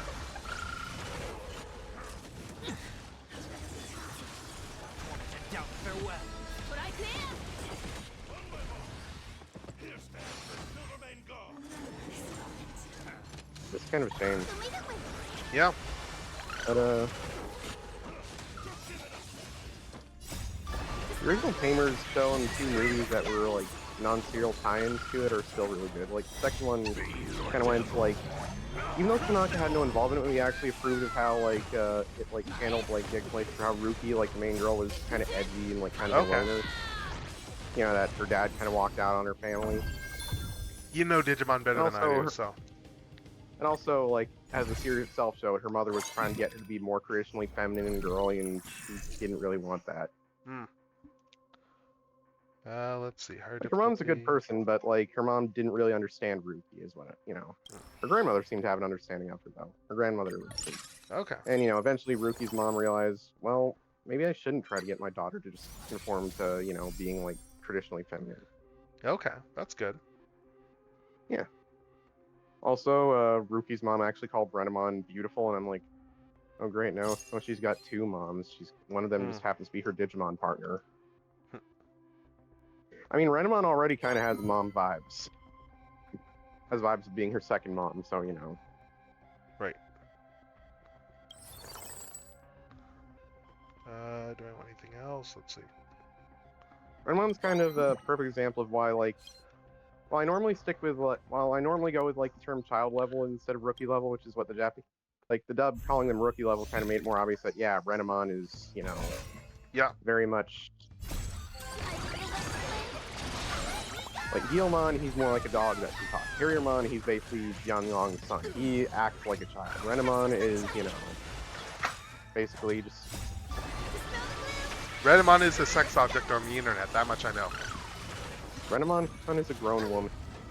and who happens to become like a four-tailed old non-anthropomorphic fox when she evolves.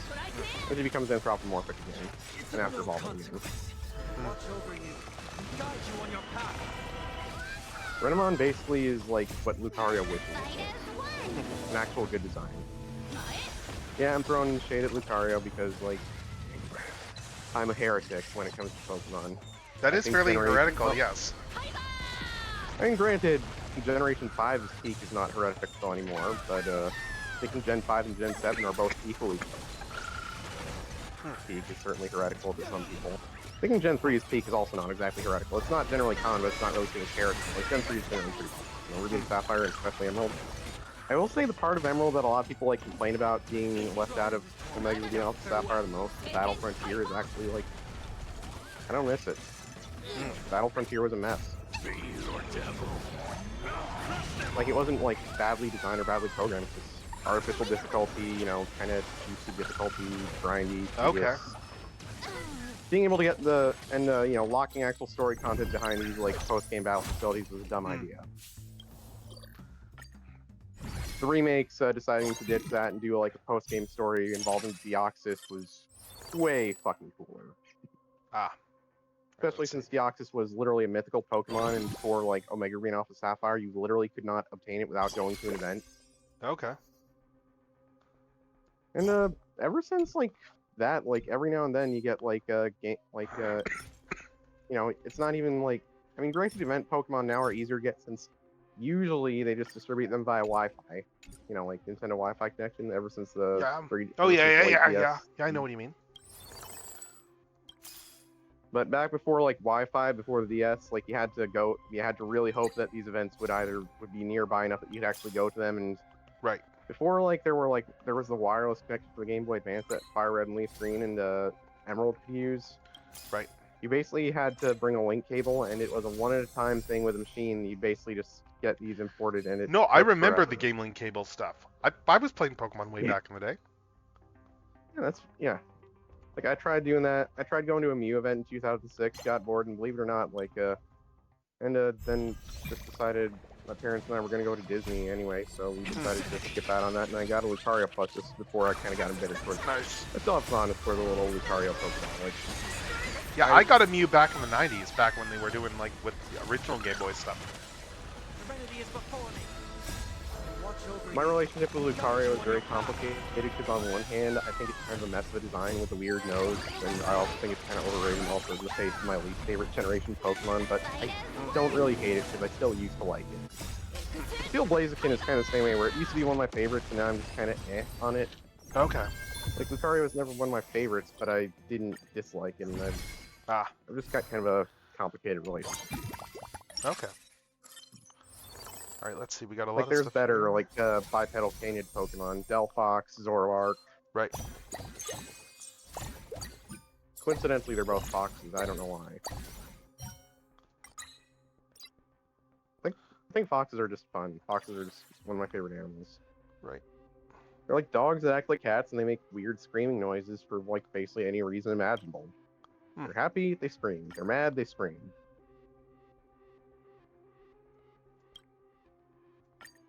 Let's see. What do I need? Foxes look pretty majestic when their mouths are closed, but when their mouths are open, they're usually, like, making some sort of wacky noise, and they just look absolutely silly. What's this do here? Tanuki raccoon dogs are actually related to foxes. Interesting. And not just their canids, but, like, their closest relatives are the foxes. You know, the Tanuki, the raccoon dogs are more closely related to foxes than they are to, like, wolves and such. Interesting. And if you've ever seen the videos, the noises Tanukis make, you're like, yeah, they're definitely related to foxes. They also make weird screaming noises. In other words, the noises Michiru makes a lot in BNA are not inaccurate.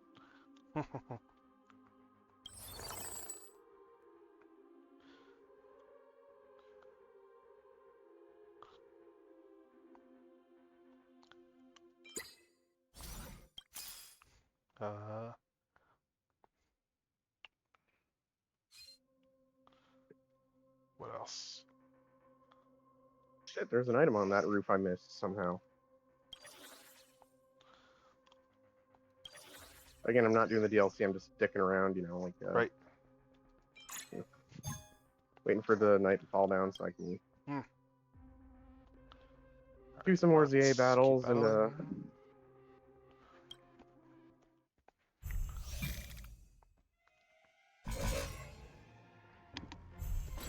99 battles left to go. 99 battles left.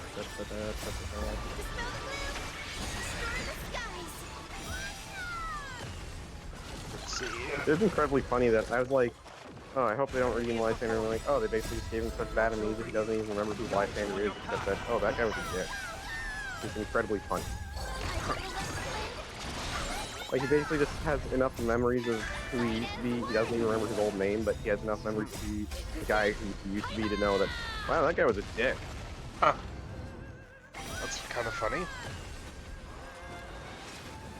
Which would have been really funny to do with, like, IDW Like, imagine if IDW Megatron, instead of remembering all the shit he did, he had vague memories, like, and he was like, wow, he finds out who he was. That guy was a... That'd be interesting, I guess, but that feels like Sui's IDW skids is what you're saying. Lysander via amnesia and gets this by becoming a vegetable after he couldn't take losing to a teenager.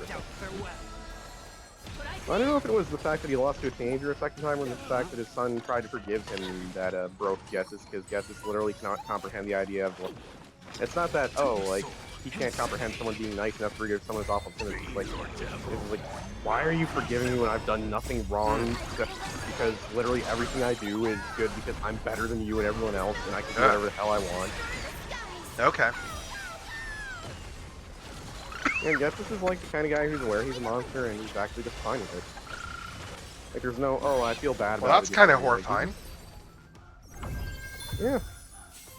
Lysander is at least in denial about what a monster he is. Getsus is just like, yeah, I'm a monster, I'm fine with it, and I just enjoy being a total dick. Because I am better than everyone.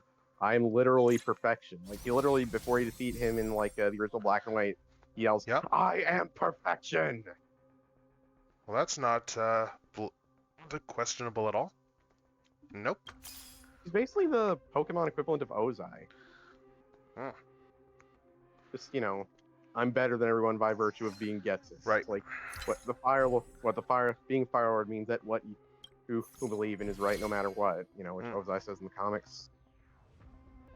The thing is, Getsus, like, the only reason he thinks that is that he's possibly descended from royalty and is probably from a wealthy family, just that sense of entitlement. Like, literally, the only reason he's the way he is because he's an entitled bastard who thinks that he's better than everyone, and he's, probably before he went evil and was disowned by his family for it, he, was basically handed everything and still wasn't enough for him. Sounds like another guy from New York, huh? Getsus is, not a rambling moron. Yep. To the soul.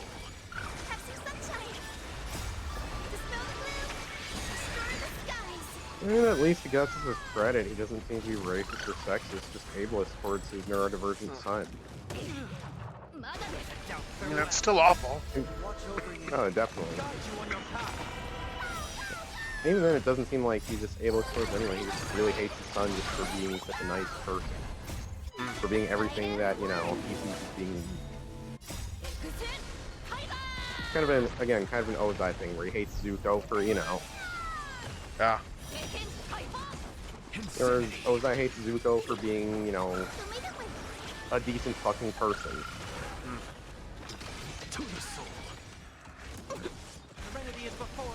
I love how, like, Zuko, like, he had the worst father ever, or one of the worst fathers ever, and he ended up being a pretty okay guy because he had a good mom, even if he was forced to leave. And more importantly, after she left, he had, the best uncle anyone could ever ask for. Okay. Let's see. Zuko from Avatar? Right. I think everyone would do better if they had someone like Iroh in their lives, Uncle Iroh? Yeah.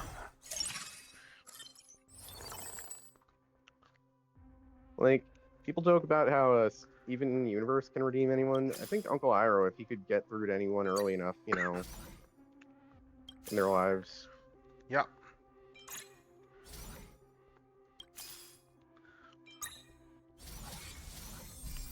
There's a reason there's Absolutely. that meme that, like, be the person Uncle Iroh and Mr. Rogers believe you can be.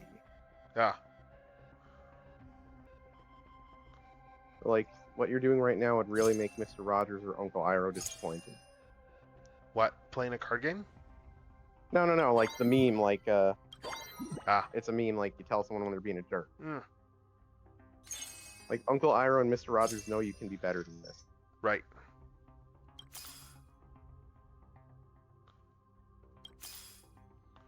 Trying to think of other mentors. Like, I guess Yoda kind of ended up being like that too, I guess. He made a few big mistakes back in the prequel era, though, so, all the Jedi mistakes back then.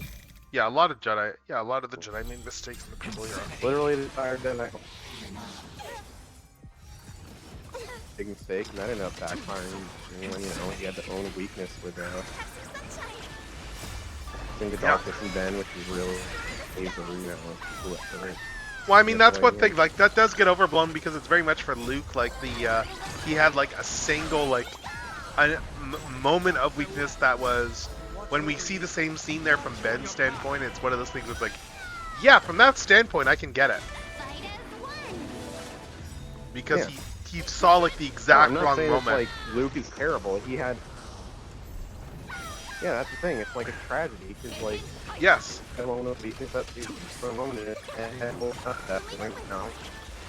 Yeah, it was one brief moment of weakness, and that one very brief moment of weakness was enough.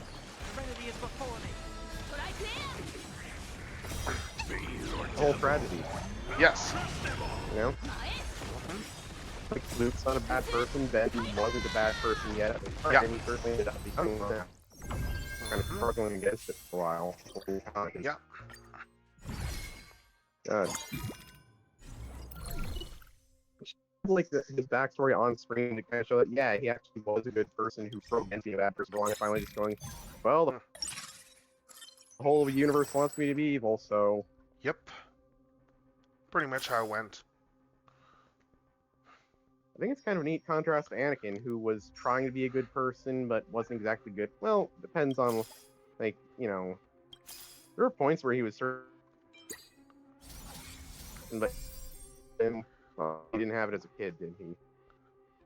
Sorry. And of course, there's the fact that Anakin, and of course, Anakin certainly had a lot of trauma in his life, being literally a slave. Yep.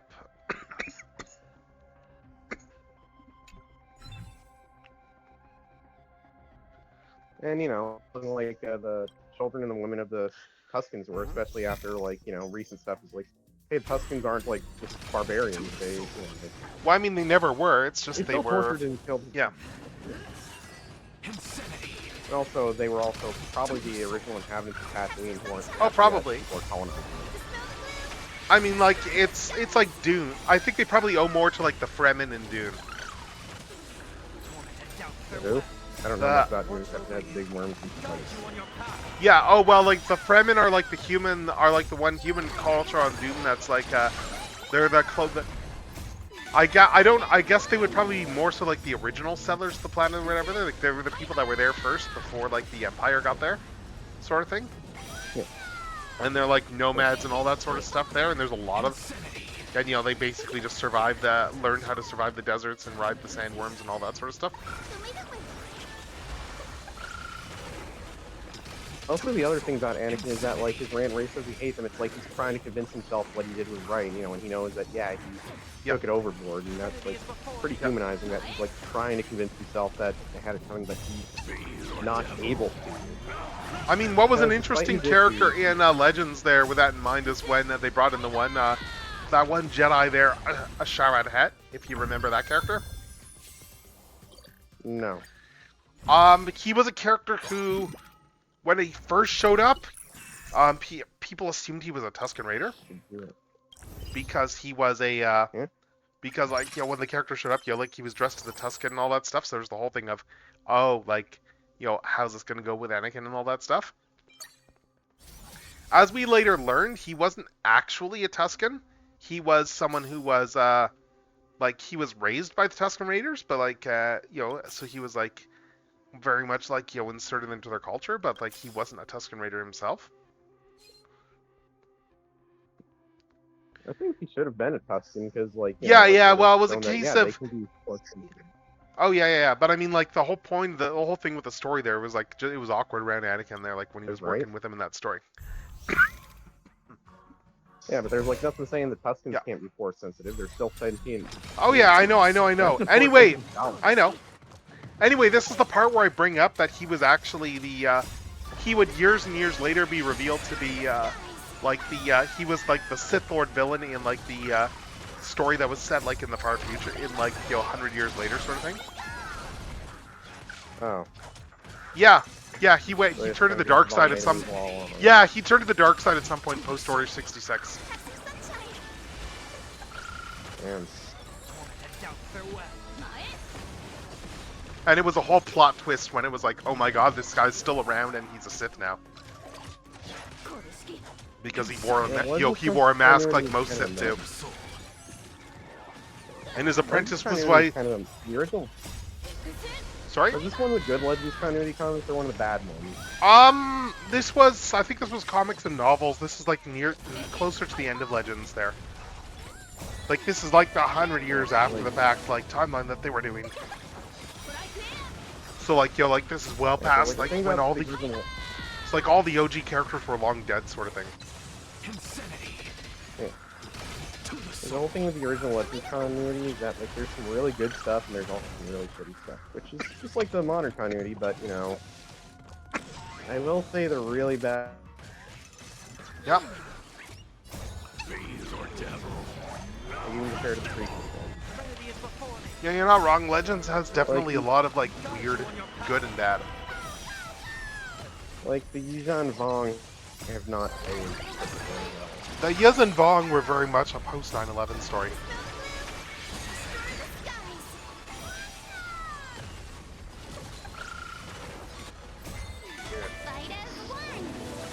Yeah, you're right. The thing though. that makes them just kind of feel kind of icky to me. Yeah.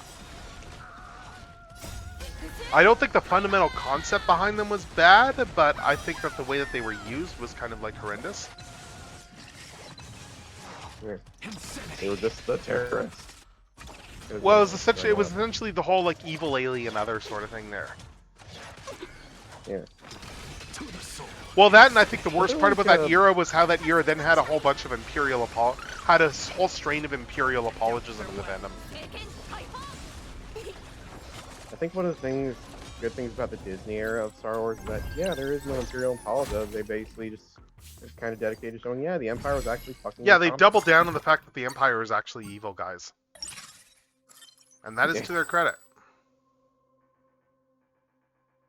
I feel like that's probably Kathleen, like, doing that to her credit, No, I think that's everybody. Like, Filoni's very... Like, give Filoni some credit. Well, like Filoni, obviously. Dave is well aware of that that the Empire is like actually evil. God, I forgot Filoni. The guy who was basically the real daddy of Star Wars at this point. Well, Lucas is still the real daddy, but Filoni is like the heir. He's the inherited will, yeah. I just get Star Wars. Well, I mean, he worked directly under Lucas for a while, so that's not shocking. I think the other thing is, like, Dave Filoni has been a Star Wars fan his whole life, and you think, oh, that would mean he might, like, kind of fall into this trap a lot of fanboys do that. Oh, the Empire was actually cool, and no. The important thing with Star Wars is that you use Star Wars as a framework to tell stories, as opposed to that's what you need to do proper Star Wars. Like, remember, it's a framework. Like, for instance, like how Andor is very much just a general like anti-fascist story that uses Star Wars. Like, Tony Gilroy is not a Star Wars nerd. He didn't need to be a Star Wars nerd because there were enough Star Wars nerds at Lucasfilm that they were able to let him know what he could and couldn't do.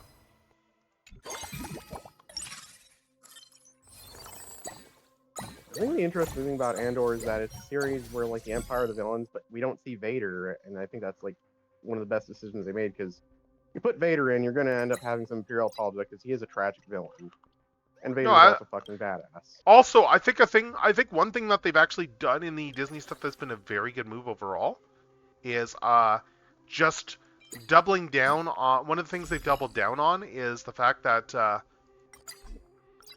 hold up, there we go. Okay, sweet. With regards to the Empire, what was I gonna say? Vader is sorry, not Vader. I like with Stormtroopers. I think the way they have handled Stormtroopers in a lot of the more recent canon, I really like, because the thing that they've done with Stormtroopers is that they have gone back to remembering that Stormtroopers are meant to actually be elite troops. If you know what I mean by that. Like, Stormtroopers were never meant to be like the disposable like generics in the Empire. They were meant to be like the top. They were meant to be the actual like top tier dangerous ones. So I think the sequel trilogy I can remember because like the Stormtroopers were actually pretty badass in those. Yeah, but I mean, like, for instance, like one thing that I've seen brought up about the original trilogy, for instance, to its credit, is that with Stormtroopers, you know, like, one, of course they're all over the Death Star because the Death Star is like the top, you know, the top secret military base. So of course the entire like force is going to be like the elite troops. But also the fact that they were missing on purpose, like throughout most of the Death Star scenes. And I will point out that Leia notices this at least once during the whole thing, that it's weird that no one's actually hitting them. And that is entirely because Vader's whole plan was to let them escape so that he could find the Rebel base. Which, let's be honest, that is like full-on an Anakin Skywalker plan. Yeah. He may be more man than machine, but he's still as sharp as he was before when his depression isn't, like, you know, kind of overruling that. Because he's, you know, Vader is not happy being Vader.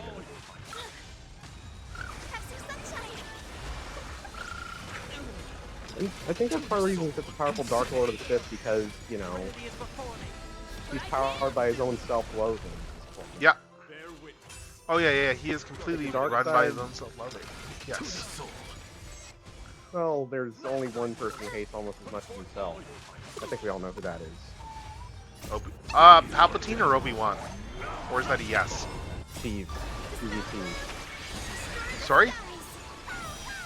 I guess yes would work too, but yeah, I was just going with Steve. Yeah, because he hates them both, so.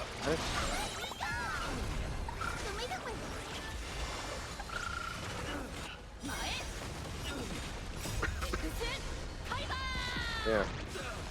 He still probably blames Obi-Wan for some of it. So yeah. Well, I mean, like, he is still obsessed with killing Obi-Wan, like, even by the end of, like, the Obi-Wan show. And Palpatine kind of has to talk him down to keep, like, pursuing Obi-Wan. Because keep in mind, he thought Obi-Wan was dead until all that stuff. And you really are the most dramatic fish in the galaxy. Yeah. Well, I guess he's the second most dramatic, since there's one guy who basically hams it up more than he does.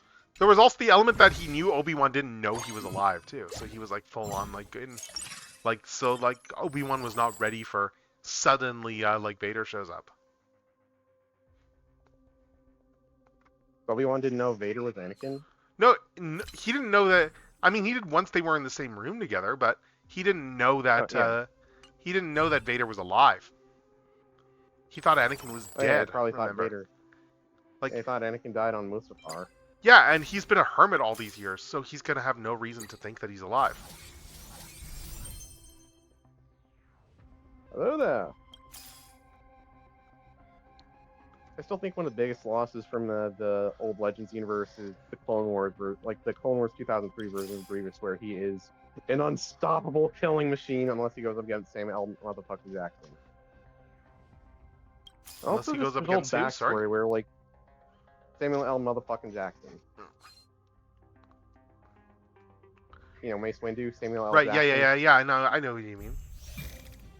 And also, like, I like Grievous's old backstory better, where like he actually had a legit beef with the Jedi. It's just that he's also basically blown up by the Sith, and they rebuilt him into a cyborg and fucked with his head to make him like go from being an honorable but still very brutal warrior to just batshit insane. Though there's also the element, even with the revised continuity, to what extent did the Sith mess with his head? It's that he thinks this is how it was all along. Oh god, I actually like that idea. Yeah, basically being reinforced.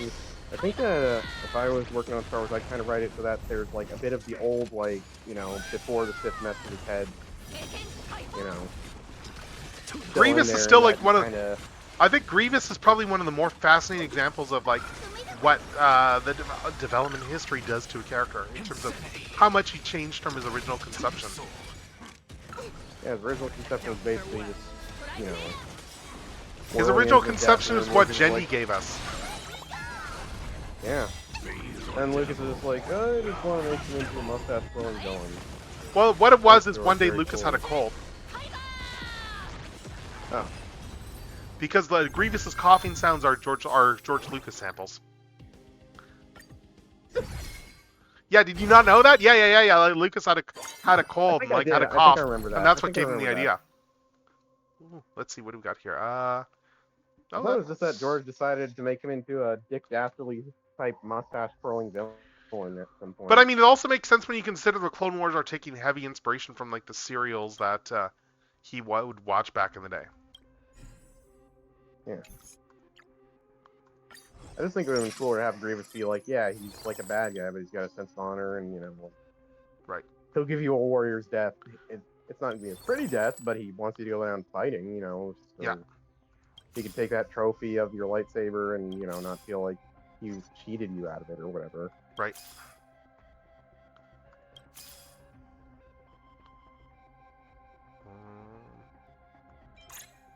I like how there's one bit in the original Clone Wars where he's fighting a bunch of clone troopers and it's kind of implied that he has a chainsaw built into him somewhere because you just hear a chainsaw revving as he rips apart some clone troopers off screen. Oh, is that the one where they invade his fortress and he messes them up? In the original series. Oh, okay. The 2003 one, the Gendy one. Ah. And yeah, of course that someone would just be like, why not put a chainsaw in this guy? And I'm sure Gendy probably put that in because it was kind of darkly humorous, but Right. Because Gendy, he's still he still got to start doing comedy. Yeah. In cartoons. And Samurai Jack is still pretty damn funny when it wants to be. Oh yeah, I mean the man was gonna do a whole Popeye film. God, I wish that happened instead of. I'm glad that somebody leaked the storyboards. Yeah. There's an entire leak of the storyboards for the Gendy Popeye. Oh, you didn't know this? There was a leak several years ago of the full animatic for Popeye. With voice. Leak footage, not animatic, but some early test footage or something. No, no, there was the test footage, but no, I'm talking the full movie exists in animatic form with a voice track. Wow. Didn't Tom Kenny voice Popeye in it? Yes. Yeah. It was Tom Kenny doing Popeye, but yes. Yeah, so we have, I think there's even music in it too, if memory serves. It was a full, rough cut in animatic form. Now I really wish that movie happened, because Tom Kenny is awesome. Kind of sad they didn't do Billy West doing Popeye, because he could do a really good Popeye too. That's fair. That's true, he's been the voice of Popeye for a while now, right? I honestly am not sure. He's also a great voice. He's pretty up there age-wise, but I mean, I know Billy West is someone who actually did put the work. I remember there was on Rob Paulson's podcast, there was an episode where they had him on, and he went into all of the actual technical aspects of when he figured out what was done for, how Popeye's voice was done. Yeah, I'm not doing very well. Billy West is awesome. Yeah. But he's a voice actor. I met him and John DiMaggio out of convention. They're both great guys. Yeah. Oh yeah. John is great. Hilarious. And Billy's really nice. John is awesome. Billy was pretty surprised that Billy was kind of surprised I could just use Zoidberg's voice without dangling my fingers in front of my mouth like he does. Huh. I just naturally seem to be able to do Zoidberg like this. I'm not doing as good as he does right now. I'm not putting as much effort like as I should. It's late. That's fair. Yeah. Zoidberg was my favorite character on Futurama. Still is. Look, Zoidberg's an amazing character. He's basically the guy everyone else in the show dislikes, except Fry. Fry likes him because Fry's a nice guy. He's kind of an idiot, but he's a nice guy, you know? I mean, the whole joke of Zoidberg is still fantastic. He's Like the an fundamental alien concept of doctor the doctor who's actually horrible at treating humans. Yeah. Like he's like the whole thing is he's like a reverse of like a Dr. McCoy from the Star Trek. Yes.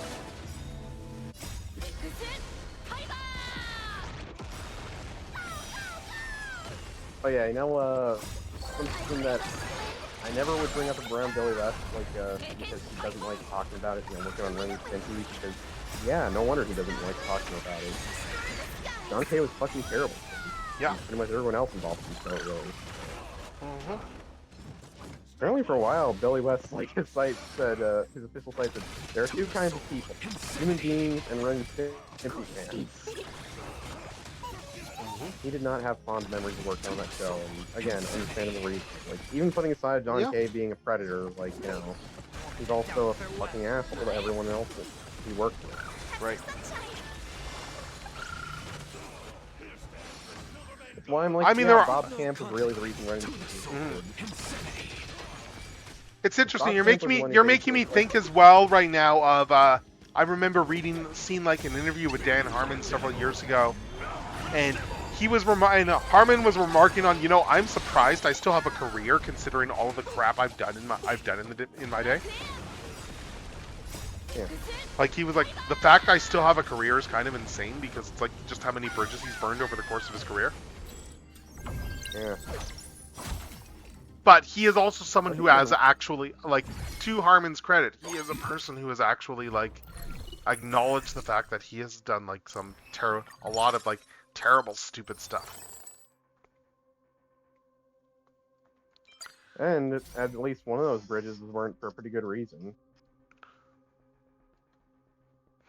Oh, the Royland one? Well, that was an easy bridge to burn. Like, no one liked him. Yeah. Yeah, no. I'm talking, for instance, like, stuff like, there was the incident there with Megan Gans, for instance, there. Where, like, I forget exactly what it was, some level of harassment, but it was, like, years later, like, when he was doing, like, his podcast stuff there, like, he full-on did the thing that lawyers tell you never to do, and this was after he'd had some level of self-reflection stuff, and he was like, you know what, everything she says, she's 100% right. Like, he full-on took her side against him. Yeah. And was like, I was an asshole, and I was in the wrong, that sort of thing. Dan Harmon's credit, you know? Yeah. And But again, like Dan Harmon is known to be like a difficult asshole. But that is like, but he is also somebody who has enough, who does realize that he is one, and has made an effort to work on it. But I mean, he very much suffered for it. He very much did suffer for it career-wise. I mean, like when he got fired off Community because he got, into a pissing match with Chevy Chase. Yeah. Because the problem was that John K suffered for his assholeness. But I mean, John K never learned to be a better person. Yeah, the problem with the whole Chevy Chase thing, I think, is the fact that because both of them have these massive egos, they just kind of like, their reaction to the other pushing back was to push back harder. Because that's how their brains work. Yep. And Chevy was the bigger name. Yeah. And then Chevy got fired off the show for stuff he pulled during the fourth season. Dang. Yeah, Chevy got fired off the show apparently for like remarks he was making, like off-color remarks he was making, like while they were filming certain episodes. There's a point where he just kind of just gets minimized on the show. Yeah. Anyway, I've got enough points to do something, so... Oh? Get Archie! Okay, I did not win this challenge. Yeah. Okay, so anyway, Wait, was that a fox dragon she had? sorry. Was that a fox dragon that one character had backing her up? There is a Kitsune A type spirit character in fox, the here. dragon, something. Let's see. Anyway, let's go back to Currency Wars. That was a terrible plan, though. Like, I did not properly use that Currency Wars plan, so that was like entirely on me, I would say. But let's see.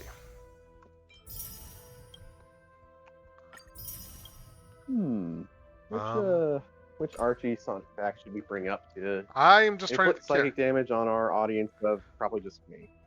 Well, let's see. We could always bring up. I guess we could always bring up. Because we already did some stuff with regards to turtles. We could do some stuff with regards to ninjas. Yeah. So I'm gonna Uma bring up Arachnis Uma Arachnis and the Arachnis clan there. Where Uma Arachnis was like a generic who was like was introduced like when Naugus got released from the Zone of Silence, and when Naugus came out, he came out with Warlord Kodos, his toady there, and Uma Arachnis, who was like a new character that was like Spider Ninja. Eventually, Uma Arachnis, like after Naugus got defeated, like her and Kodos kind of disappeared for a bit. They hid out in Robotropolis. Unfortunately, Robotropolis was the remains of Robotropolis.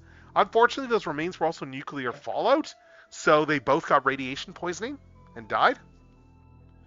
Like, wow. Kodos went nuts. Arachnis got radiation poisoning and died. Not before she had kids. And then the eggs hatched and the babies ended up taking the Sword of Acorns for a while, and then they later on met back up with Naugus when he returned and gave him the Sword of Acorns. And then Mogul had the Crown of Acorns, and then we got the whole bit there where they kind of both realized they were in the same faction, and Naugus re-swore fealty and handed off the sword.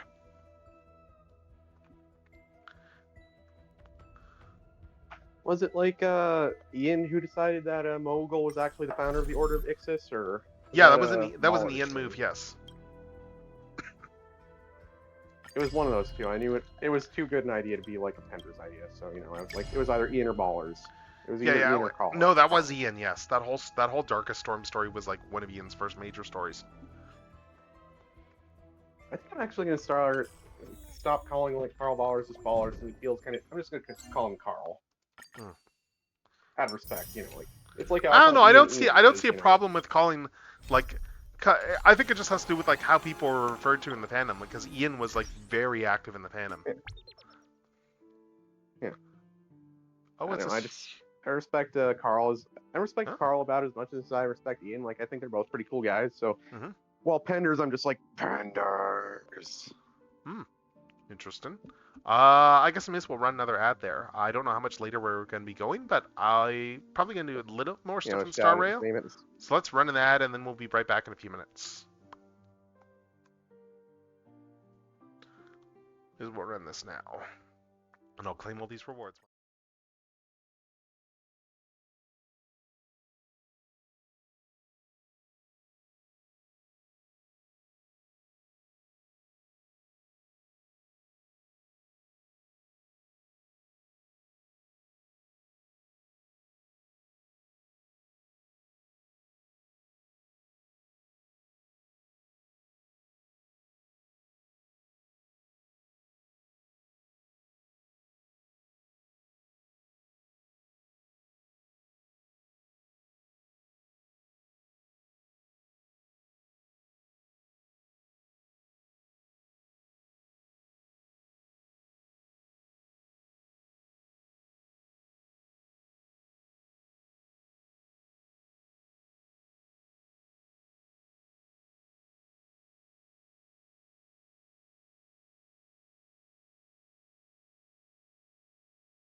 what I'm saying. Like, the people of Yep. Latveria generally love Doom. Yep. Oh yeah, and I mean like Doom was doing stuff like like healthcare for all and all that sort of stuff. Because that's what Doctor Doom does. We're talking about one world He's under a super villain, but... one world under Doom there. But anyway, so obviously they're all trying to stop the heroes are trying to stop him and all that. They take the fight to Doom. Doom goes far enough in terms of he's using all like some mix of like science and sorcery, for his power because of course Doom does. And they take the fight to Doom. That's his brand. Yeah, and Doom's grand scheme at this point involves him actually, let's hold up. Yeah, at this point Doom's whole grand scheme includes I am going to use my magic here. I'm going to defeat all of you Avengers. And then I'm also going to lock this moment within time. As in, like, I'm going to make it like a fixed point that no one can undo. So, like, you won't actually be able to say, like, do anything to time travel to stop me or anything, or, like, undo these events sort of thing. I'm making this, like, fixed. I am not stupid. I am Doom. Except, here's the problem. So, one of the people that wasn't happy with, like, what Doom was doing was, like, his godchild, Valeria Richards. He is very close with Valeria Richards. Yeah. Anyway, so she went in to try and talk him down, and like in his final gambit, one of the things he did was he blew his armor off as shrapnel to like injure everyone around him. So anyway, Valeria ended up in the blast zone and died while he was time locking those events.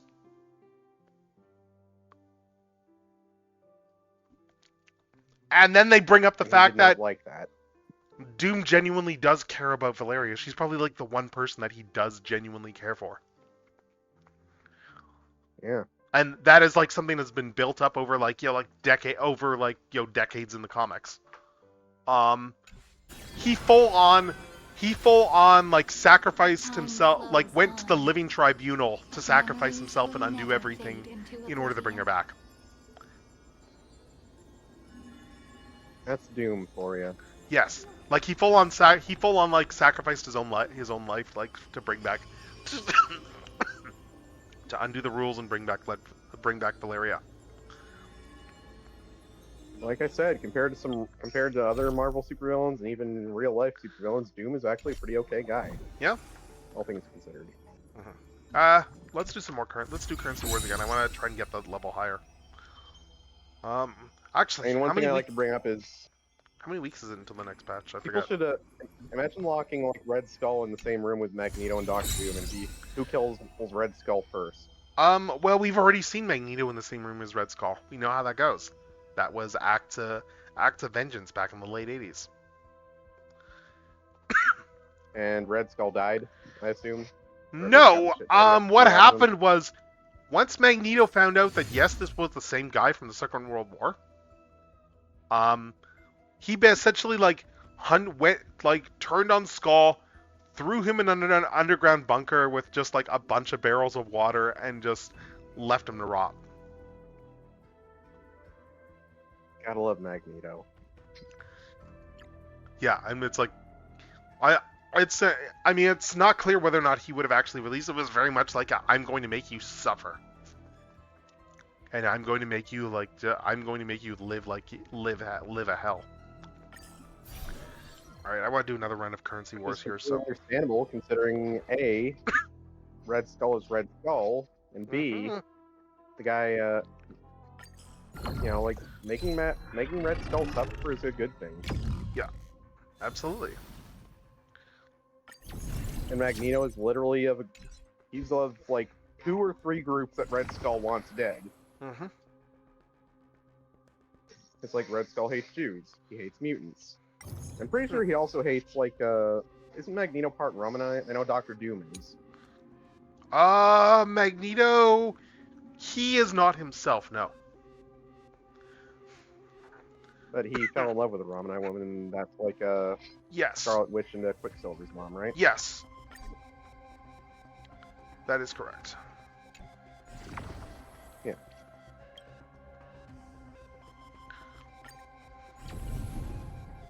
Really, the thing about Magneto is that it's impossible to say he's wrong at this point because he's continually proven right about humanity.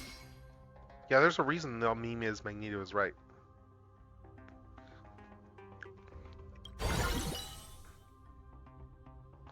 Yeah, let's just throw all these guys out here for now.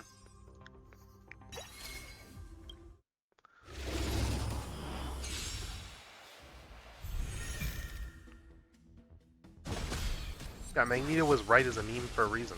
Because he was not actually wrong. But even then, I think that they've gone into the whole, like, thing of, it's like, I think they have actually brought up some of the ideas there with regards to, like, just because he's in the right, just because he's not wrong doesn't justify what he does either. Like, yeah, that's why him and Professor X kind of come to a mutual agreement that neither of what they were doing, like, they were both right and they were both wrong in a sense, you know? Yeah. They both had a point, and, you know, like Professor X's point is that mutants should at least try to coexist peacefully with humans, which is correct. And Magneto's point is that humans have no interest in coexisting peacefully with mutants, so mutants should be able to defend themselves. Yeah. But there's also the element with Magneto that's like, yeah, like that there's no point in, because like humans are not actually gonna, like, we need to make the first move because humans are gonna go after us. Magneto has mellowed over the years though as a character. Like I think he's probably spent just as much time like as a good guy as he has as a bad guy at this point. I think at this point he might have spent more time as a good guy. You might be right.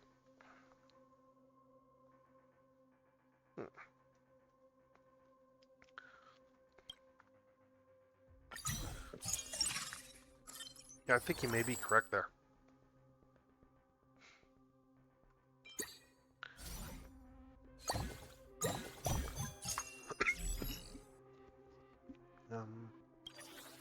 Let's see.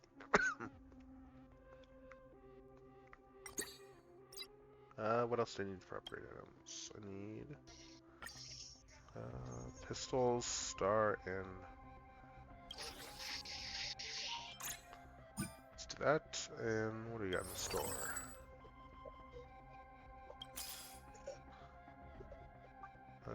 Evernight's one of the ones I need. Okay. Good. Let's put her out here. Sell Gallagher. And let's see.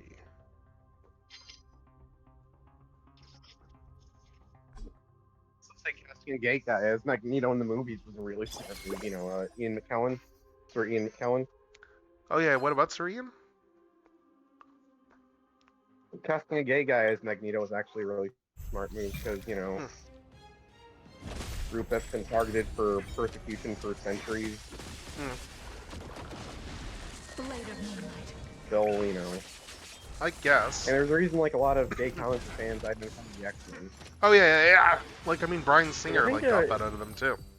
Yeah. I think another good thing would be, like, to cast a Jewish actor as Magneto, obviously, you know, like, because he's literally Jewish. Oh yeah, absolutely, yes.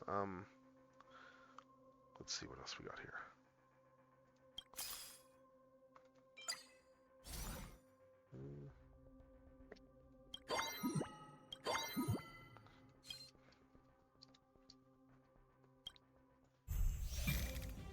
God, imagine how, like, Magneto would react, like, if he found out there were, like, mutants that were being attacked by the IDF. He'd be like, yeah, the IDF is going down. Well, I mean, they've probably done Yes, but they've probably done analogies for some of that stuff with mutants before. Like, Krakoa kind of got, like... yeah, Krakoa was doing some very dubious things at points that were on the similar level.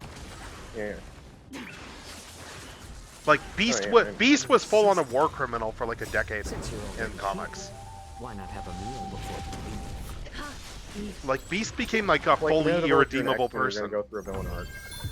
Like, Beast became so bad that there was... If you're an X-Men, you're going to go through a villain arc. But I mean, there was a point though where in the comics where what happened was you had Like we had a shot of like Mr. Sinister's lab, in which we saw that he had a Dark Beast locked up in the lab. And part of the point of that scene was to reinforce that this wasn't that Hank wasn't Dark Beast playing as Hank. It was Hank.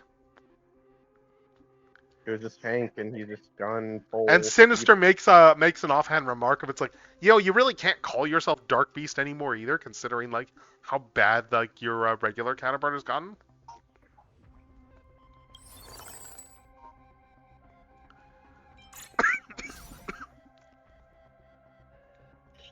Like Beast was always one of my favorite X-Men, just because like he's a brilliant guy. He just happens to be a big hairy ape man, but he's also like a super genius. But yeah, Beast was full on doing like Beast was a full on war criminal for like a good stretch of time. He wasn't originally a big hairy ape. Like they did it to the point where they had to reset Beast to a brain backup that was like him up into before the Legacy Virus story arc in the 90s, because that was like the beginning of his descent. Like that's how long he's kind of been down. Like yeah.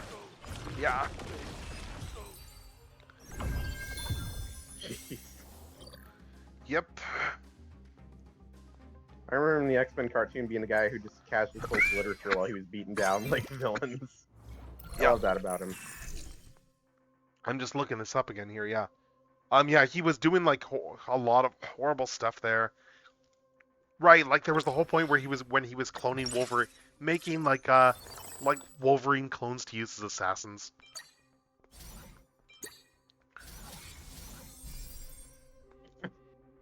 Like just, that's a terrible idea. Oh, it ended up backfiring a little bit. Cloning Wolverine, that's a real smart idea. Yeah. That's what I mean. Like, you really don't want to clone Wolverine, because if Wolverine clones get, pissed off at being used. Yeah. Yeah, like he basically like made his Logan clones more feral so he could use them as assassins.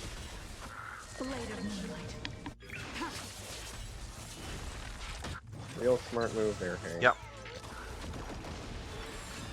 Anyway, yeah, and in the end, they ended up like bringing back a version of him that was like that dated back to when he was still a member of the Avengers, because that's how far back they had to go in order to find like a non-morally ambiguous beast.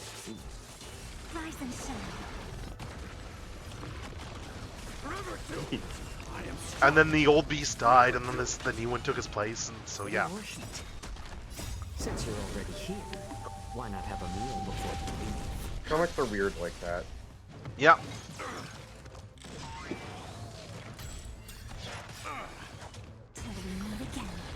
Didn't they like try and make a Cyclops come off as a bad guy, but like ended up being like more sympathetic than intended recently? Cyclops in the comics is generally pretty popular. Like people are generally like. I know. Yeah. I mean, like recently they tried to make Cyclops a villain, and everyone was like, "No, Cyclops was actually right." In the event where like that was a while ago. Yeah. Oh, he's gone. They did that a while ago. Actually, not even Cyclops. It was like Emma Frost, like an illusion created by Emma Frost or something. I forget now, but it's been a while since that storyline. I know that. There we go. Level 2 overnight. Excellent. Let's see what else. Let's sell you.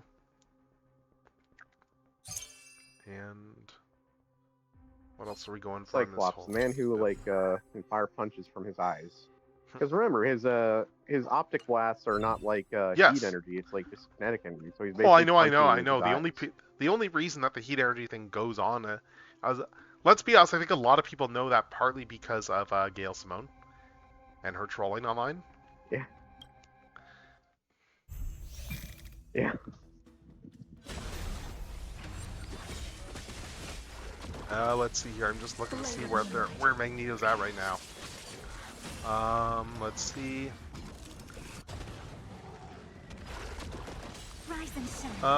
Where your curly mustache at? Yeah.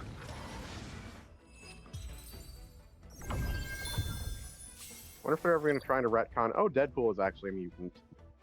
Yeah, even though he's not a mutant. What? No, but Deadpool's immune. I thought he Sure was that- considered immune. Actually, I thought he just had like a dormant X gene Is that got he- activated. I don't know. I guess that'd work as a retcon.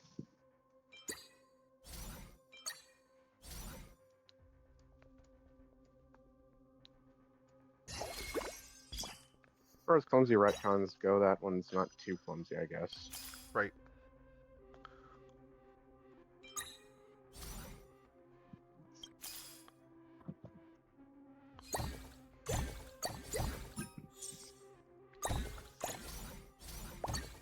Okay, let's track more equipment. They don't know what Deadpool actually is. It's Canadian. Well, yeah. That he is. Do you think that arguably the two most popular comic book, two of the Marvel's two most popular characters are both Canadian guys? And the only one who can really give them a run for their money is obviously Spider-Man. He's not Canadian, but you know. Yeah. Deadpool and Wolverine. I think they're both two of the most iconic superheroes, and they're both Canadian. Yep. Yeah, they're great for that. Let's see. A bit ruder than you'd expect from Canadians, but you know. Well, I can see Deadpool like just as a joke, like apologizing to people he shot just to play up the whole Canada thing. To which I say, well, it depends would on which part of the absolutely do that, country. just So. like- Fair. And if he wanted to be like a really rude Canadian, he could just like play up being, oh, I am from Quebec. Yeah, kind of. Let's see. Let's start the battle. And yet, despite trying to pretending he's from Quebec, he just dressed up like a stereotypical French person with the striped shirt and the beret and the bandana around his neck because he's Deadpool. He does wacky things. No, I don't think a Quebecois would really do that. Yeah, but do you think Deadpool would? Oh no, he's Canadian. He'd know what a Quebecois would actually be like, but he'd probably do it anyway because it'd be funny. Just kind of play up the whole French thing. Oh, I mean, like the whole French versus French Canadian. There's a very strong distinction there. Like even linguistically, there are differences. Yeah. Because like and I think Deadpool would play it up just Quebec French is a lot closer to French from like a few centuries ago, as opposed to modern French. Yeah. Kind of like how American English is sort of closer to older variants, like not old English, but like the British accent that we have today is like kind of a recent development. Like back when America was colonized, the British accent was closer to the American. Oh yeah. Oh, I mean like the modern accent is like very much like a radio accent though for a lot of the BBC stuff. So what you're saying is it's like how the whole Mid-Atlantic were made for radio. But I mean it's like how like the Mid-Atlantic radio accent was like an invented accent. Yeah.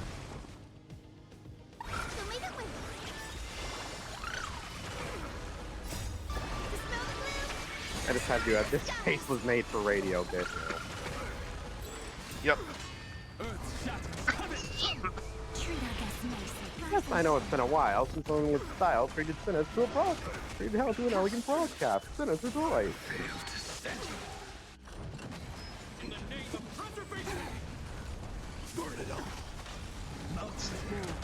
You know, I gotta imagine that when he was in captivity went by the bees, like he spent most of his time just rolling around in that rolling chair, just generally being annoying as a boss. Yep. Well, I think they mentioned that's like, you know, that he probably was like very much just turning them all against him. I think he probably got on fine with the other Vs. Oh, I know. He was trying to antagonize like them against Alistair, against I know. Vox, yeah. I know, I'm just saying, like, it's really funny to imagine that, yeah, he just fucking spent all his time in a swiveling chair, just annoying them. Oh no, I don't think he was annoying them. I think he got on fine with them. Yeah. Annoying Vox, specifically. Yeah.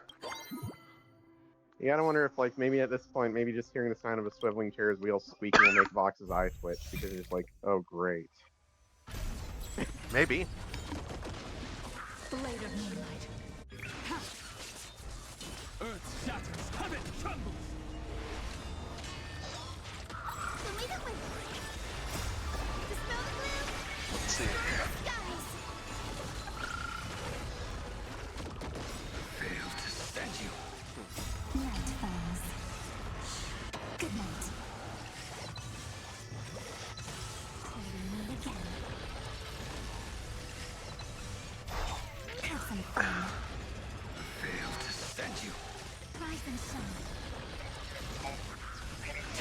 Turns out I can do a pretty good angel dust impression, and I didn't think I could do that good at an angel dust impression, but just kind of a sexy Joe Pesci voice.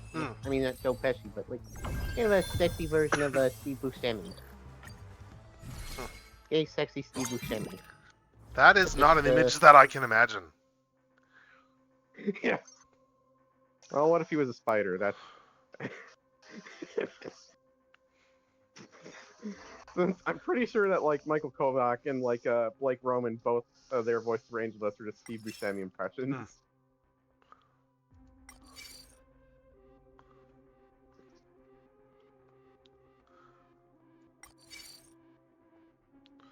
Let's see. Let's do this one. Yeah.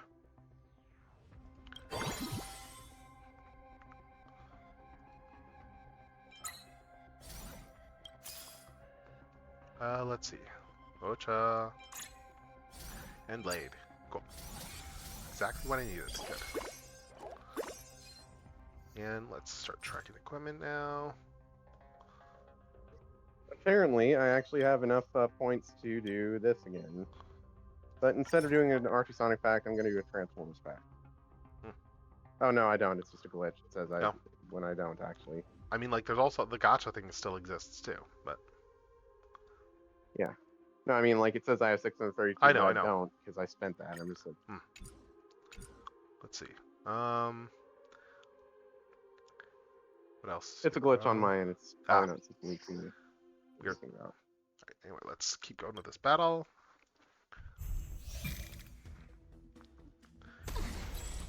Repay. Blade of Moonlight.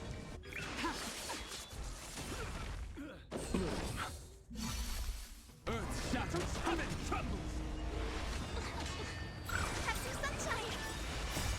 Dispel the gloom! Destroy the skies!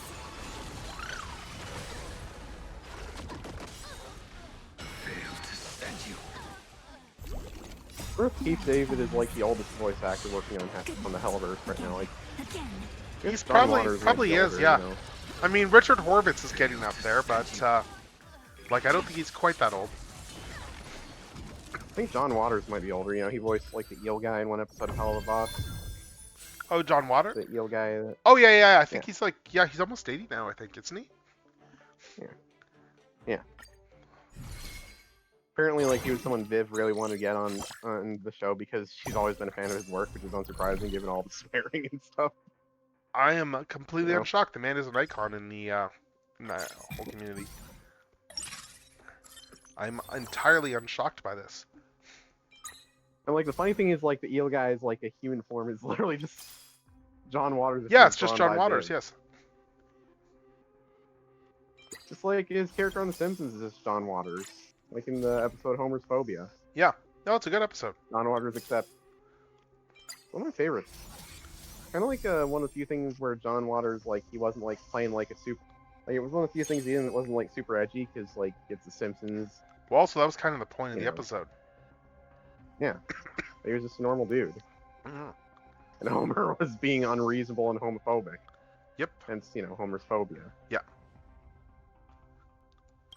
Yeah, good episode of The Simpsons. I really like what they did. I liked this cameo that they did in last season of the Chucky TV series. Yeah. Where they had him as the creator of the original Good Guy dolls. Like the reclusive creator of the Good Guy dolls there, and then Chucky gets a new body from that. Like Chucky and Tiffany get new bodies because he's got like the original prototypes at his place still. Because by then, like Chucky had burnt through like all of his reserve bodies. Because they did a whole thing like several movies before that. They had a plot point where Chucky learned a spell to split his soul, so he started like making like multiple like copies of himself using that. The catch is, of course, is that he generally can only like transfer his soul to like other Good Guy dolls.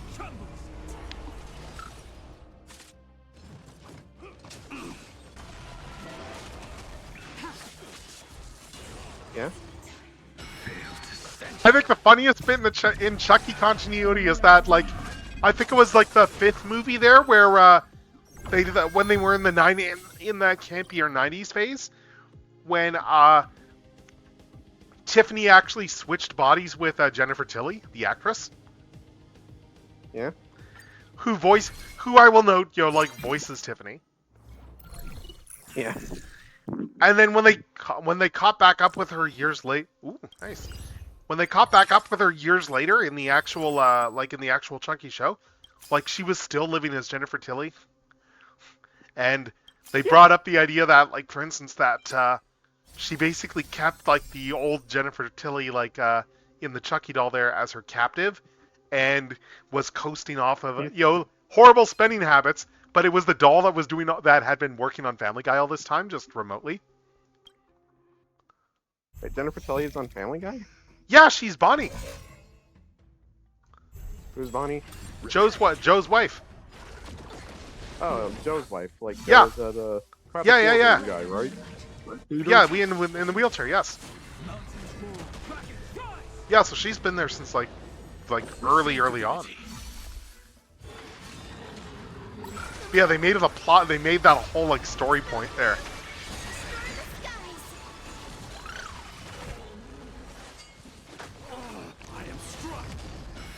Yeah, it was pretty good though. Like the last season gets pretty nuts because it's like Chucky gets into the White House and he's like he's going on a murder spree in the White House. And they also had a running thing there too, where there was a particular actor, Devon Sawa, I believe his name is, where like they kept bringing him back in subsequent seasons after killing the character that he played in previous seasons. And he was like major supporting character. He was playing major supporting characters, and they just kept bringing him back because they liked keeping the actor around. So they would kill his characters off and then bring him back as a completely different character.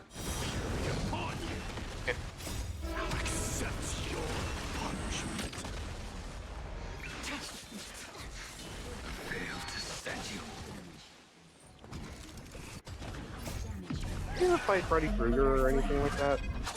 Brad Dourif, you mean? No, Chucky, did he ever fight Freddy Krueger or anything no. like that? Did they ever cross over? No. I know they did. I know Freddy's crossover with Mason, but... Yeah, I mean, like, I know the creator for Chucky has kept him under a bit more, like, as, kind of just not done a lot of those crazy crossovers and stuff like that. I think the closest we got to crossovers was, like, there's an episode in one where, like, Chucky's watching TV and seeing, like, all the newer killer dolls and just disparaging them all. Like Megan and Annabelle and all that sort of stuff there. Yeah. That sounds like a Chucky thing to do. Yeah. I mean, it's also the one role that Brad Dourif keeps coming back to do. Because he loves doing it. I mean, Chucky's a funny little guy for a homicidal psychopath. Yep. Oh, he is. And he has quite the body count, too, historically. Yeah. Yeah, like, the whole thing with Chucky is, like, he's a homicidal serial killing psychopath, but he's also funny.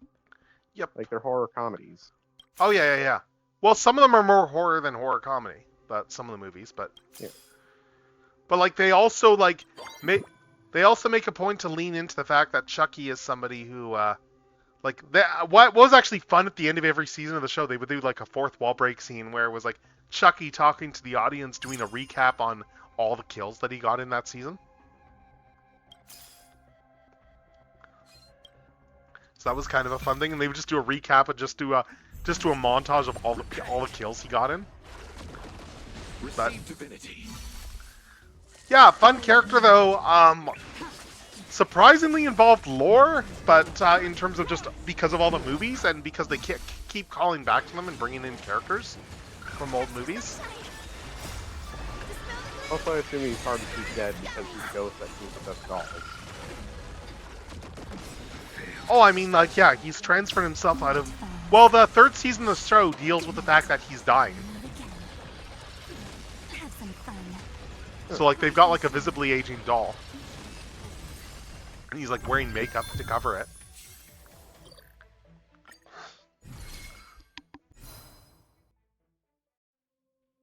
But the whole concept in that season that they did for that is kind of amazing. Because the whole premise behind like why he's dying is because the fact that in season 2 of the show, when there was a bunch of like duplicate Chuckies running around and stuff, so one of the Chuckies that was running around was a hold on, yeah. So one of the Chuckies that had been running around there was a they kind of brainwashed Good, and he got baptized. And because he got baptized, and because like it was a copy of Chucky, yes, it was just a copy, but because of that baptism, Damballa, who gave him his powers, was not happy about that, and essentially was decided, okay, you know what, I'm gonna just let you die. So he got his powers from a demon lord or something? Oh no, voodoo god sort of thing. Like that goes back to the original game. Like God. he was a practitioner of voodoo, and it was a voodoo spell to let him transfer himself into a doll. That's like just that's Chucky lore that goes back to the original. Mm.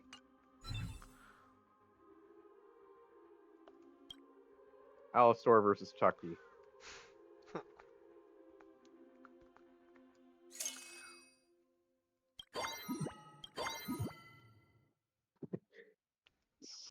It's had to do the obvious bit, you know? Yep. Yeah, like I do like the fact that's like that when they do remind you that he is an opportunist, but he does take like the fact that he does practice voodoo like somewhat seriously. Also, they did also he does have a kid canonically too. They did like because they did a son of about the spawn of Chucky. Yeah. They just son of Chucky.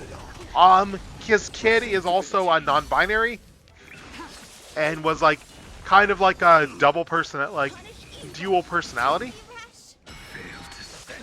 And at the end of the movie that they were in, both the personas got transferred into they got transferred into into the I think it was Chucky had Chucky and what's her name Jennifer were possessing bodies when they got involved with each other, so they did have kids, and so Jennifer Tilly's kids are have the souls of Chucky's puppet kid put into them, and it was Billy Boyd that actually voiced the puppet. And Lachlan Wilson played the twins in season 2 of the show.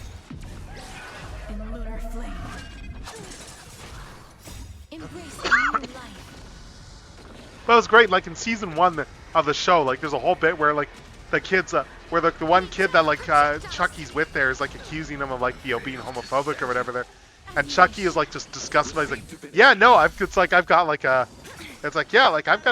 a kid that's just a queer kid. It's I've got no issue against Chucky is an equal opportunity killer. He doesn't give a crap about homophobia or anything like that. What the Joker should actually be. A lot of edgelords think, oh, the Joker would actually be homophobic, and I'm like, you guys don't even know anything about the Joker, do you? Well, I mean, they don't, but that's besides the point.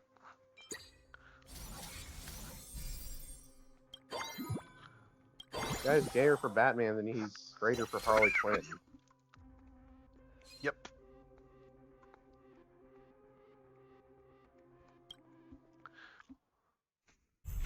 Alright, let's see. On to phase 3. I'm just thinking of how, Emperor Joker, the reason they were able to defeat him and get his powers back to Nixus Fidlick, or however you pronounce his name, is because Superman basically figured out that the Joker could not conceive of a universe without Batman. Right, that's right. And it was the whole, why are you keeping Batman alive? And that's what broke him. Receive divinity. Yep. Earth shatters, heaven trembles.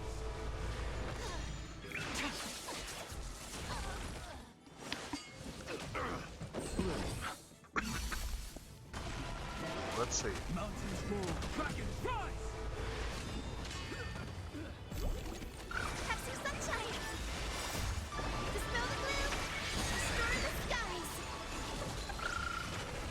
Rise and shine. Failed to send you. Embrace a new life. I think of one Joker would be homophobic. The Jared Leto Joker probably would be. Good night. He's a terrible Joker. Well, what about He's Frank a Miller Joker? So good point. May death protect us. He raised a very good and very distressing point. Yep. Let's see. I wonder if Frank Miller is aware of how gay the Spartans were. Oh.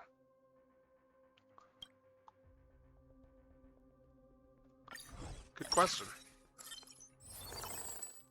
Probably, especially since like Frank Miller kind of realized his dive into far-right politics was, if I recall correctly, that's something Frank is like ashamed of at this point. That Yeah, I like, think he kind of pulled fell himself for out it of that. and- Yeah. Yeah. Yeah, like it was like trauma from, like he kind of said it was like because he saw 9/11 and he fell for like a lot of the bait, Yeah, a yeah. lot of, you know. It's like how I saw a thing recently where Penn Jillette is no longer a libertarian because he realized Like the how guy horrible from Penn and Teller. Yeah. Because he realized that how awful libertarians actually are. Yeah. Receive divinity. And because he was very much like a believer in the actual ideology there.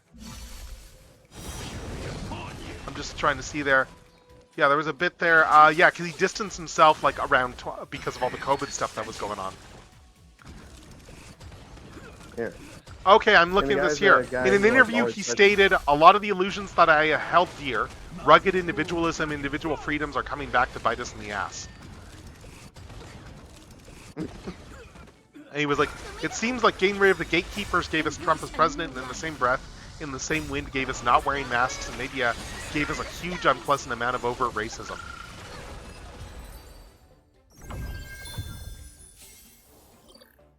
The thing about Penn and Teller is that they're like guys who basically their whole thing was calling out bullshit on their show. Yes. And what does the libertarian supply? A lot of bullshit. Mhm. You know, Penn realized that. Yeah.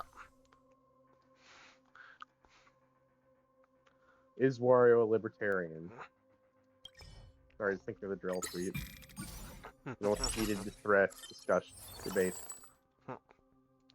God, it just hit, and now I'm just remembering how like the fucking Binder of Revelation calls Optimus a libertarian, and now they mean like libertarianism, like libertarian leftist or whatever. But Yeah, it's because he's all about freedom. yeah, That makes sense. it's just that, you know, in like American politics. Well, remember that the Optimus... Sorry. Remember, though, that the Optimus Prime brand of libertarianism also includes, I'm going to free you by beating you into submission. May death protect us. Thank you, Michael Bay. Failed to send you. Yep. It's not beating you into submission, it's turn off your fucking face. No, I mean Grimlock.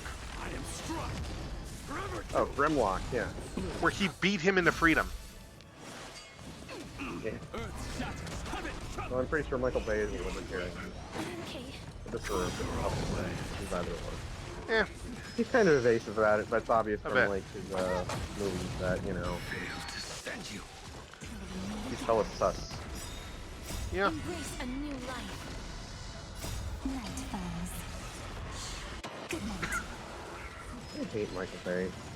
I ruined Transformers forever. Receive divinity. Look, without Michael Bay, we I know don't get Team America. That's fair. Accept your punishment. And I mean, Team America's hardly perfect as a movie, don't get me wrong, but yeah. Yeah. May death protect us. Failed to send you. Is it worth Transformers being utterly ruined by this man, though? like in ways that his movies, like it's not even directly the movies themselves, but like the effect they've had on the rest of the brand. I don't Because know. like Transformers is basically damaged goods largely because of him.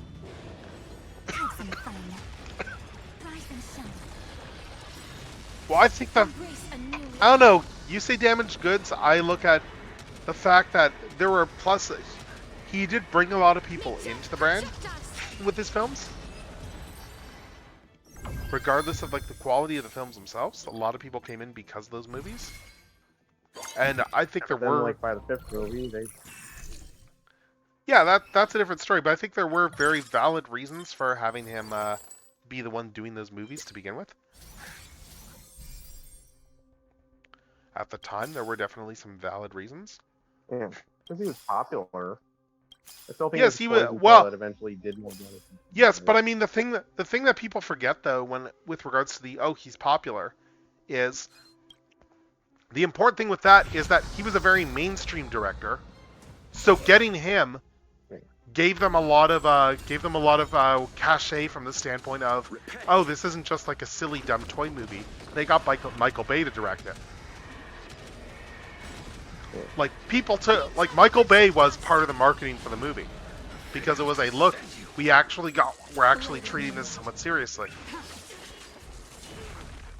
I hate that you're right because like in hindsight it feels like, you know, it wasn't. But yeah, he was popular back then. It's like Adam Sandler. People actually used to like him. So feeble. Adam Sandler actually did a good job in one of the recent movie that wasn't a comedy, didn't he? Hello? So feeble. Receive divinity. Conquer all land. Embrace a new life. Oh. Accept your punishment. Kelpies. Sorry. Technical difficulties. Can you hear me? Hello? Hello? Sorry, I just popped to the washroom there while the battle was going on. Oh, okay, sorry, I thought it was like a technical difficulty. I thought I was having technical difficulties. Hello? Yeah, I am here. Yes, it's just it's the edge of my range. Oh, gotcha. It's the edge of my physical range for this headset. That's all. Embrace a new life. Yeah. I was like, I gotta take a It's quick. kind of weird to think that Michael, yeah, like I was saying, like Michael Bay was popular once, and then like you know. Yeah, like the Bad Kinda Boys like Adam movies Sandler, made a he lot. used to be The popular. Island was well received. Yeah, it was the idea that like a mainstream director is doing these. In lunar flame. Like people forgot how important that actually was for the movie's marketing. Embrace a new life. And he was also a director who was very well known for like Adam- doing things, shooting cars and stuff like that too. May death protect us. Yeah. So like the visuals were going to be good. That was unmistakable. The biggest issue the first movie has is that he was not really prepared for shooting CGI robots. And by the second movie, he had kind of figured that out. I will point out. Yeah. And a lot of that was just like, fairly novice unfamiliarity with how to frame shots and stuff like that. Knowing the CG elements would have to be there. And I will point out that he did get better at that after the first movie. Because he is a very hands-on director, so he picked up on that himself. It happened that the second movie had an absolute dog shit script, which partly was due to the writer's strike. You say partly, and I say is, because, and that is like the actual reason. Like we do know that it was entirely because the writer's strike that crap happened.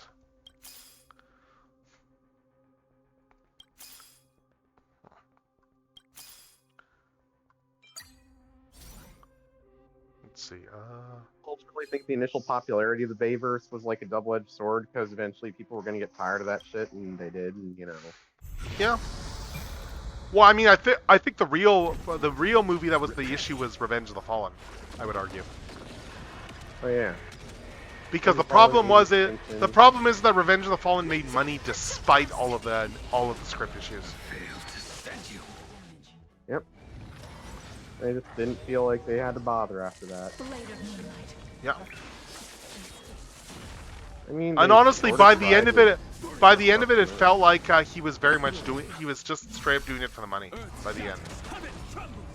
Yep, Like he by just movie didn't 5, care. he was doing it because they gave him enough money. By the end, he just didn't care anymore. Not that I don't think he really cared to begin with, but... Let's see. Alright, we're almost at the last battle here. Cool. Let's see.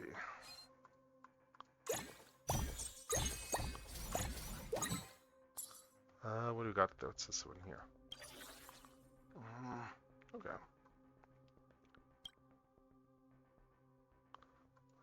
3 cars to lower.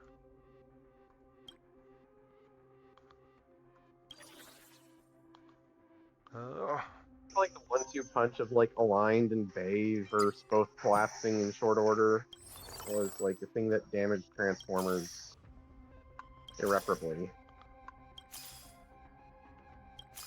Yeah, it was 18. Like aligned,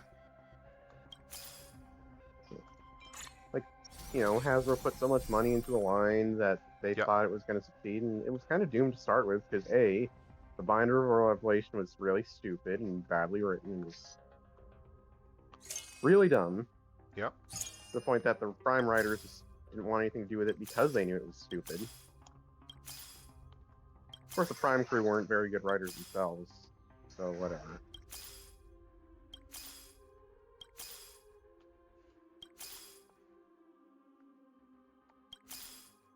And, you know, Hasbro just blew a shit ton of money on Align, which...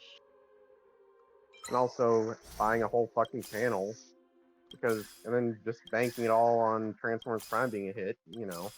Yep. I mean, they got one hit out of it, which was, you know, Friendship is Magic. Well, the actual channel mindset did make sense at the time. Did make sense at the time where they were coming from. Yeah, because Cartoon Network had fucked over Transformers so badly. Well, also the fact that in they... hindsight... Well, not just that, but also they were coming at it from a standpoint of how, whatchamacallit, like Transformers as a brand at that point had been a, what was I gonna say? Yeah, like Transformers at that point had... Smash. Oh no, I mean like they were very much like Brian Goldner was coming at it from the standpoint of wanting to actually try and build long-term stuff for the brand. Yeah. Like keep that in mind too, that he was very much making an effort there to actually try and grow the brand and shift Hasbro into being more of a media company as opposed to a just a toy company. Yeah. Like the way I put it is Brian Goldner is kind of like the Eisner of Hasbro, except you know Frank Wells to tell him when something was actually a pretty stupid idea, like Eisner had earlier in his career.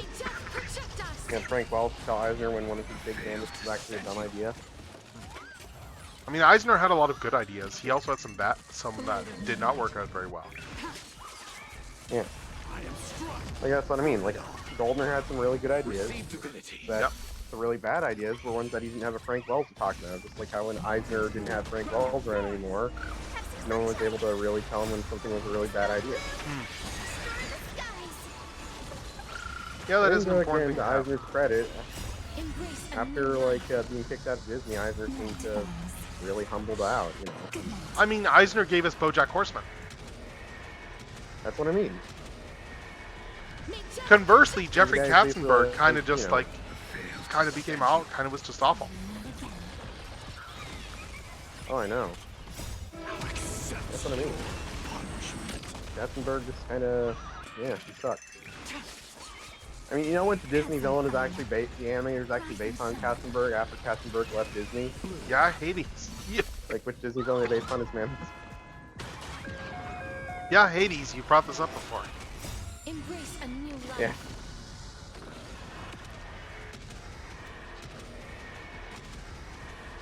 May death protect us. Yeah. I still find that contrast fascinating. Just that, like, just the idea there that, like, James Woods genuinely enjoyed playing Hades, and he still does. Yeah. Like, he's a piece of work as a person, but, like, yeah, he genuinely does like playing that character. Like, it's a lot of fun for him to play. Hades is awesome. Yeah. And let's be fair, there is a lot of James Woods in Hades, too. Yeah. I mean, before James Woods decided to play him up as a funny guy, like, his mannerisms weren't very basic. He was just going to be a very menacing, evil, you know, right, not funny villain at all.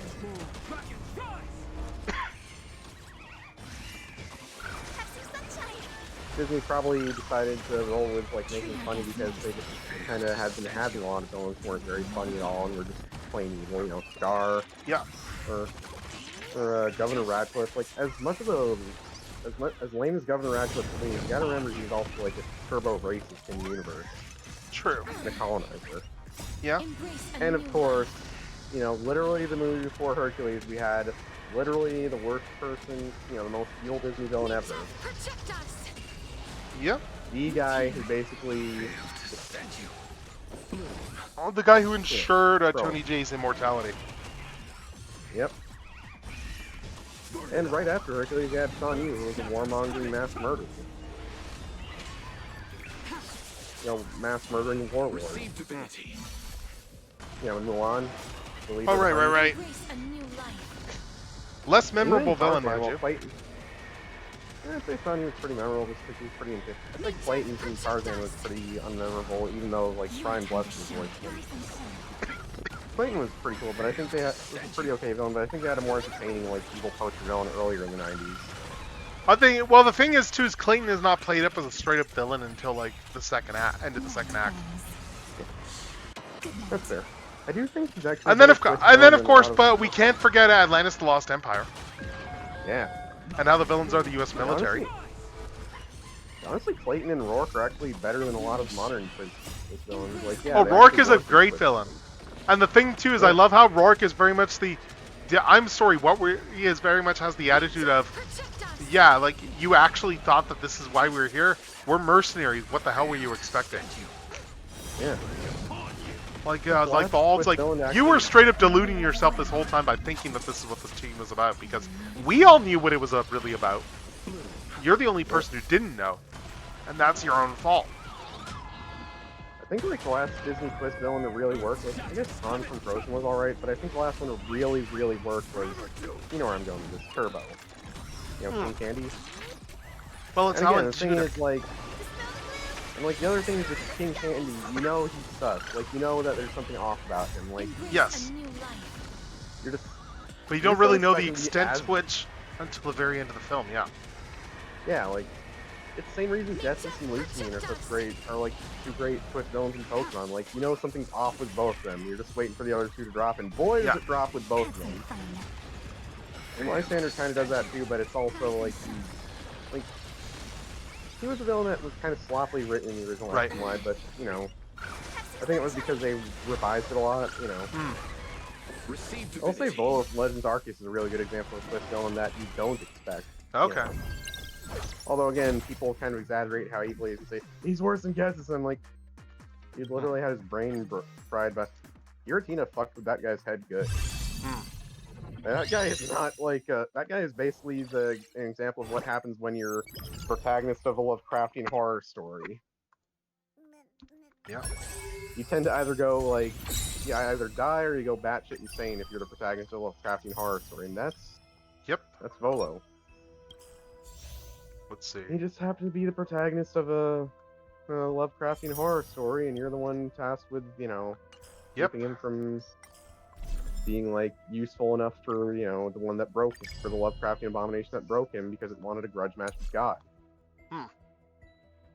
Alright, there we go. We got all the permanent advantages unlocked. Yeah, people are like, oh, he's a mastermind. He's the one who, like, convinced Giratina. I don't know. Giratina gave him, like, the spooky plate before all that, and it's implied Giratina reached out to him and broke him first, you know? Giratina kind of, like, you know, since, hey, there's this guy who's, like, a really devout follower of the guy I hate. Maybe I should break his mind and use him as a pawn.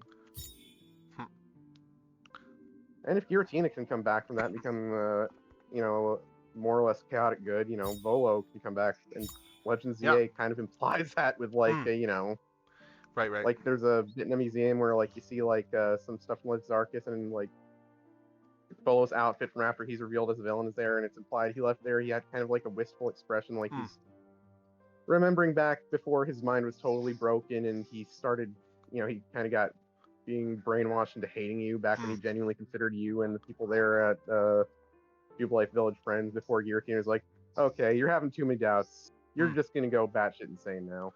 All right, let's see. Yeah, we're gonna head off shortly, but before we do that, I'm gonna just let's do a quick 10 poll and see what we get.